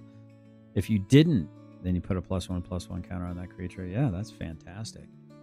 I'm going to put that in for now. I'm going to put the warp in there for now. So apparently, you may cast this card from your hand for the warp course, exile at the beginning of the next end step. Then you may cast it from exile later on a later turn. So this could be interesting, right? I could see... I'm wondering if like, for instance, if I were to cast this for its warp and then I was to do like that enchantment, that nihil enchantment, where you can make artifacts and creatures blink out and then come back in. I wonder if that would reset it. I wonder if that would bring it in as a 9/9 without the warp. Interesting. Convoke, draw. Yeah, that'll be removal. Let's see. As additional cost to cast a spell, sacrifice an artifact or a creature. Return target creature or spacecraft card with mana value 5 or less from your graveyard to the battlefield. Then create a lander token. That has some synergy. I don't think I'm going to be going double black, though, for the timeline color. You may cast this card from your graveyard using its warp ability. Huh. I don't know if I want to put that in quite yet. But it has recursion. Warp isn't haste, though. Yeah, it doesn't have haste. But what I'm saying is, if you can bounce it or exile it, and then it, the warp would reset, wouldn't it? And then when it comes into play after the exile, I think it would stay in play. I guess that's what I'm kind of leaning towards. All right, so let's see. As an additional cost, sacrifice an artifact, return target. I don't know if I want to use that. Well, let's go with commons. Let's see what we have for the common pool here, chat. Apparently, we got another spacecraft here. Surveil 2. Oh, we got 2 of those. That's kind of cool. This is a Thaumaton Torpedo. For 6 mana tap, sacrifice to destroy target non-land permanent. This ability costs 3 less to activate if you attacked with a spacecraft this turn. That seems kind of cool. We got some green here, though. You gain 2 life, create a lander token. That seems pretty good, too. I mean, that seems really good. Put a +1/+1 on this creature. Only activate as a sorcery. And this one talks about... Hold on. Let's look at a few things here, chat. 2/2 for 2 with an upside. Yeah, why wouldn't I use it? When this creature enters, create a lander token. What the? Yeah. When this creature enters, put a +1/+1 counter on target creature. Each creature you control has trample. Yeah, I'm sensing a theme here, chat. Trample landfall. Whenever a land you control enters, it gets +1/+1 until the end. And it has trample for 4. 4/4 for 4 with trample built in. When this equipment, all right, we do have equipment. When this equipment enters, attach it to target creature control, gets +1, and it has reach. That seems pretty good. And let's see. So 5/5 for 6. The spell costs X less to cast, where X is the number of differently named lands you control. I don't know if that'll work though or not, chat. We got the Peregrine Beckoner. Seems pretty good, chat. And there's 3 of them. When this creature enters until the end of the turn, another target creature you control gets +2 and gains. When this creature dies, return to the battlefield tapped under its owner's control. That seems really good. That actually seems really good. 4/5 for 5 with a warp ability. Nice, because that for 2 mana you can give something +2, +0, and it comes back into play. Chances are it might trade with something, right? If it dies.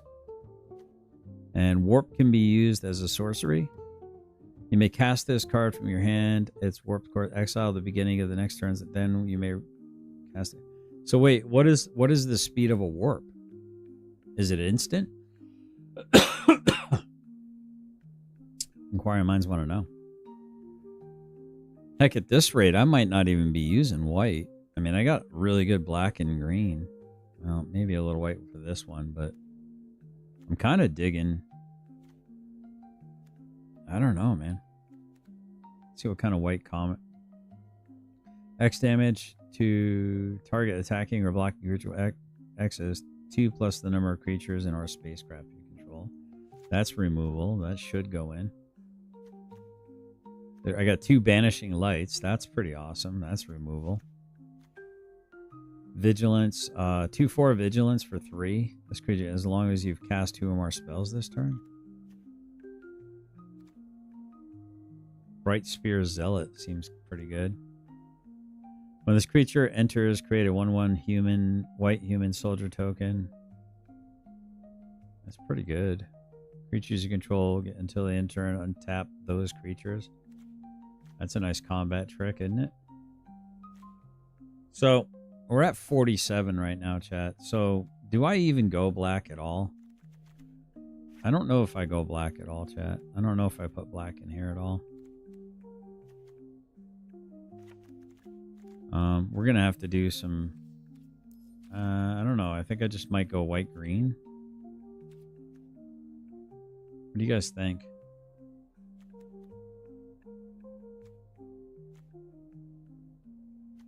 So death-free combat. Yeah, basically. It's like a free swing, and it revives it. Yeah, I think that's pretty good. The Peregrine's nice, but I don't know, man. I'm thinking maybe I just go green-white. And this will help me go wide right here.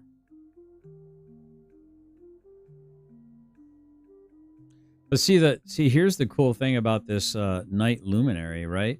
Now think about the Night Luminary with the Peregrine. If I were to go white-black here, that would be pretty badass, wouldn't it? So, like, imagine I'm to go white-black here, right? And I get the Peregrines in here. Right? I don't think so. So, like, right here. So, whenever this creature enters until the end of the turn, another turn gets +1 again when this creature dies. So, if I attack with this, and it's going to die, and I use the warp on the Peregrine, when it comes back into play, right? Return it to the battlefield. So, it would re-enter. It would give me another 1/1. Allow me to go white-green looks good. Yeah. I think white-green is probably the way to go. I think that's the right choice. I mean, this would be a nice little, if I go all gas, no brakes on that. I mean, this is a nice little vigilance. 2/4 vigilance for 3. Kind of hard not to justify putting that in. But I don't know if Night Luminary goes in or not, chat. So I'm at 46. I got to really think about some things here. So this is like, I think this says right here. When this creature enters, each creature you control with a +1/+1 counter on it has trample. So I got to kind of protect this, right? This Strix Fate Maker. I think that has to go in. I don't know if I have a way to cast multiple spells, like to bounce something to my hand or something like that.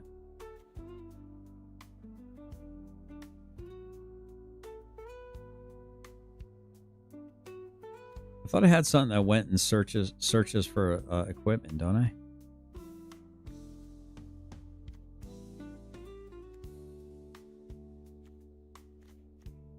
Is it this guy? No.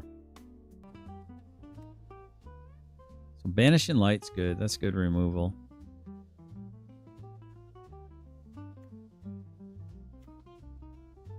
Poor defense is good against red. Yeah, I agree. So it says when this creature enters, search your library for basic land card, basic plains card, or a creature card with a mana value 1 or less. Reveal it, put it in your hand, and then shuffle. I don't think I have any creature cards 1 or less. No, I don't have any creature cards of mana value 1 or less. But I do have plains, so.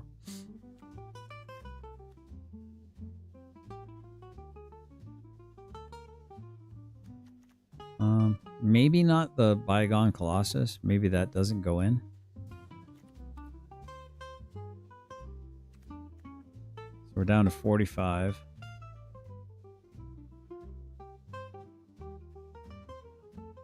The 2-drop soldier. Get rid of that. This one right here. Get rid of this one.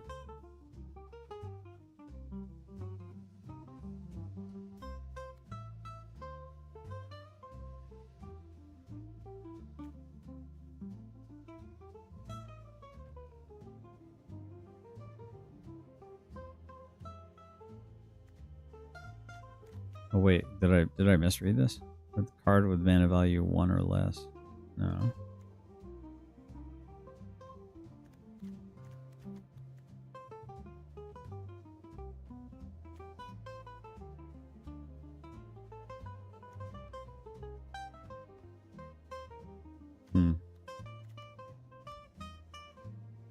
How many creatures do I have currently? I got 15 creatures right now. I don't know that I want to lose too many creatures. That's the only thing. I could probably go down to 16 land, honestly.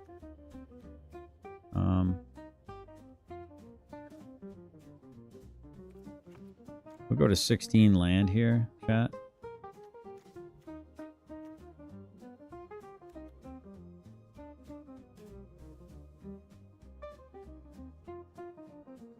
Oh, it's the one that goes and gets the... How do you remember that, dude? Oh, that's right. Sacrifice this creature, search your land. For an equipment card, put it on the battlefield and shuffle. Got it. Okay, roger.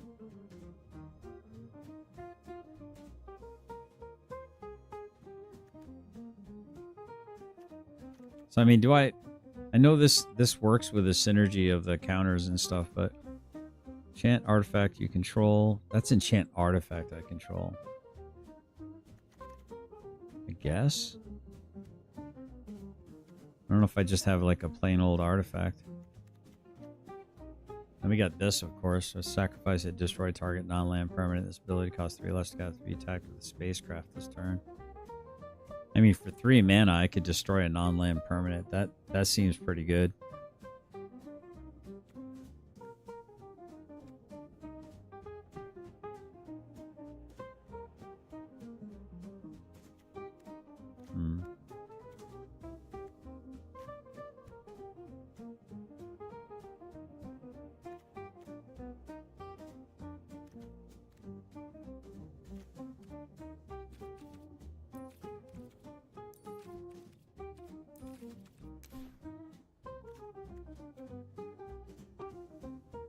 Seems like such a shame to not play this card, though.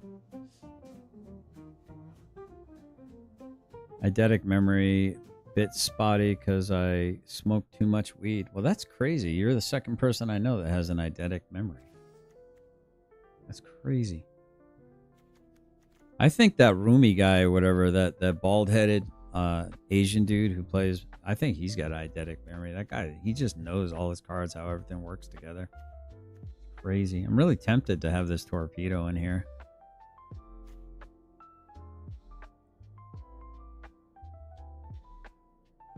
I don't know if I have the curiosities in here. I don't know if that's the right thing. I don't know if they're the right thing to have in here. I mean, it would be good for acceleration, but I don't really have anything that costs more than 5 mana. I'll take them out, I think. But I do have some landfall stuff, but... Do I really need this equipment? I don't know if I need this equipment. I don't think I put that in there, chat. So I got to drop one card here. Uh-oh. No, I was just getting ready to save it. I was just getting ready to save it. Oh, I can't believe it just did that to me, chat. I was just getting ready to save it. You see what it just did to me? How dare it? How dare it? All right, well, I can actually start working on... Let me see.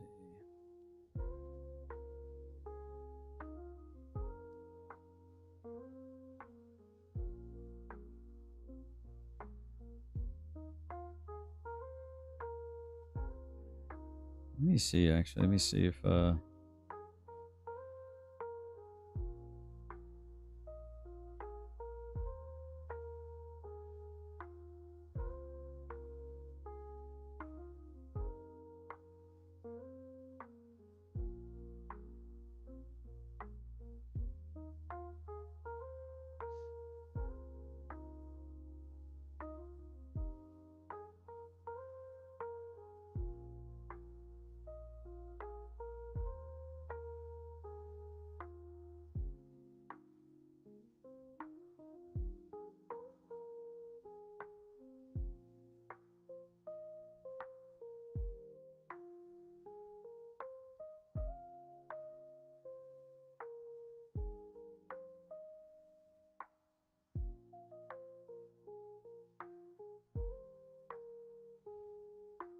Okay, where are we at? Looks like it's still loading here.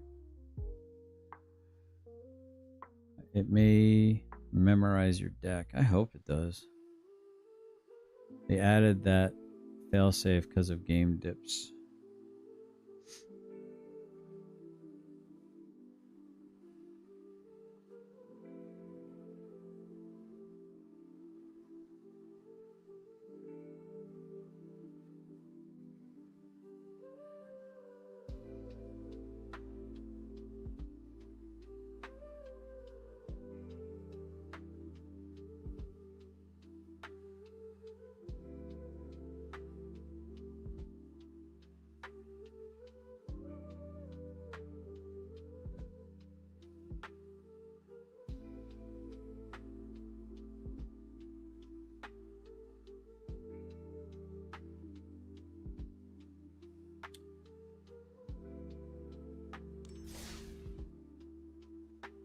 Bring up Zoom.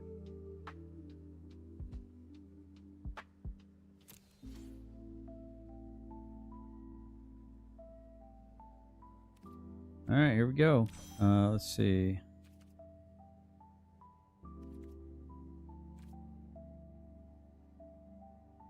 I'm going to try to join this real quick, chat. 1 second.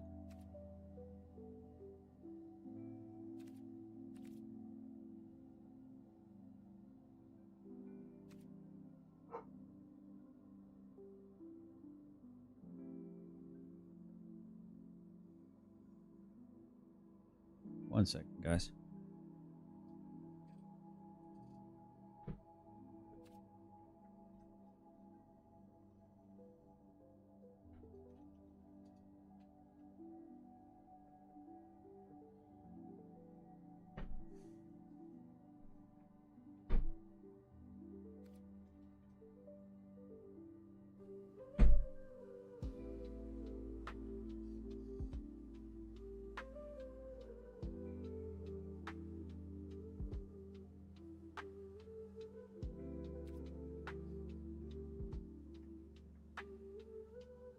Might be my readers. Yeah. There we go, chat. I'm getting my old man glasses on. I got some readers. Let me just clean them off real quick.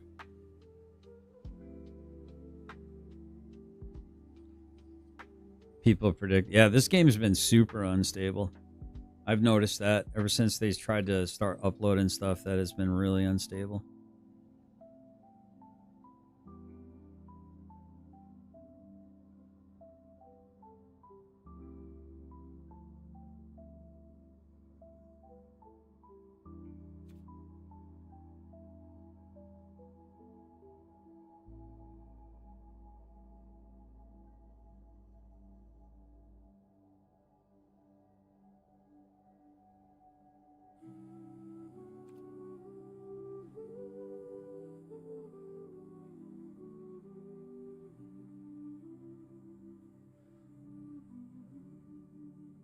Let's see if this password still works.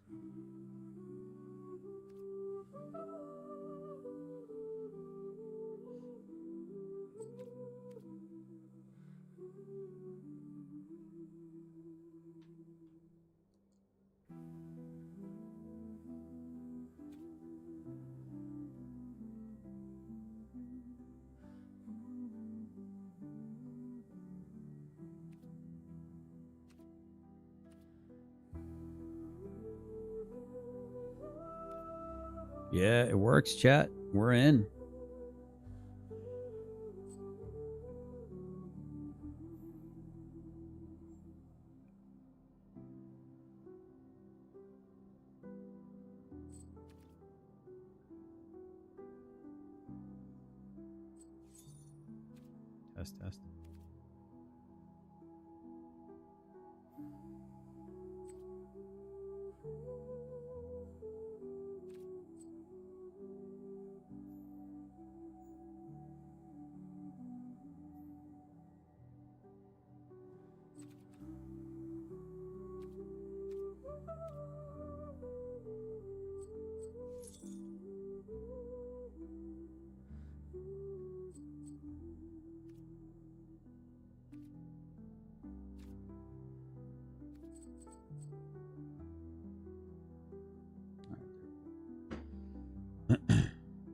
Test. Test.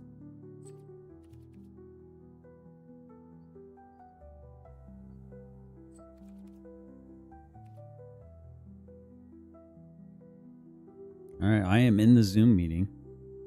So once it goes, it goes. Oh.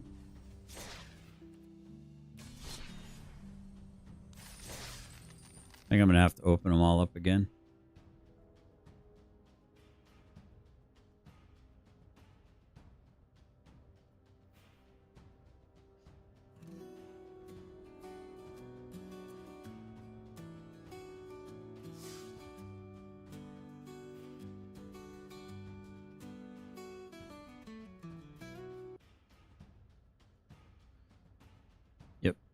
Let me go ahead and turn on audio. So it might be like new music and stuff with the new expansion. I might want to check it out. So go lay down. Go lay down. I already let you out. Go lay down, buddy. All right, so we got to build my deck.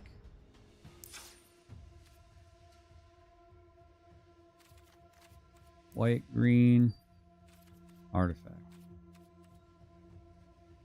All right, start with that and that. Yes. Yes. Is it worth splashing that for that, though?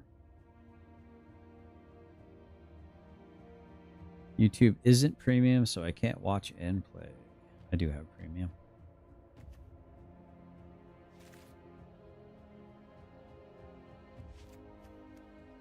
I'm just so tempted to... I gotta splash, right? I gotta splash some black for that, don't I?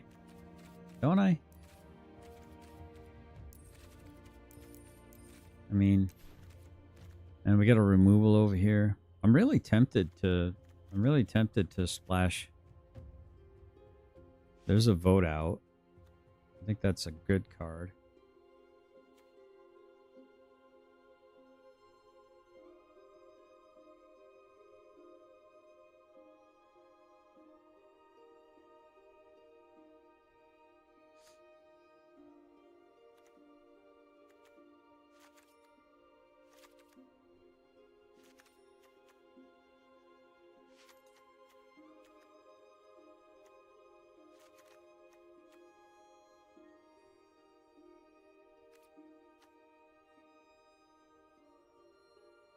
I mean, you have landers.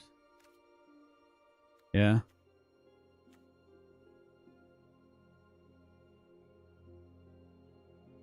Oh, that is true. Yeah. Yeah, that is very true. And then I can return. I can warp this out and get it back. It's got haste. It's a 2/2 for, but 2 black. I'm not that heavy in black. I don't think that that's the right call. Exile target non-land permanent and opponent controls of mana by 2 or less until this enchantment leaves the battlefield.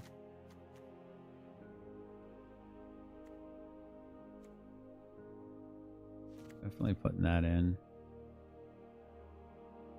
I don't know if this Sunstar Lightsmith is the right thing to do here though, but definitely gonna do that guy right there. I mean, it's a 3/3 for 4. I don't know if I have enough things that'll cast 2 things in a row, you know what I'm saying, to really justify having this guy. I mean, that's 2 1/1s for 2 mana. I think that's good value.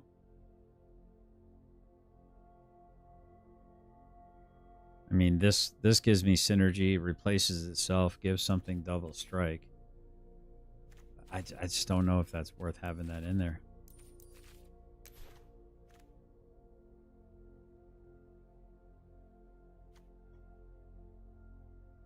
I think that's a really good card to put in there. I got to put 2 of these in here, I think. I don't know, maybe this isn't the right thing to do. When it enters Surveil 2, I think that's a really good thing to do. Or to have. Flying, 4+, it gets flying.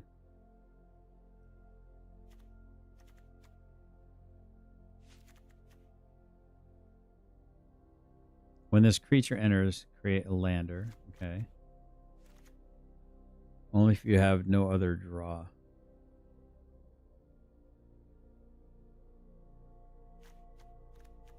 What does that mean? Only if you have no other draw.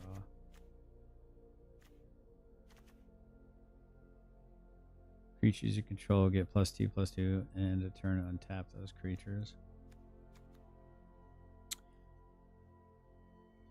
Dark Endurance. The spell costs 1 less to cast if it targets a blocking creature. It gains indestructible until the end of turn. That's a nice little effect there. Target creature -3 until the end of turn. If that creature's power is 0 or less, destroy it. Okay, well that's removal. Oh, we got a lifelink here, chat. I'm kind of glad I looked at these. We got 2 lifelinkers, 2/3 lifelinkers. Whenever this creature attacks, you may sacrifice another creature or artifact. If you do, this creature gets +2 till the end of the turn. I mean, that's lifelink. That ain't bad. 2/3 lifelinker for 3. We got a flyer here.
Hold on, guys. I'm typing something real. Cake can draw off landers. Cake? What do you mean? Cake can draw off landers. Cake? Draw off landers. Caller can draw off landers. Oh, really? Hold on.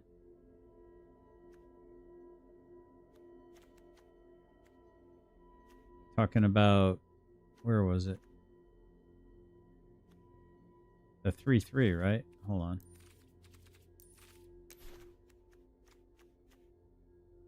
Sunstar Lightsmith? No. Caller can draw off a landers. Caller? Where's the caller?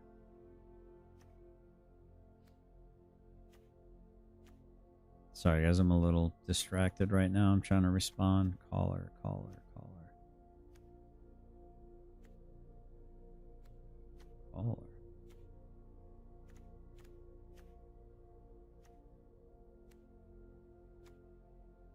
Wait, what caller?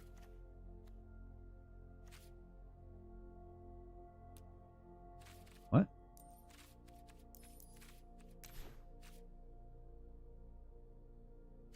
What are you talking about? What the what?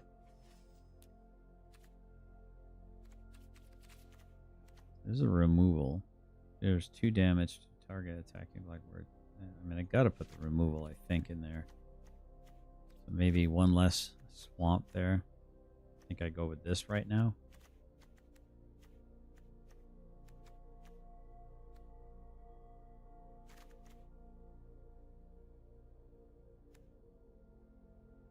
I don't know. This bright spear zealot seems nice. The black card you were hovering. Oh.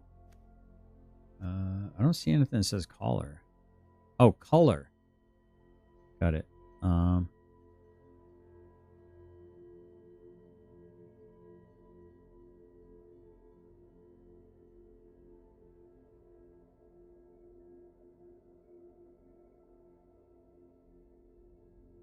Can draw off a land.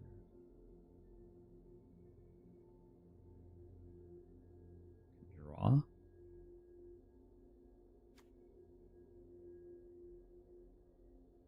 What? Ooh, that's nice. Exile target creature or spacecraft. That's pretty nice. Would have overlooked that.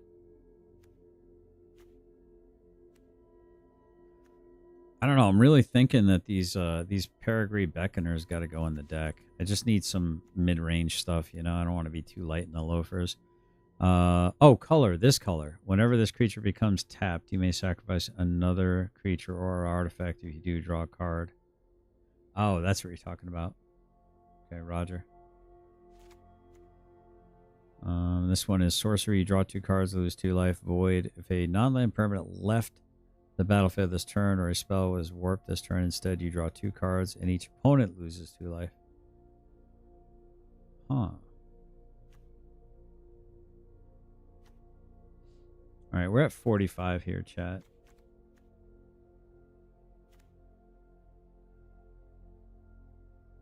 Black's color. There's 17 lands. I think I'm going to go with 17 lands, but I'm going to have to really think about what I'm going to have in here. I don't think I have this in here, guys. I think I take that creature out. And I don't know if I have these worm sweepers in here either. I think I'll get rid of those. I like the removal. I really do like this soldier here, but vigilance is nice, but I don't really have any way to really buff it too much. So I need to drop 3 cards here. Do I just go down to 2 Peregrines? Beckoners?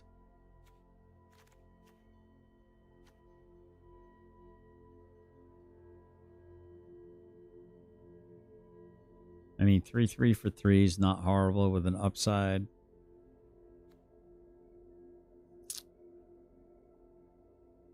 That's not a bad card either. It'll help me like ramp to this stuff. I mean, hold on. What am I doing? Hitting the wrong one. Maybe I go full on. Maybe I go full on Beckoner because I mean I can use it for its warp cost, like for whatever I'm attacking with. Some of these like tokens and stuff. Put some pressure early.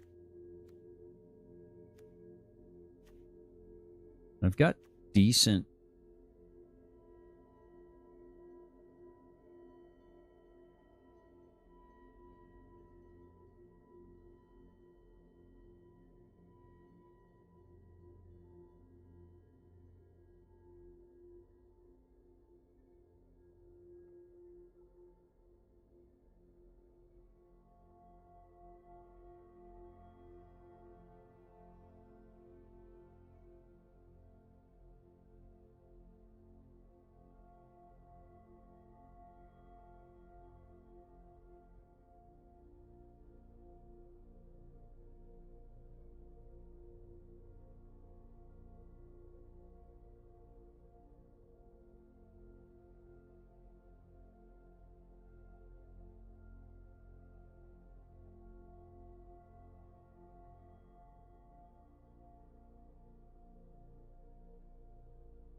Always can block that.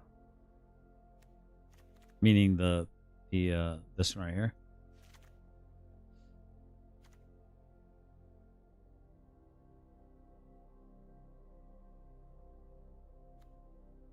Yeah, it is nice.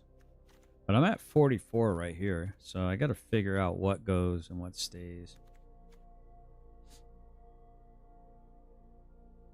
Cost-free pressure is good. Yeah, that is true. That is a fact. Excuse me. I don't know. I'm thinking this virulent silencer could win me a game here because if my stations can get through without being blocked. But I don't know. I got rid of some of my stations, so I only have 2 stations technically. Maybe not. Maybe that's not the right thing to do. I feel like 3-2 for 5 isn't good. Yeah, that's true. But it does... Well, hold on, though. I could do it for the warp. See, look. I could do it for a warp, right? And it helps me get land. Right? But yeah, you're not incorrect about that. I mean, this basically kills it. But I can warp it on turn 2 to start ramping myself. But I don't really have anything else that other than a planes that it would pull out. So I think you're right. I think that's got to go. Yeah, I think that's a good call. What are we thinking about this Honored Knight Captain? How many creatures am I rocking? I got 16 creatures currently.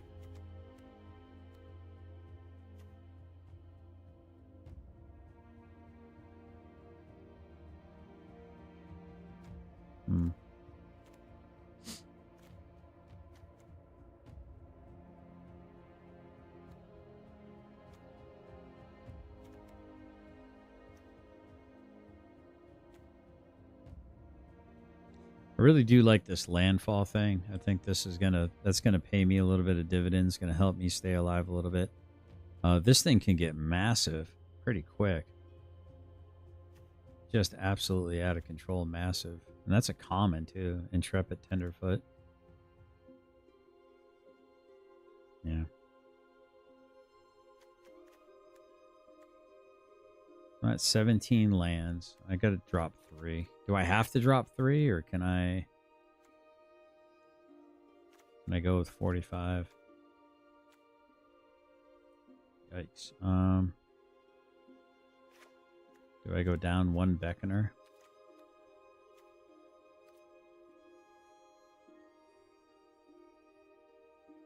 Do I drop 1 Swamp?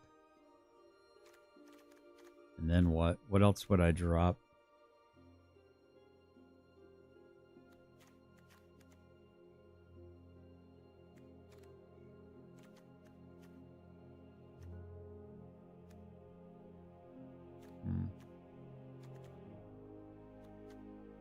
This one right here. Should I get rid of that one?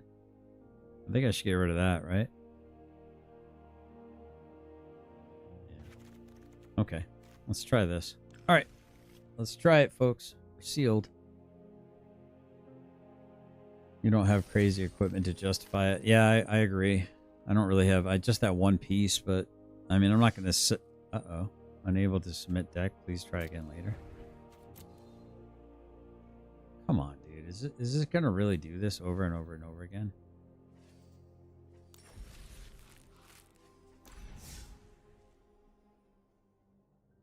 This is going to get annoying.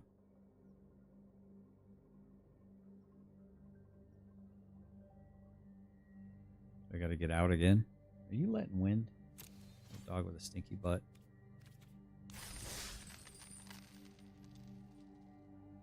Nightcap.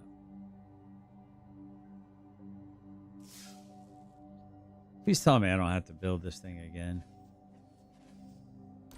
Come on, man. Let me get out and get back in again.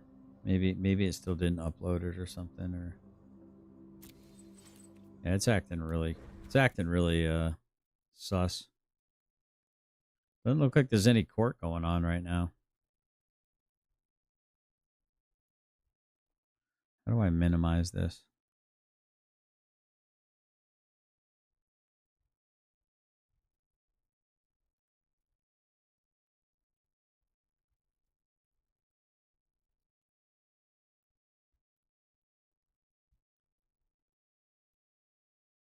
Exit full screen. There we go. Minimize that. Minimize that. Cool. Okay, perfect. Did you update it? I mean, it automatically should update whenever I load in, right? I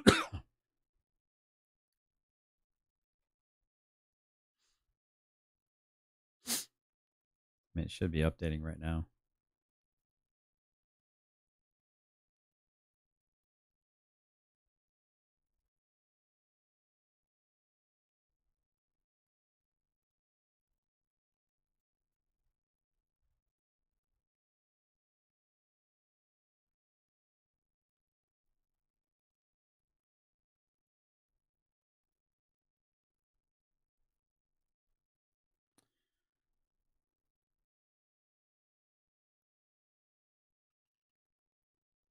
Yeah, something weird's going on. Yeah, it's probably best to just kind of let it do what it's going to do at first.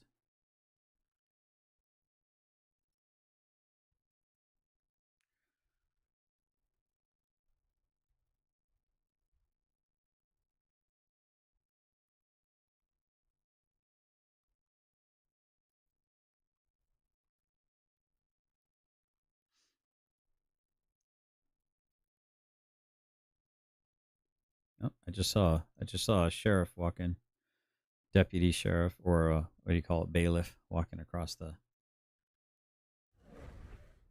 network error. Unable to get collection. Please try again later.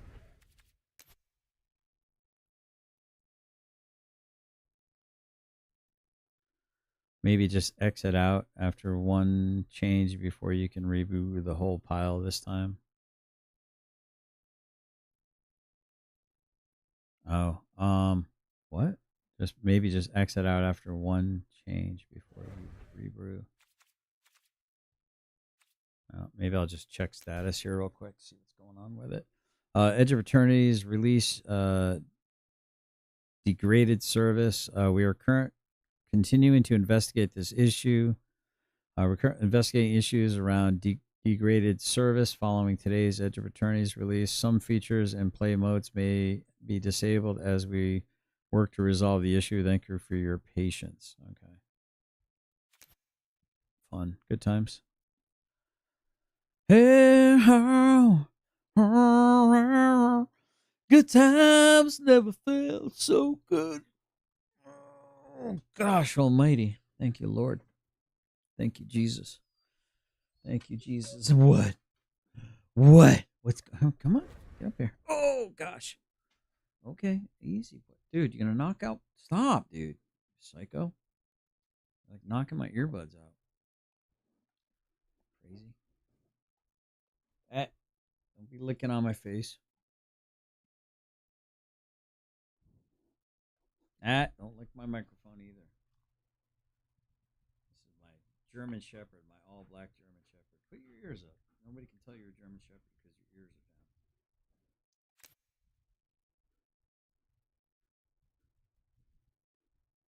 Come on, get down. Well, this is like the second time I built my deck, so we'll see. I'm thinking black-green might be the way to go. White actually looks kind of weak, in my opinion. I'm still think maybe black-green is the way to go with that. Yeah, it's acting all kinds of crazy.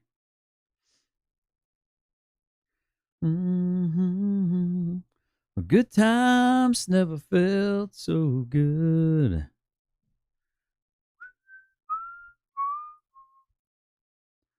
All right, I can get rid of that.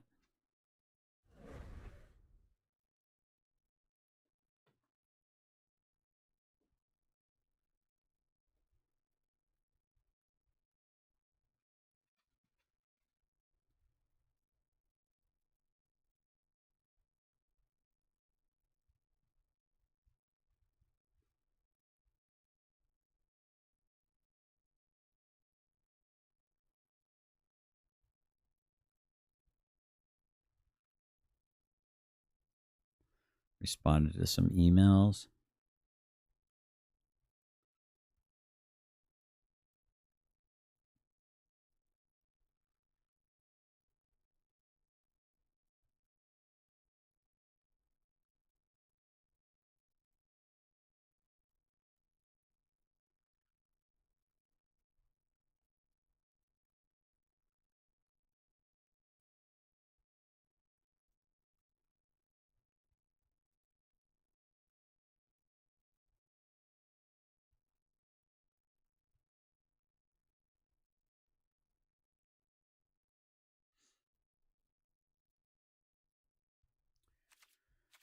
Reconnect. This is getting crazy.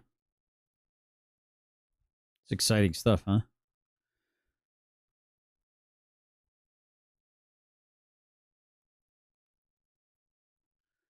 They really need to hire a better development team. Yeah, they gotten really lazy with the animations on the pets you can get. Oh man, see it? Look at it. It tried to get in there, and then it left. All right, let me get rid of that completely. This is just insane in the membrane. All right, well, we could do this while we're waiting. Make this claim. Rarely, right? Because it's mostly just nonsensical. But if there was a classification, a realistic classification for a narcissist, Kylie would be the very embodiment of what that is. Mm-hmm. The whole world revolves around Kylie's feelings. Kylie can be digitally essayed in her mind, and it manifests as a reality, and so therefore, she was indeed essayed digitally. And there's nothing, of course, you can do about the frame of feeling. The idea that I feel this way, therefore real, therefore happened. There's no defense against it. You can't falsify how a person feels. You just look at the objective reality of what happened or didn't happen, and nothing more. And this is one of the biggest problems with this entitlement of just thinking the whole world revolves around you. It doesn't. And it doesn't revolve around me. It doesn't revolve around the chat. The world doesn't revolve around this. It's like the ultimate real form. If you're going to call somebody a narcissist, that would be the behavior you'd be pointing at. Oh, Not, can you? Oh, It won't let you do ranked or anything, chat. Look at that. That's interesting. So we can't do ranked.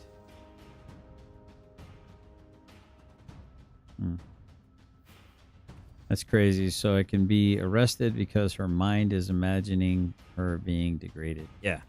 Yeah, these people are insane. That is a fact. These people are legit insane. Oh, I guess we'll play this a little bit.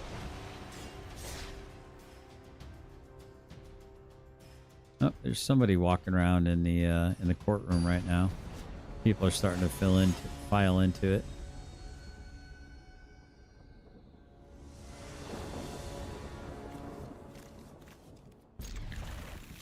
So I'll be switching over to my main channel. I don't know if you're following me over there.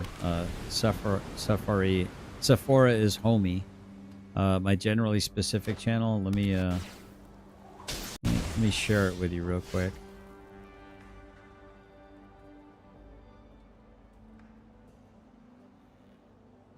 Like, share, and subscribe over there.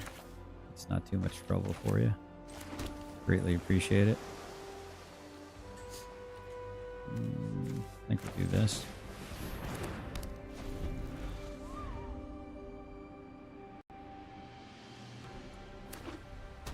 The only thing that enrages me is when you hear people say, "You must believe me."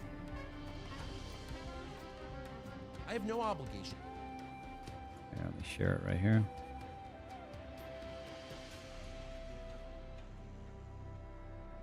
Go ahead and pin it. You may already be over there following, but just in case you're not.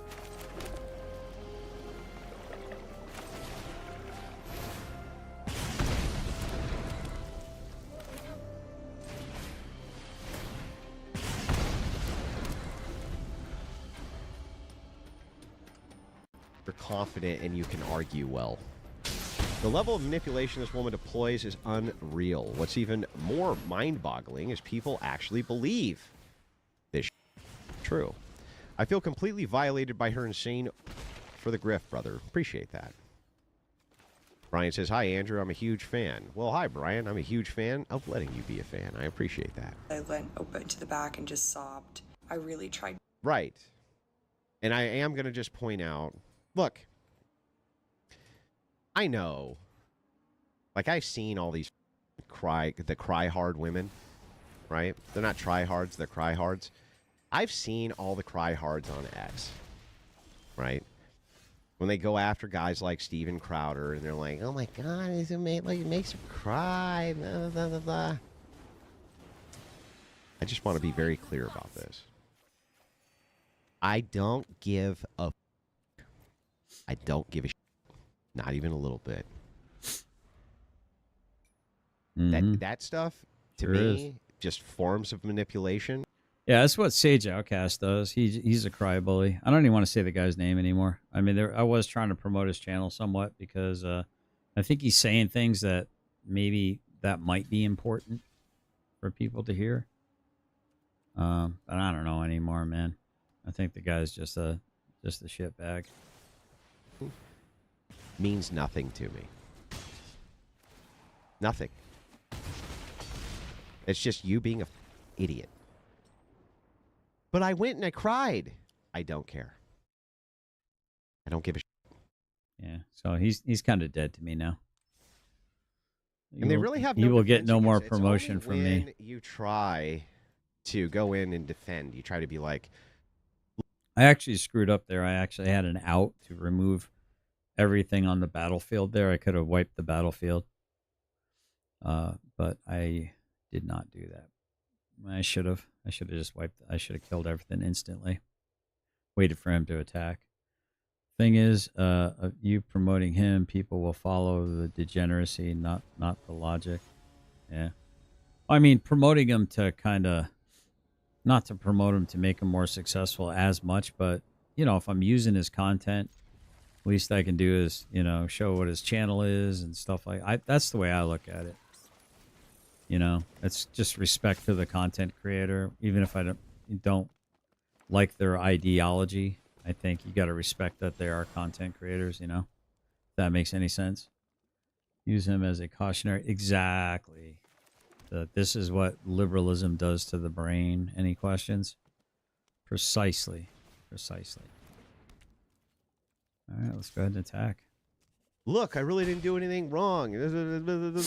Don't do that. Just look them right in the eye and say, "F you." Go cry then. Go cry. Mm-hmm. Go cry. I don't care. Go cry. I don't give a No defense against that at all. None. This idea that you perpetually have to put up with from women because otherwise they'll cry. Let them cry. Let them cry. That's what I agree with it. Go cry. I'll get over it. Get out of your system. Yeah, we keep mollycoddling When you're these. all done crying, come back and we can address reality. Stalker12 gives 5 Crucible memberships. Very kind of you. Didn't you know Facts started caring about and accommodating your feelings? Yeah, what was I thinking? Which is worse, her or Desiree? Personally, I'd say the latter. She's worse than Desiree. Actually worse.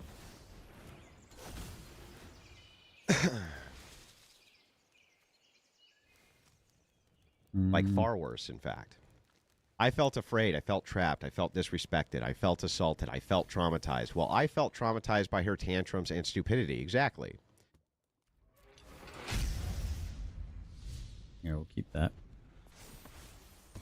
All right, chat. What are we going to watch next?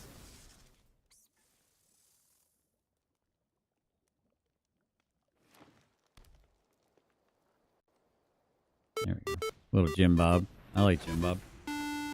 This guy's made by Jim Bob. I really enjoy this guy's content. Let's hear breakfast tacos.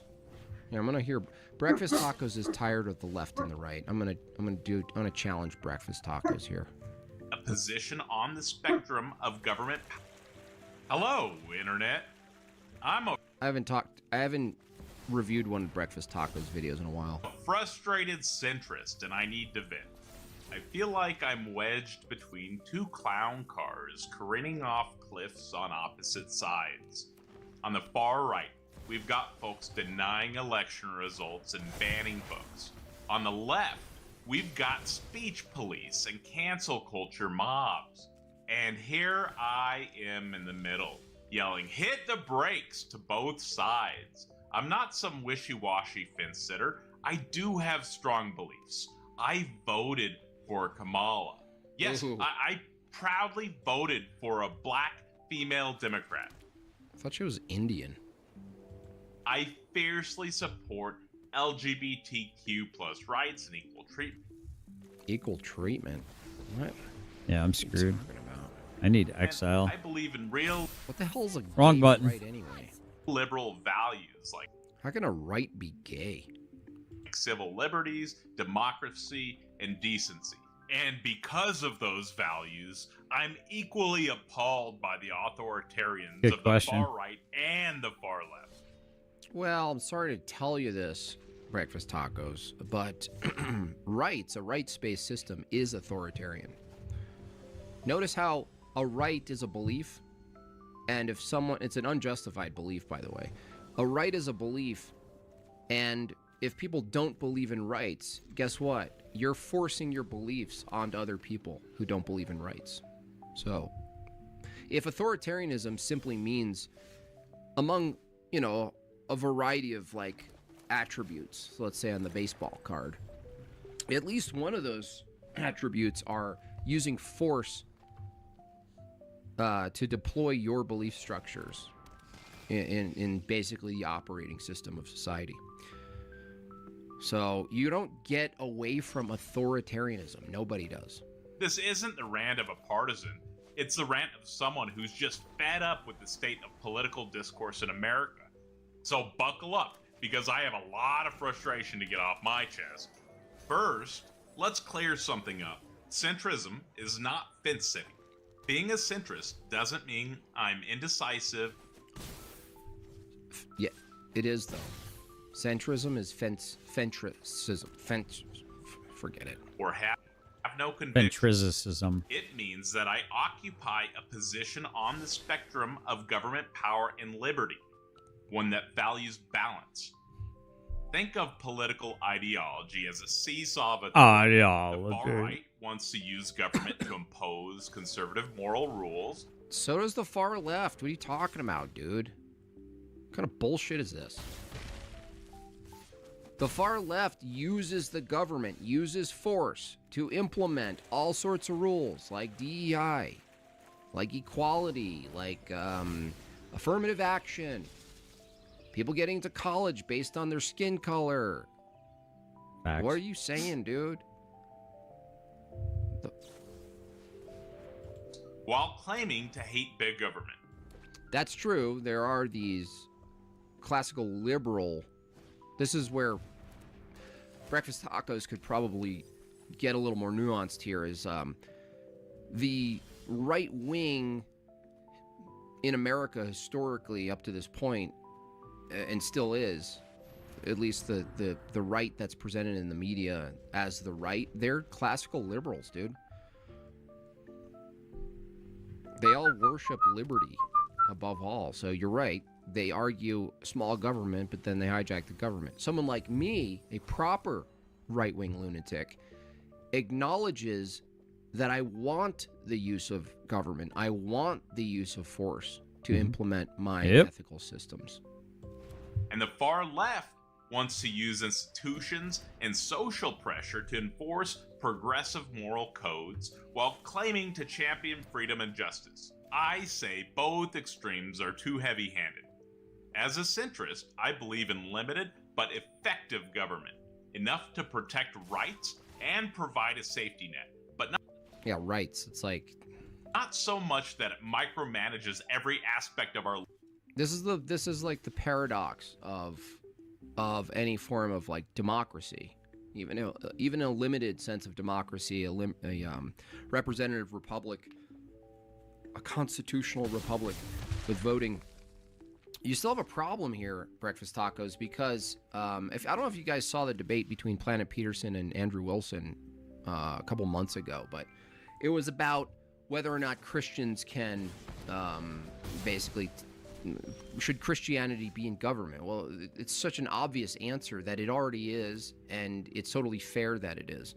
So the problem here is someone like Breakfast Tacos has this sort of utopian view where you could maintain this paradigm of rights and protected rights and privileges and amenities and all these things, and also maintain some sort of balance so that the power structure isn't fully populated ever by one side or the other. Well, no.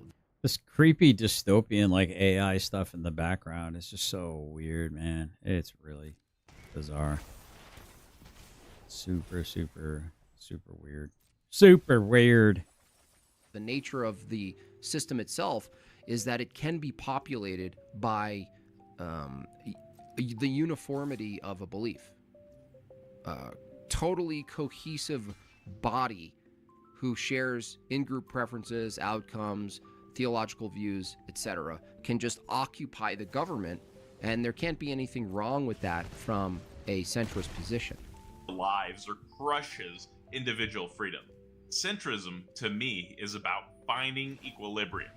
It's saying no to authoritarianism, whether it's wrapped in a flag or in woke slogans. Yeah, but that's another paradox. The performative contradiction around the corner is when you fight authoritarianism, you're matching or superseding the power. So you become the authority to fight authoritarianism. Centrism is often caricatured as sitting on the sidelines or splitting the difference. Wrong. Centrism is its own stance. It's about principled moderation. I'll side with the left on some issues. I support trans rights and racial justice, and What the hell is racial justice, dude? How is that a centrist position? Racial justice? You literally just admitted that there's some type of justice that's based on race alone. Here, Bill. Thank you. Here, Bill. Thank you. Thank you, Kissy Cat. side with the right on other issues. I support the freedom of speech, even for speech I hate. How about, what if it's not real children? Is that free speech, Tacos? But overall, I'm not... Where do your principles come from other than, like, you looking at a menu? You might as well add in your principles to every menu in America and be like, yeah, that's where my principles come from McDonald's, the menu. Picking a team. I'm gonna love this because I think I'm gonna end up decking this dude. He might get something here. Uh-oh, he's gonna get that.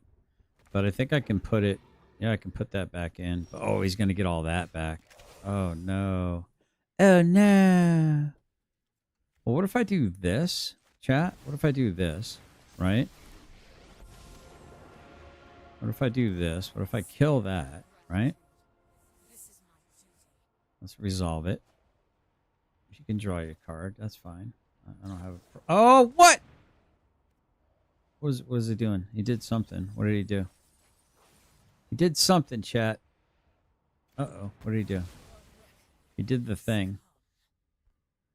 All right, hold on. Next. Next. Do I want to attack? I don't think I want to attack.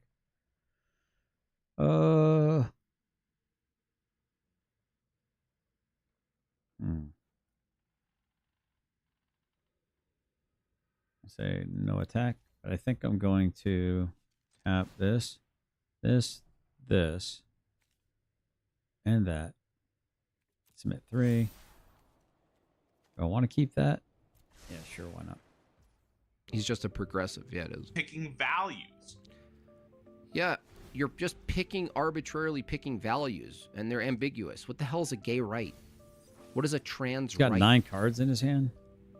What is a right, by the way, from your paradigm? I was going to put all those lands into play. That's a lot of lands. What is this? My guiding This is relative. star is liberty with Brett Cooper, I don't know. She bores me, man. But if you're going to go check it out, go check it out, man. Is she live? Brett Cooper. I haven't watched her in a while. She's a bit of a little hottie toddy. But I don't know. Now, Max, you can run the show logo. Sorry, guys. Yeah, she's a cutie patootie. Let's see. Sorry, guys. We had some technical difficulties, and I have a monitor, and so I can see and hear things, and my brain literally just kind of short-circuited. I'm so sorry we're late. I know that you guys were popping up in the comments, but as I said, we were updating some assets. Some of the stories that we're talking about today were updating in the moment, which is one of the reasons why I wanted to make the show live instead of having it be edited, because when we edit it, that means I usually have to record, a couple days beforehand or the day before, which means that the news changes because things move fast in the world. So that is why we are now doing it live. So I appreciate your patience, even though I was 5 minutes delayed. Now, per usual, my friends, I saw you guys asking about P Pants. Do not worry. There is a P Pants update. He is doing well. He is doing great. It is hot. It is so freaking hot in Tennessee right now, and it is so humid. We have like an extreme heat advisory going on right now. He seems to be doing well. Ironically, our belted Galloway cows, which are like the Scottish cows that have the belt, they look like Oreos and they're really fluffy.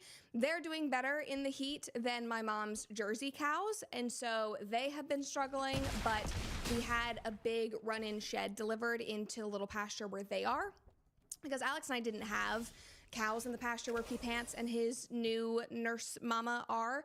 So they've just kind of been out in the sun hiding under trees. We finally got a run-in shed, so it seems like everybody is doing well. We have a fan that's going to be installed for them. So things seem to be moving along very well. I will give you my pregnant farm story of the week, because in the moment, this was so embarrassing and horrifying, but I think you guys will find it funny. And then we'll get into all of these stories. We have a lot to cover, so I won't take too long on this, but I think you guys will enjoy it. Anyway, so basically, I've talked about this before on social media, but we have this electric fencing called Premier One Fencing, and it's like netting, and you can get, taller fencing, shorter fencing. Actually, did I have that? For goats and pigs. Right, wait, hold on. That would have been 6, that would have been 12, 14. Oh, I had it. Oh, I could have won, chat. Hold on. I would have had... That's 6 plus 6, right? That's 12, 14 plus 8. I would have been 22. Yeah, I had it, dude. I just had to attack with everything. Oh, my goodness. Pigs and cows and all these things. We have so much of it. And it has been a never-ending battle. Like, we have tried different, Dang it. chargers. Should have we've just done the attacked. plug-in, Yeah, it we've was done the standard solar. anyway. It's just always like a headache. I don't think that electric fencing and Alex and I get along very well, and so it's just always been a struggle. But right now we have a bunch of electric Another fencing error, for dude. the What the pigs. hell, And man? the reason being is because even though we have permanent fencing, we had to move all the animals around in order to bring Pee Pants up closer to the house so that we could nurse him and watch him and make sure that he's alive and growing. And so we had to kind of switch around where the pigs are, but still protect our sow, the mom pig. All right, brother. I'm gonna go ahead and end this stream right now, and I'm gonna get ready to do the Zoom live stream over there, and I'll see you over at Generally Specific, unless you're watching Brett, which is fine. Thanks for hanging out, dude. I really do appreciate it. I think I had a lot of fun today. Really enjoyed your commentary, and hopefully we'll see you. I'll probably be playing a lot tonight. I'm probably going to be doing a lot of drafting and whatnot. So, but I will see you guys shortly. Thanks for hanging out, and see you later, Subversives.